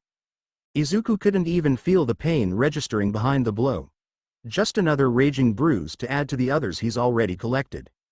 His father had hit him, and it felt like a key chapter text. The fish markets in Hawaii tended to be quite busy, always bustling with life as long as the sun was up. It was his favorite place to be, especially after he'd snagged a quirk that seemed interesting. Something to do with lava, which had him wondering if meta abilities were capable of manifesting based on precisely where individuals lived. Perhaps there were some geographical aspects to take into consideration. He couldn't use it as yet, but Izuku hadn't told Tamura. Not when he was on such good terms with their father of late. He could remember small children haggling prices as their parents chatted and the sun beat down on everyone unmercifully, but those memories felt years old even though they happened merely weeks ago. Still, Izuku didn't hate it, and Tuya was thriving in this weather. It seemed as though he really was sick of the cold air back home, and he spent his days sunbathing as often as cats did. He's like an overgrown kitty, Himiko had teased once, but a good noogie had her behaving for the rest of the day. Izuku wouldn't have minded moving to a country like that, spending all his days lazing at the beaches with the League by his side. He's come to see them as family, even the ever-so-prickly Dabi when he begged his father to heal his burns with Rewind. Todoroki had been pleased. Spinner couldn't call him a crispy McNugget anymore, and Tamura could no longer refer to him as burnt bacon. He could still tease Iguchi about his scales though, and Shigaraki's skin wasn't much better, so every now and then he ruffles Izuku's hair in passing, ignoring the murderous looks his leader sends his way. Magna was an absolute sweetheart. She was the glue that kept this band of misfits together, and Izuku had almost cried when she'd kept up the tradition of getting new cartons of ice cream to try when he wasn't around. A small container in the back of the freezer had all the flavors they'd managed to steal in the few days he was gone. He wasn't left out. Matcha lime, grape nut, strawberry sorbet, raspberry cheesecake, and a new version of the caramel fudge stared back at him when he returned. He even had a whole carton of his favorite ice cream to himself, but he shared it anyway, laughing at the pleased hums Himiko gave as she licked the spoon. For those reasons entirely, he left guilty walking around with so many bruises. He had pawned off the regeneration quirk to Tamura when he had a broken leg, but he hadn't explicitly told his brother that he had the quirk, so he'd feel weird asking for it back. Perhaps he'd steal it. He'd healed many bruises in the past though, this wasn't something new, but now Dabi couldn't even meet his eyes as he handed Izuku an antiseptic cream for his injuries. His jaw was permanently clenched whenever he looked in Izuku's direction, and he wasn't a fool, he could figure out why. He knew of the skeletons in Todoroki Tuya's closet. The bar is somber and it's entirely his fault. Still, there's work to be done, so he drags Dabi out of the bar under the guise of buying more sweets even though the fridge is stocked. The dim lights in the konbini hides now shady they actually look, and the man behind the counter doesn't even give them a second look, far too engrossed in the video playing on his phone. So Pipsqueak, what you wanna get? Dabi asks, scanning the aisles, a few cake boxes in hand. Is your birthday coming up soon? Izuku replies instead, redirecting the conversation with minimal effort. Tuya hums in affirmation as he tosses a brownie mix into the cart. Izuku continues, what would you like for a present? Endeavor dead at my feet, Dabi replies, not missing a beat, and Shigaraki laughs. He shouldn't have expected any better. We can do that for your birthday if you'd like. Izuku's version of poetic justice. Tuya looks at him in disbelief as Izuku adds cream cheese, a bottle of wine for Kurogiri, and graham crackers to their cart. You'd help me kill the number 2 hero? Have you no self-preservation? he confirms, and Izuku gives a Gallic shrug. I said I would, didn't I? Let's do it in the morning though so we can go home and bake your cake after. He continues in absolute nonchalance, and Dabi doesn't waste the brainpower to figure out if the younger Shigaraki is being sincere. Still, he appreciates the gesture even if Izuku hasn't thought it though properly, and he pulls the hood of his coat further over his face. With his burns gone, he's easily recognizable, and he'd rather not out his secret in some dingy 24/7 konbini where crackheads frequent. He tosses some gauze into the cart and raises an eyebrow when Izuku looks at him weirdly. Are your bruises healed? Shigaraki lets out a quiet laugh. Touché. Spinner spots the new carton of matcha ice cream in the bags before Dabi's even walked through the door, and he snatches the bag, feigning excitement at putting the groceries away. He just plans to monopolize that flavor. Toga has descended upon him in the kitchen, grabbing the carton that has strawberry shortcake and pulling Tuya along with her. Ponyo plays in the background as Dabi indulges her, wiping her face with napkins when it gets too messy. He's an older brother through and through, Izuku thinks, and he wonders just how many more days of peace the League will have just like this. Endeavor's agency is hard to miss. It's in an incredibly busy area, but no one bats an eye at the two hooded figures making their way in with the construction crew.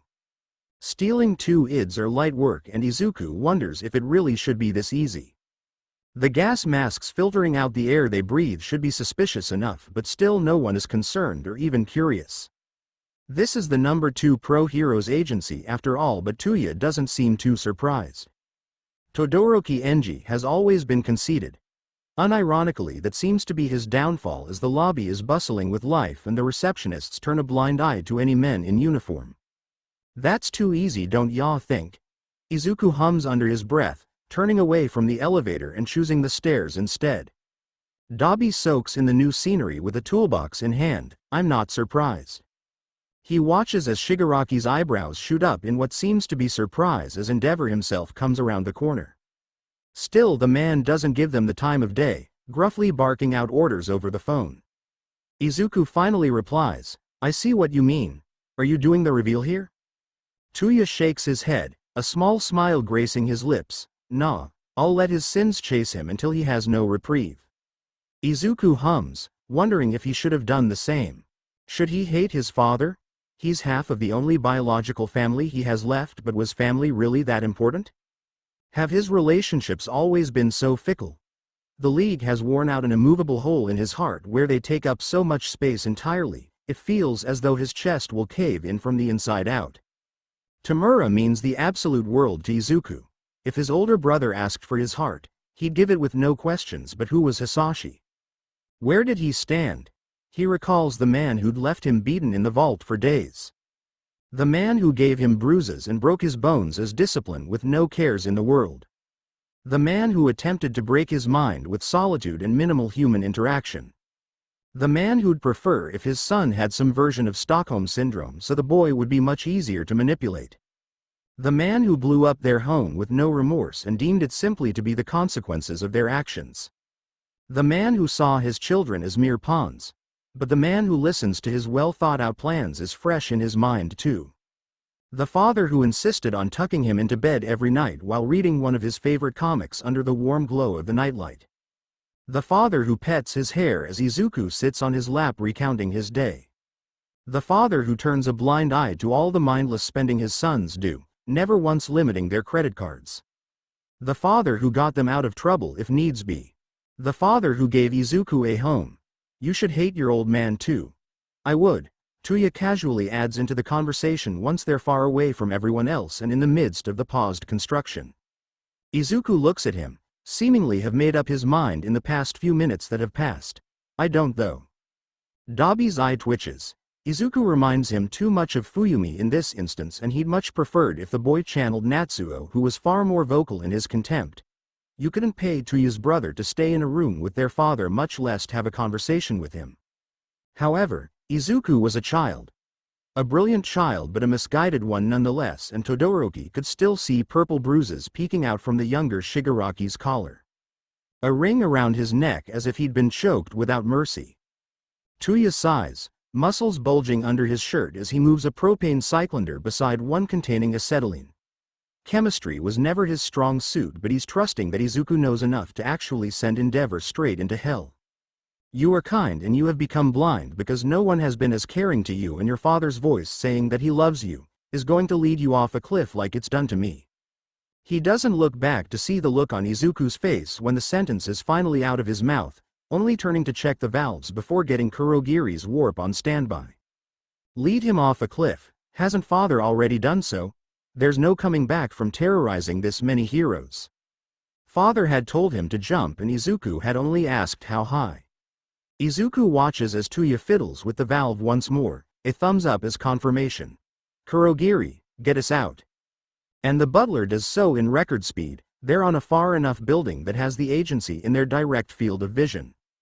Tuya wasn't sure why Izuku had waited until the agency was undergoing renovations. But only one thing was running through the younger Shigaraki's mind. Propylene. Propylene, a flammable hydrocarbon gas, is commonly used in industrial applications like welding, cutting, and brazing due to its high energy output. No doubt multiple canisters would be in the agency if Endeavor was rebuilding like the news outlets claimed he was. The canisters came with valves that allow users to safely open or close the cylinder, regulating the flow of gas to the equipment being used. Gases under pressure are fire hazards and are capable of creating beautiful explosions. Simple canisters can turn into missiles if not handled correctly, and Izuku gave Dabi the honor of destroying the propylene cylinder valve that vents the gas. Stocking the cylinders together helped the first one they toyed with. At first it was just a small fire that needed no more than a fire extinguisher to put it out, but it spread to the other propylene cylinders, and adding the acetylene canisters to the equation didn't bode well for Endeavor. The fire allowed the cylinders to explode, damaging the property and turning their world into nothing more than dark reds, warm yellows and welcoming orange hues. Adding hydrogen sulfide to the equation was a last-minute idea, and Shigaraki's only regret is that he wouldn't be able to see the exact moment Endeavor dropped dead. Izuku whistles, "Burn baby, burn," from the railing of the building that Kurogiri deposited them on, and beside him Dabi is laughing with glee, letting out little giggles before yet another earth-rocking explosion happens and the roof of the agency finally crumbles. A grandeur spin is what Izuku graces Todoroki with as he goes round and round, watching the fire from all angles. "Have I given you best birthday present?" Tuya looks at him as though Izuku is of lesser intelligence, but his face breaks out into a grin and he beckons Izuku closer so he can ruffle the white curls that sit atop his head. "Of course, Pipsqueak. Best gift I've ever gotten in my whole life, Scout's honor." Shigaraki frowns. "You've never been in the Boys Scouts though?" A scoff comes his way. "How do you know that?" Izuku leans further across the railing. Look in moments away from just toppling off into the busy road below. "I know everything about you, Tuya." Dabi rolls his eyes, pulling the boy back by the scuff of his neck. "You're creepy, you know that? No wonder you don't have any friends." Izuku nods in agreement. "I'm quite aware. My mama and classmates used to tell me that all the time." A stark silence fills the rooftop, minus the blaring alarms and sirens coming from below. Tuya doesn't know what to say to that. How fucked was this kid's family life? Worse than his, and that's saying something. He's knocked out of his stupor by Izuku pointing. Look, they're wheeling Endeavor out." And indeed they are. The man isn't completely fireproof after all, as his clothes are singed to hell and back and he's entirely unresponsive. His skin looks gaunt, as though he's been unable to use oxygen for a good few minutes at least, and his sidekick Burnin doesn't look much better. The civilians wailing in the background are comparable to the white noise Izuku uses to sleep, and by the looks of it Dabi feels no remorse either. Just collateral damage similar to bycatch. He watches as a young boy, maybe 12 or 13, holds his mother's purse in his hands. The falling debris must have hit her, and from where they're standing the vibrant pool of blood is hard to miss. Her entire brain cavity is spilt on the concrete, yet her son isn't disgusted, doesn't hurl, only clutching the purse to his chest, and he lets out heartbreaking sobs that rack his chest. Izuku wonders if anyone will ever love him that way. Tamura feels as though his baby brother must be some form of karmic retribution for all the sins he's committed up until now. Not a day goes by where Izuku doesn't stress him out, and he wonders just how much of this is a result of their father's influence. Still, the scolding can wait until later. Right now he's channeling an alter ego that's a professional baker so Dabi can continue to have a good day. Kurogiri's made omurice for lunch and now Izuku has insisted upon baking a cheesecake with a brownie-inspired crust. Spinner feels the early onset diabetes settling in even though he hasn't actually tried the cake as yet, but Izuku doesn't actually let any more get close. Tuya sits on the counter overseeing everything, giving little pointers on how he wants the base to turn out because again, it's his birthday. Magna and Toga were allowed to sift the dry ingredients and grease the pans, but since Compress preheated the oven, they've all been shooed out of the kitchen. Twice is sulking wholeheartedly, but Kurogiri promises to share the wine that Izuku had brought back from the latest grocery trip. It's tart, tasting heavily like cherries, but 2 glasses has gin, forgetting what he's upset about. It's hot in the kitchen, so much so that Tuya has ditched his usual get-up for basketball shorts and a plain white tee. Izuku is in a similar get-up, with Toga's Hello Kitty headband pushing his curls out of the way and his tongue sticking out in absolute concentration as he pours batter into a greased pan. Todoroki feels oddly warm, dare he say loved. He has no memories like this back home, and when he was out on the streets he never celebrated his birthday either. Far too occupied with just surviving. Living to see another day triumphed over momentary joy in his book, but now he was with the League. In their slightly cramped kitchen with a brat making him an extravagant dessert just for his birthday. The same brat had killed his father just a few moments before, and that warm feeling comes back full force. Loved? Yes. Yes he is. Yua. That's so detailed, Toga says, itching to cut a slice of cake but willing to wait until it's cooled. The top of the cake looks marbled, with brown and white swirls, so Tuya is inclined to agree even though he's not quite sure what flavor it is. Izuku stands dutifully as Magna wipes off his cheek. There's powdered sugar on your face, dear, she'd said, and now she's rubbing his face raw with a warm wet rag as a mother would her child. Happy birthday Tuya is written on top of the cake because Izuku didn't have the time to grab a cake topper, and even though he's good at baking, the younger Shigaraki isn't very skilled at working with buttercream.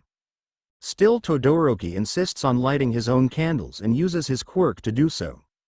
Atsuhiro's eyes light up. It isn't too sweet, the magician exclaims, and Iguchi is beside him nodding as Tamura has his slice. Have your cake and eat it too, Izuku tells Tuya as he passes him a plate, and the flame user gives him a knowing smile. Himiko flops dramatically on the floor, her slice in hand. Zuzu, I want it sweet. Tamura watches as his brother looks around frantically before answering. I've got chocolate syrup, strawberry jam, whipped cream, more powdered sugar and sprinkles? All of them in that order, is what Toga declares, and Spinner can't hold back the grimace adorning his face. Yuck, he tells her, but she sticks her tongue out at him and twice lightly hits the back of his head in support. The sun has set even with the city in chaos, and Tuya stands outside on his bedroom balcony lighting his second cigarette. This way the smell doesn't cling to the walls, and he's not too keen on smoking around others either, but of course the brat's stuck to him like a leech. Barging into his room, but at least having the common decency to shut his door. Happy birthday again, Izuku says, tossing him a pack of the cigarettes that he loves that are a bit on the pricier end. Dabi leans further over the railing watching the dispelled smoke flutter away as he grins. This day just keeps getting better and better. What's next? Gonna buy me a house? The pipsqueak has the audacity to cock his head asking, did you want one? Todoroki sighs. The concept of sarcasm is almost always lost on Izuku, and he shakes his head. Don't worry about it. Thank you for the cake though, and earlier. He waves his hand around, unwilling to explain further, but a small smile graces his face. Don't mention it. The city is still chaotic even when night finally falls, but the subways are painfully empty and the streets even more so. It seems news reporters had seen Tuya and Izuku perched atop whatever building they were on, and with the discarded gas masks laying at their feet and Kurogiri's portal in the background, it was obvious who'd caused the agency to be in such disarray. Even so, Izuku's in quite a good mood. Their faces weren't being broadcasted on the telly anyway, and his literal skipping down the street has Tamura laughing slightly. Hell Zoo. Slow down, yeah?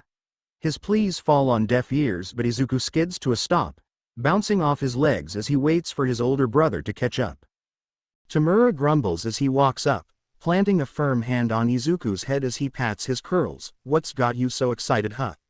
he asks, but the answer is right in front of him. "An arcade that opens late. Thought you'd like it, you know? Video games and stuff. I got your gloves too," Izuku tells him, waving a pair of black artisan gloves around. Tamura didn't need them, not anymore, but sometimes when he got too excited or overwhelmed he'd decay something without truly meaning to.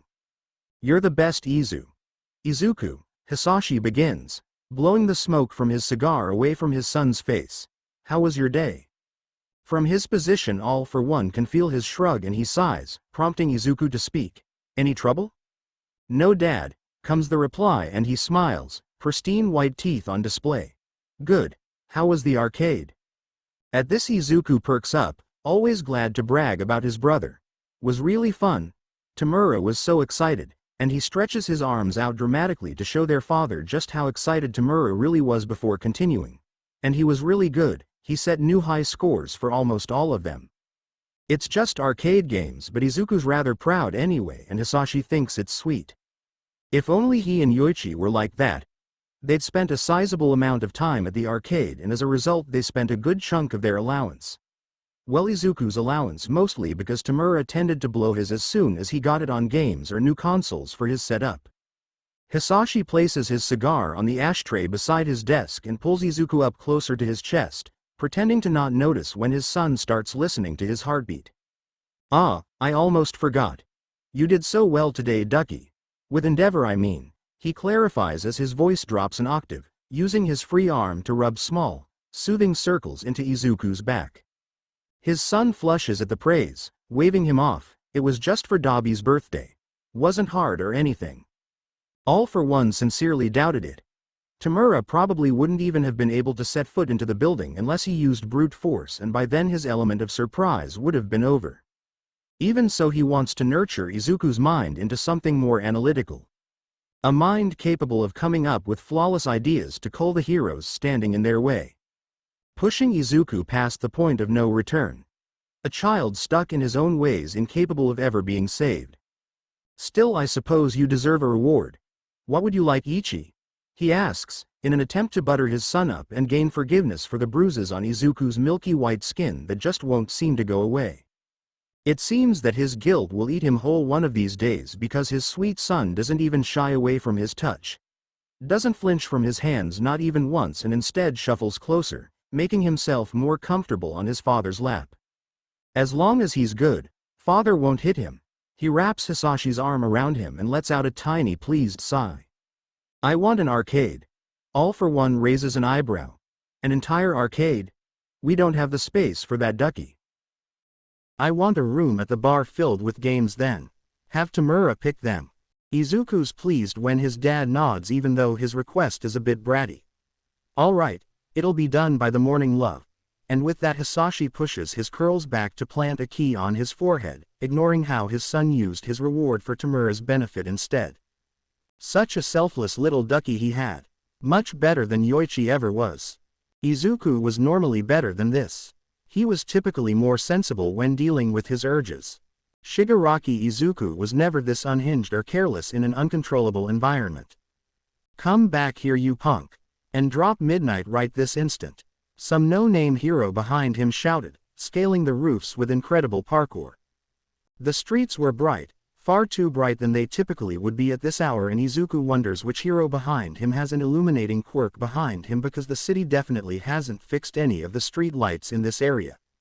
No doubt father would be mad. Would he be angry enough to lay his hands on Izuku again? Angry enough to squeeze his throat hard enough that he'd start seeing stars and start wheezing in a pathetic attempt to get oxygen flowing? God, he hoped not. But what would Tamura think? One day he'd give his older brother a heart attack for sure. He could feel his heartbeat becoming more erratic, an insistent pounding in his ears. No matter the time or the place, heroes served to be a royal pain in the ass.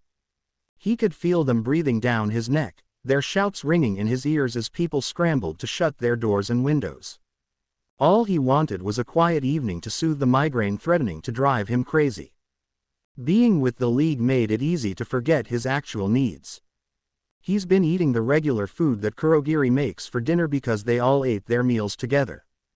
Himiko had insisted real families did, and she loved them enough to consider them as her family, so everyone did so without complaint. The only thing of sustenance he'd had was sushi and sashimi from a few days ago that Compress had requested, but that wasn't enough even though Tuya had pawned off his share. Beside, he couldn't stand eating fish. Hence the urge for meat. The intense craving for flesh that he couldn't possibly ignore. He'd been a stick in the mud all night, and Izuku had desperately wanted to get rid of his foul mood before seeing his father. No use in making the man angry just because he was in a piss-poor mood after all. Rooftops were Izuku's favorite place to be, though he tended to remain on ground level just to avoid Eraserhead and the other nighttime underground heroes that patrolled the slums. Though tonight, the demon that plagues him comes in the form of Midnight, Quirk's somnambulist. Her appeal and persona is lost on him. He doesn't have crushes and rarely deems individuals as attractive, so Nimari seems to be an annoying fly that doesn't go away even after being swatted. Even though it's chilly, her costume remains the same. Scantily clad and paper-thin fabric don't leave much to the imagination, and she's dead set on having a conversation with Izuku even though it's awfully one-sided. At first he'd just been window shopping. All the respectable stores in the area closed at normal times, and he'd been waiting for the clock to hit midnight before he even thought of visiting Terra and Iya. Up close, Midnight was even prettier than she was on television, and his quirk begged him to initiate close proximity. That in itself isn't hard. She's dead set on invading his personal space anyway, and he habitually starts holding his breath anytime she slightly moves because his mask that Seiko had gifted him is back at their base. "Ah, what's a cutie like you doing out so late?" she coos, making herself comfortable on the rooftop. From where Izuku's standing, he can see that her ankles look swollen, and he wonders why she doesn't just take the goddamn heels off. Or at least swap them at night. That was logical, right? Izuku deflects. "Shouldn't you be busier out saving people?" She shrugs a hand noncommittally, turning off her comms in the same movement. "It'll be all right." A scoff is the response she receives in turn, and Nimari teases, "What? Worried about little old me?" As if. Izuku wonders if it's this easy to pick heroes off when they're alone, and he ponders on why fate allows them to seek him out knowing it'll lead to their untimely demise. "So, how old are you?" she asks, attempting at an icebreaker. "Old enough," comes the reply, and Nimari laughs, but it feels incredibly hollow. "Yeah, should have expected that." Unknowingly, Izuku's caught her undivided attention, but he knows secrets that the public doesn't. Her shady advertisements present on the black market, the lawsuits that have been swept under the rug, and the reason why most of her interning hero students leave her agency with a dead look in their eyes. He wonders just how students from the general education department had been led astray, and he wonders if any promising hero students had interned with Midnight this semester. Izuku knows of one, Momo Yaoyorozu, the everything hero, Kriti. She's always put together, a bit of a prude if you'd ask him, but now the poor girl was so traumatized that she could barely focus in her class whenever it was a male teacher. Yaoyorozu had latched onto Nimari as a result, even though that same hero was the one who had cast her into hell, but clearly Midnight had some grander way of painting herself into a savior of some sorts, and Izuku wanted to take notes. Watching the cameras rarely ever provided entertainment though, but he figured the short purple boy with the balls on his head would have deeply appreciated his time there.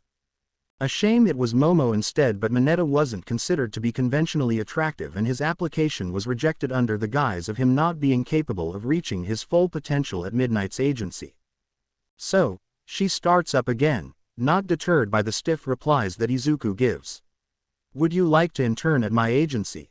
You wouldn't be doing much, just shooting videos. Kinda like a model." She hides her smile behind her sleeve, obviously finding her turn of phrase somewhat funny. A model, she'd said, as if she wasn't selling out her interns to do glorified work to the sleazy individuals who bid the highest in her shady chat rooms. Izuku knew all too well. He made it a habit to study heroes' lives, especially the ones that frequented UA. Nedzu had a bad habit of employing scum if they fed his pockets just right. "You know what? You're a cunt. Fuck off. Kill yourself and jump off the bloody roof." Izuku gestures to the railing in front of them, prompting her to go forward. Still in a foul mood from earlier and now too pissed off to even listen to any more of her squabble, she holds out both hands, waving them around in mock frantic, attempting to placate the rather attractive young boy she'd noticed on the rooftop. Huh, why so hostile? Nimari laughs, attempting to improve this white-haired angel's mood but to no avail. It's just a job, she continued, stalking closer into Izuku's personal space. Just videos, yeah, Izuku asked. Just you pumping me full of drugs until I'm in a half-lucid state, limbs unresponsive and entirely under the mercy of whatever sick fuck paid for me. At this she freezes, a scowl on her chapped lips. Who told you that? How do you know about that? Shigaraki smirks. He really can't help the pleased smile that overtakes his cheeks. I know everything about you, Kayama Nimari. You brat, she spits out, moving closer to put him into a headlock, but Izuku dodges her advances with ease, weaseling out of her grasp. She's frustrated, Izuku can tell. He makes that same face when he has to try repeatedly over and over again. You know, attempting the same thing over and over while expecting different results is defined as insanity. Are you really that unwell? Won't you give up? He teases, holding his breath when the woman finally sees red and jumps forward to grab his arm in a vice grip, and he lets her. Kayama squeezes impossibly harder until Shigaraki is painfully aware of all the bones in his forearm. I was going to allow you to come with me willingly, but since you'd prefer being so insufferable, you're coming with me by force. She looks a lot like his mama in this moment. The satisfied look that adorned their faces, and they have the same grin like a cat that got the cream. He doesn't miss seeing a face like that one bit. Be a good little boy and come along, and I'll tell my clients to take it easy on you. Hell, maybe you'd even enjoy being BPD. Some of my younger interns do, they just can't help it. Every threat she's dished out so far is nothing but the absolute truth. Even without Tsukauchi's quirk he could figure that out, and while he hates heroes, the students at UA are only children. Not much older than he is, and he sympathizes deeply. For the trauma they'll spend decades working through, for the endless therapy sessions that are bound to come their way eventually, and for the betrayal they all faced at the hands of an educator who was supposed to protect them. Kayama's still talking, but Izuku tunes her out, giving her a sweet smile before touching her and ripping somnambulist from her very being. He covers her mouth to swallow the ear-piercing scream she lets out as a result, ignoring the bite Midnight gives his palm, and soon enough she's hunched over, eyes rolling back into her head before she hits the ground. Still, her scream caught attention.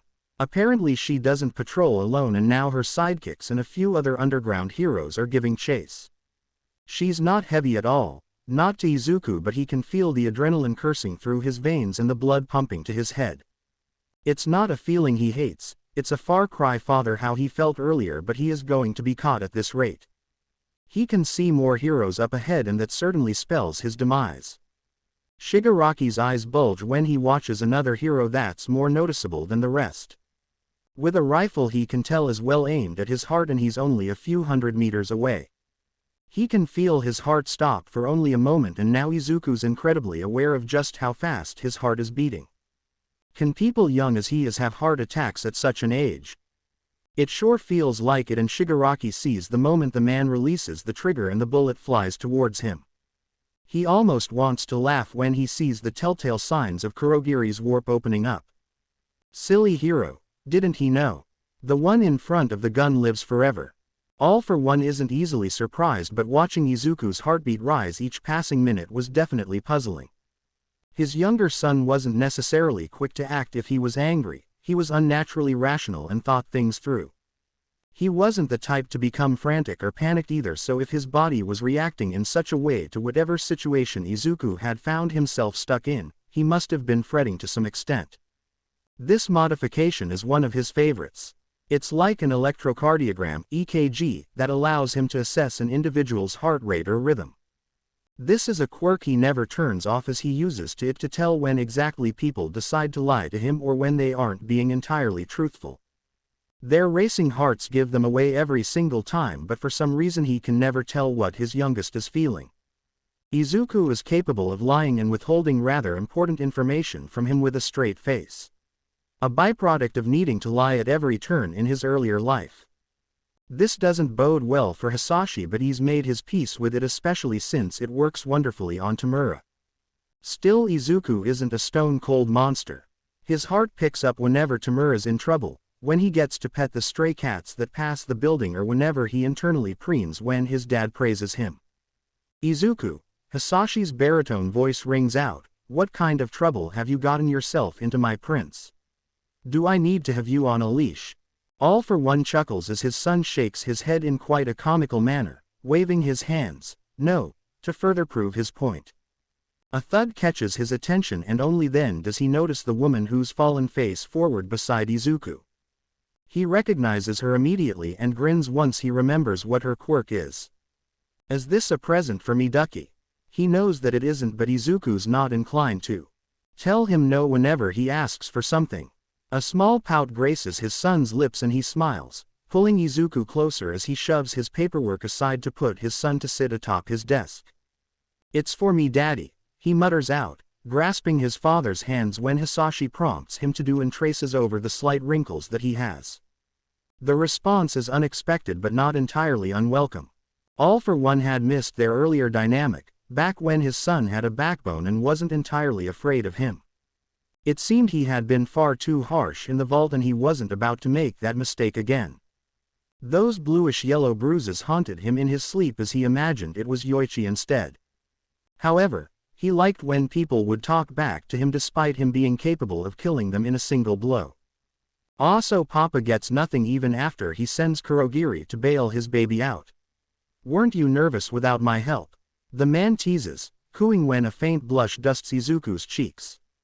He's embarrassed. He feels loved, but dealing with such emotions have always been embarrassing to Izuku, and he attempts to hide the flush behind the palm of his hands. "Daddy can have it if he really wants it, just that one though. You won't share the rest of your hoard with me?" he asks, gasping in mock hurt as if Izuku had just wounded his heart. His son reiterates, "Just the one, Papa. Only midnight, and can you be gentle this time?" Hisashi had no need to be gentle when stealing quirks. He normally wanted the victim to feel as much pain as humanly possible, and as such he typically ripped the quirk from their genes rather than being subtle like Izuku normally is.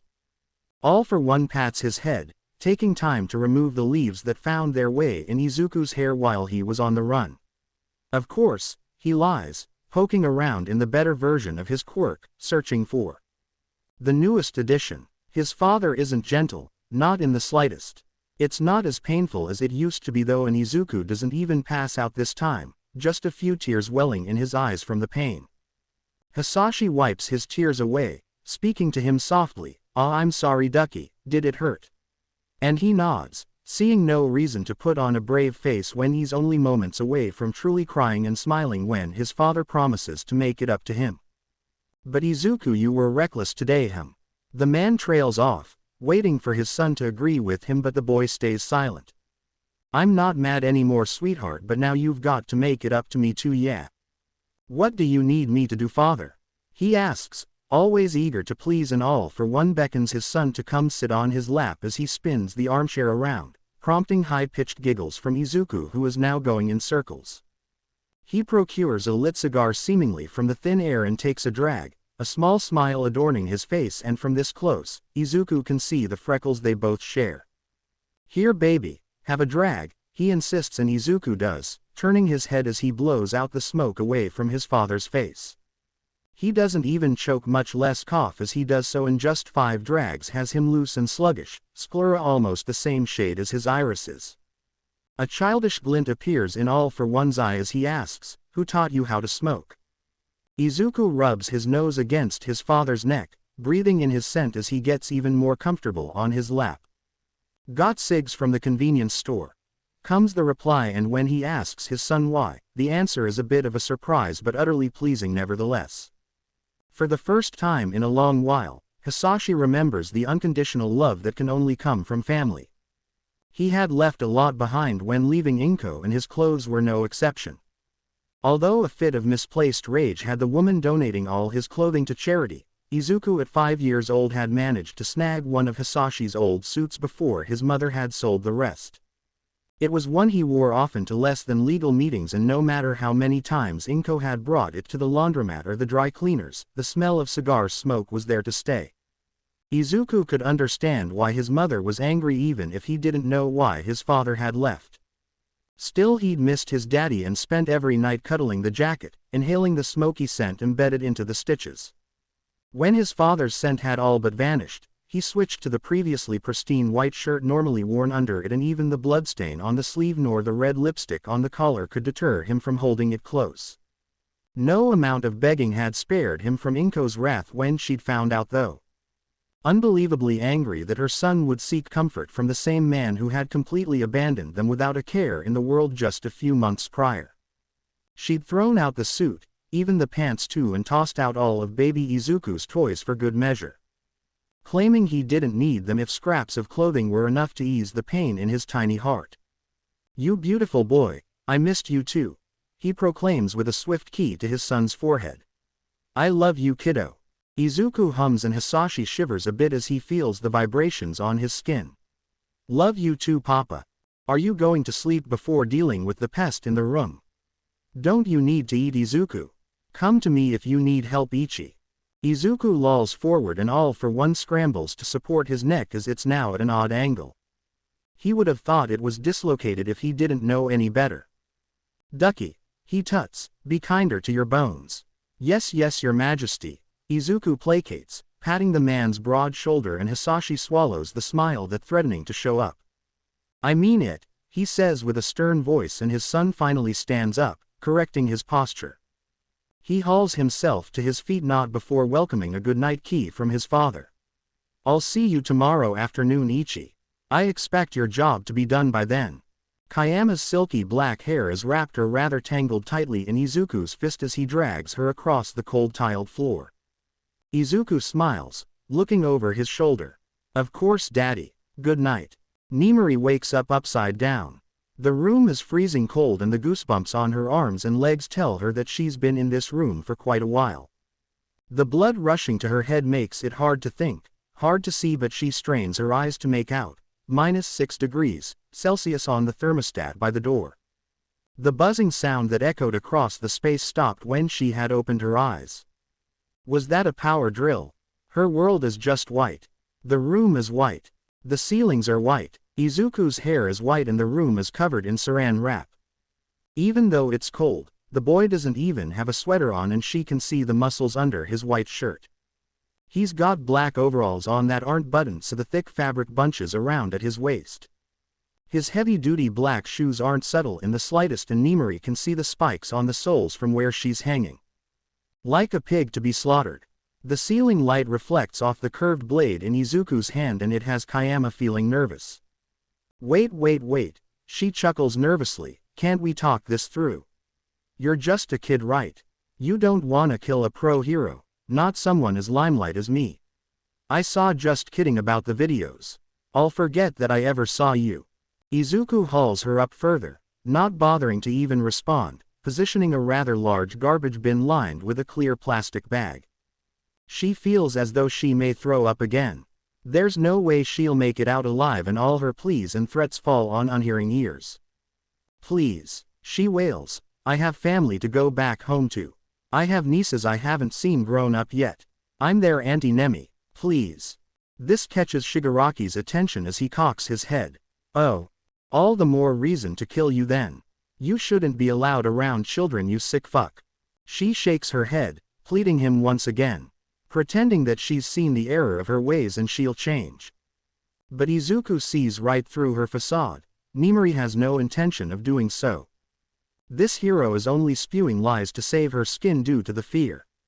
Shigaraki clasps his hand together tightly, almost ceasing his blood flow to the tips of his thin, bony fingers. "May you only know pain and eternal suffering. I pray you die a miserable, unfulfilling death." The blade catches her jugular vein beautifully and blood sprays from the wound, falling into Izuku's open waiting mouth. He can see the moment the light leaves her eyes, her mouth fixed in the beginnings of forming a sentence that he'll never get to hear. Shigaraki sighs, savoring the taste, feeling his complexion brighten already. He sits patiently as her blood drains quietly into the bin. The cold air in the room helps with slowing the flow of blood, turning her flesh into a sickly shade with her veins prominent beneath the skin in a few hours. Cell crystallization is always a marvel to look at, and once the bin is filled to his liking, Izuku cuts the rope and drags her stiff body over to the waiting table. The surface is painfully cold but isn't not like she can feel, and Shigaraki picks up a number 22 Swan Morden scalpel blade. He takes his time as he cuts, serene jazz music filling his head as he does so. This time he'll have to settle for just her organs. After what he's got planned for Nimari's body, she won't be needing them, and she certainly isn't missing them either. Her intestines are a stunning shade of red, and Izuku picks up a piece of the coil to start nibbling on it as he works. This flavor is new and bursts into his mouth, but he definitely doesn't dislike it, and he decides to save her liver for later, putting it in a box on ice. He plans to share the blood with Himiko. She'd absolutely love that, and Izuku can visualize her grin even though she hasn't received it yet. Her stock from the hospital has been running quite low, so Izuku doesn't mind parting with most of it. What he does mind is parting with all this supple flesh just to send a message to the heroes. Nimari had run her mouth without ever noticing his body cam. It was wonderful for collecting evidence, and he'd pawned the device off to his father so he could release the footage at his discretion. Izuku uses a meat cleaver to cleanly sever her limbs, plucking off each one of her phalanges to serve as his snack since he's done with the intestines. They're awfully crunchy. He hadn't bothered to remove the bones, and he can feel the splinters on his tongue, but even as blood splatters across his face, he's uncaring, reaching for another digit to chew. Carving out the tunnels in her limbs takes up quite a bit of his time, and by the time he's finished stringing her up like a puppet, he's worked up quite a sweat even though the room is still ice cold. Her head is wholly intact. Izuku's even taken the initiative to clean off the tiny blood smears on her lips. What a kind boy he is. Her body looks like a grotesque marionette when he's completed, and Izuku chuckles under his breath, the irony of the situation. She is left with no fingers, no toes either, and her chest is flayed open, her ribcage bare to the human eye but no organs in sight. Just an empty husk of her former self. Shigaraki likes this. It's his best project yet. Katana Nimari is much better this way. As usual, Tamura knows what shenanigans his younger brother has up to through the news being broadcasted on the telly in his messy room. Izuku's quite creative, he'll give him that. Stringing up her body on a light post right in front of her agency. No messages, no threats to society. Just her puppeteered body and the release of his body cam footage from the night before. It's on every single news channel and on the streets, it's the talk of the town. Press conferences and interviews are being held one after the other, and UA especially is in hot water with the recent allegations against the deceased pro-hero. With students coming forward, testifying against her, relaying their experiences at her nightmare of an agency, Nedzu himself is scrambling to gain good press. Regardless, for a case like this one, it's best to cut all losses and pretend to have been unaware, claiming that a situation like this one will never happen again. Ironically, that doesn't work either. Citizens hold heroes upon a particularly high pedestal, and there's absolutely no room for error. Excuses like, "I didn't know," especially won't work considering that so many children lost their bodily autonomy. Still, it's impressive just how far Izuku's going to destroy the public's trust in hero society. Any kinship he had with Nedzu is long gone. That bridge has been thoroughly burned. The news is still quiet background noise because Midnight Blues is open, and even though it's early in the morning, people are already in giving themselves liver damage. Kurogiri's lost count of all the beers he's sold so far, and he has enough to recycle the bottles for a bit of extra cash. Izuku had insisted it was better for the environment, and now all the patrons of the establishment are expected to do so, and absolutely no littering is allowed either, as clutter gives him the ick. Tsubakino is in with little Haru on her side as she browses the menu for something new to try. "You're so cute. How old are you, darling?"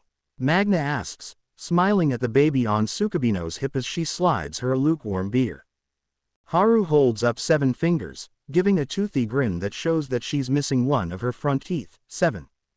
Spinner seems to be the unlucky soul behind the counter every single time when she comes in, and he lets out a quick sigh through his nostrils and sends a quick prayer to the heavens, hoping she won't be on his case today. "Ah, mama," Haru starts, waving the few paper menus around. "I want a cheesy tteokbokki." Aguchi grimaces and Tsubakino spots it, raising an eyebrow at him. "There's no way you still don't know how to make it, even though I've come in here twice asking for the same thing." He holds up his hands in mock defense as Seiko replies, "We've been busy, love. Isn't there anything else you'd like to order? Tsubakino meets his eyes with a mean glare, the rosé tteokbokki then. With a side of miso soup because my baby has a cold. She looks oddly satisfied and Kurogiri thinks he's absolutely tired of hearing this many sighs in only a 10-minute period. He can tell she's only moments away from cussing them all out, but his savior comes in the form of one Shigaraki Izuku. He appears out of thin air, but Izuku snatches Haru from off Tsukabino's hip, swirling her around and the air is filled with her congested giggles. Her face is resting on his neck and he can feel her snot on his skin. Still, this doesn't deter him from holding her. It's been a while since they've last seen each other after all, considering that he hasn't been around much, so it's the least he could do because Izuku knows just how much she's missed him. "How are you, sweetheart?" he asks, pulling a handkerchief from his pocket, using it to wipe Haru's runny nose. "I'm good. Mama promised me tteokbokki, but your lousy employees can't make it," she says with a slight frown on her face as if she's unaware of how she's just disrespected the men behind the counter. Luckily they don't hold it against her, turning around to hide their faces as they laugh with Magna, and Izuku has to bite back a grin. "Don't call them lousy, alright baby. They're trying their best," he defends, and the mama in question reaches over to pinch Izuku's cheek as if making sure he's really there. "Watch her for a minute, alright. Mama's gotta get her fix," she says, and Haru averts her eyes, looking over Izuku's shoulder at nothing in particular. "Just a cig, yeah," he confirms, and Tsubakino gives him a soft smile. "Yeah, just one cig, no toot." The side door chimes behind her and a slight chill enters the bar. It's gone as fast as it comes, and with Tsubakino gone, Izuku gains her attention once more. He plops her on the counter, not before pulling out a tablecloth for her to sit on.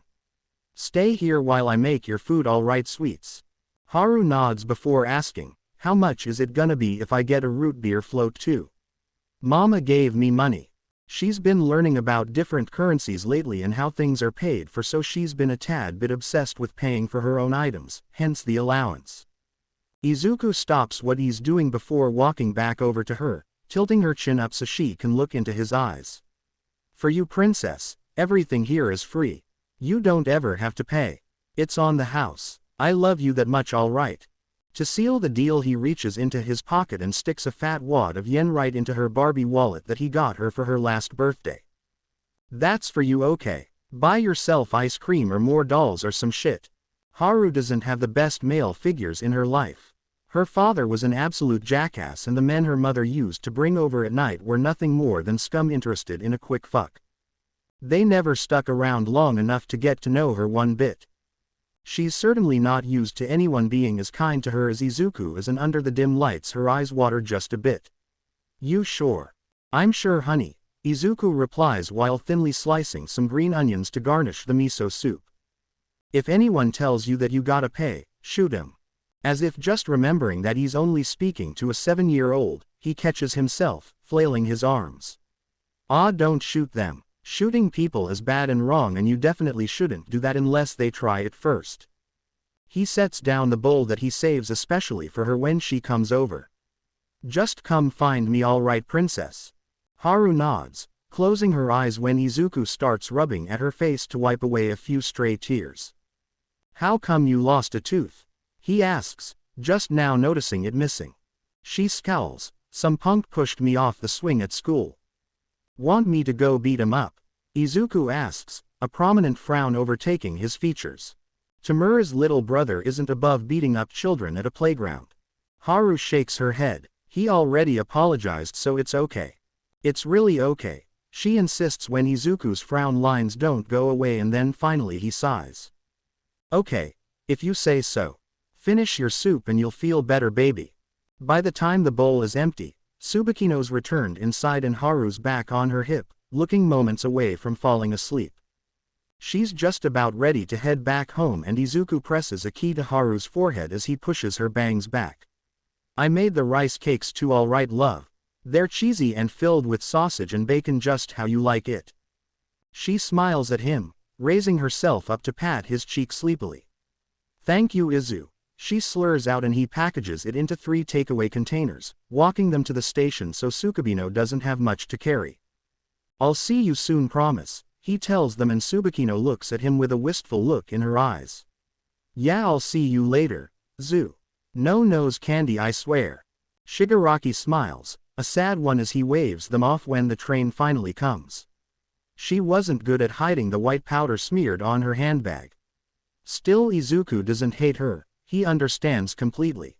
He holds that tiny family close to his heart and doesn't intend to turn his back on them now. After all, helping others is what it means to be human. To be continued. I hope you enjoyed this story. Also remember to subscribe and like this video. See you in the next video.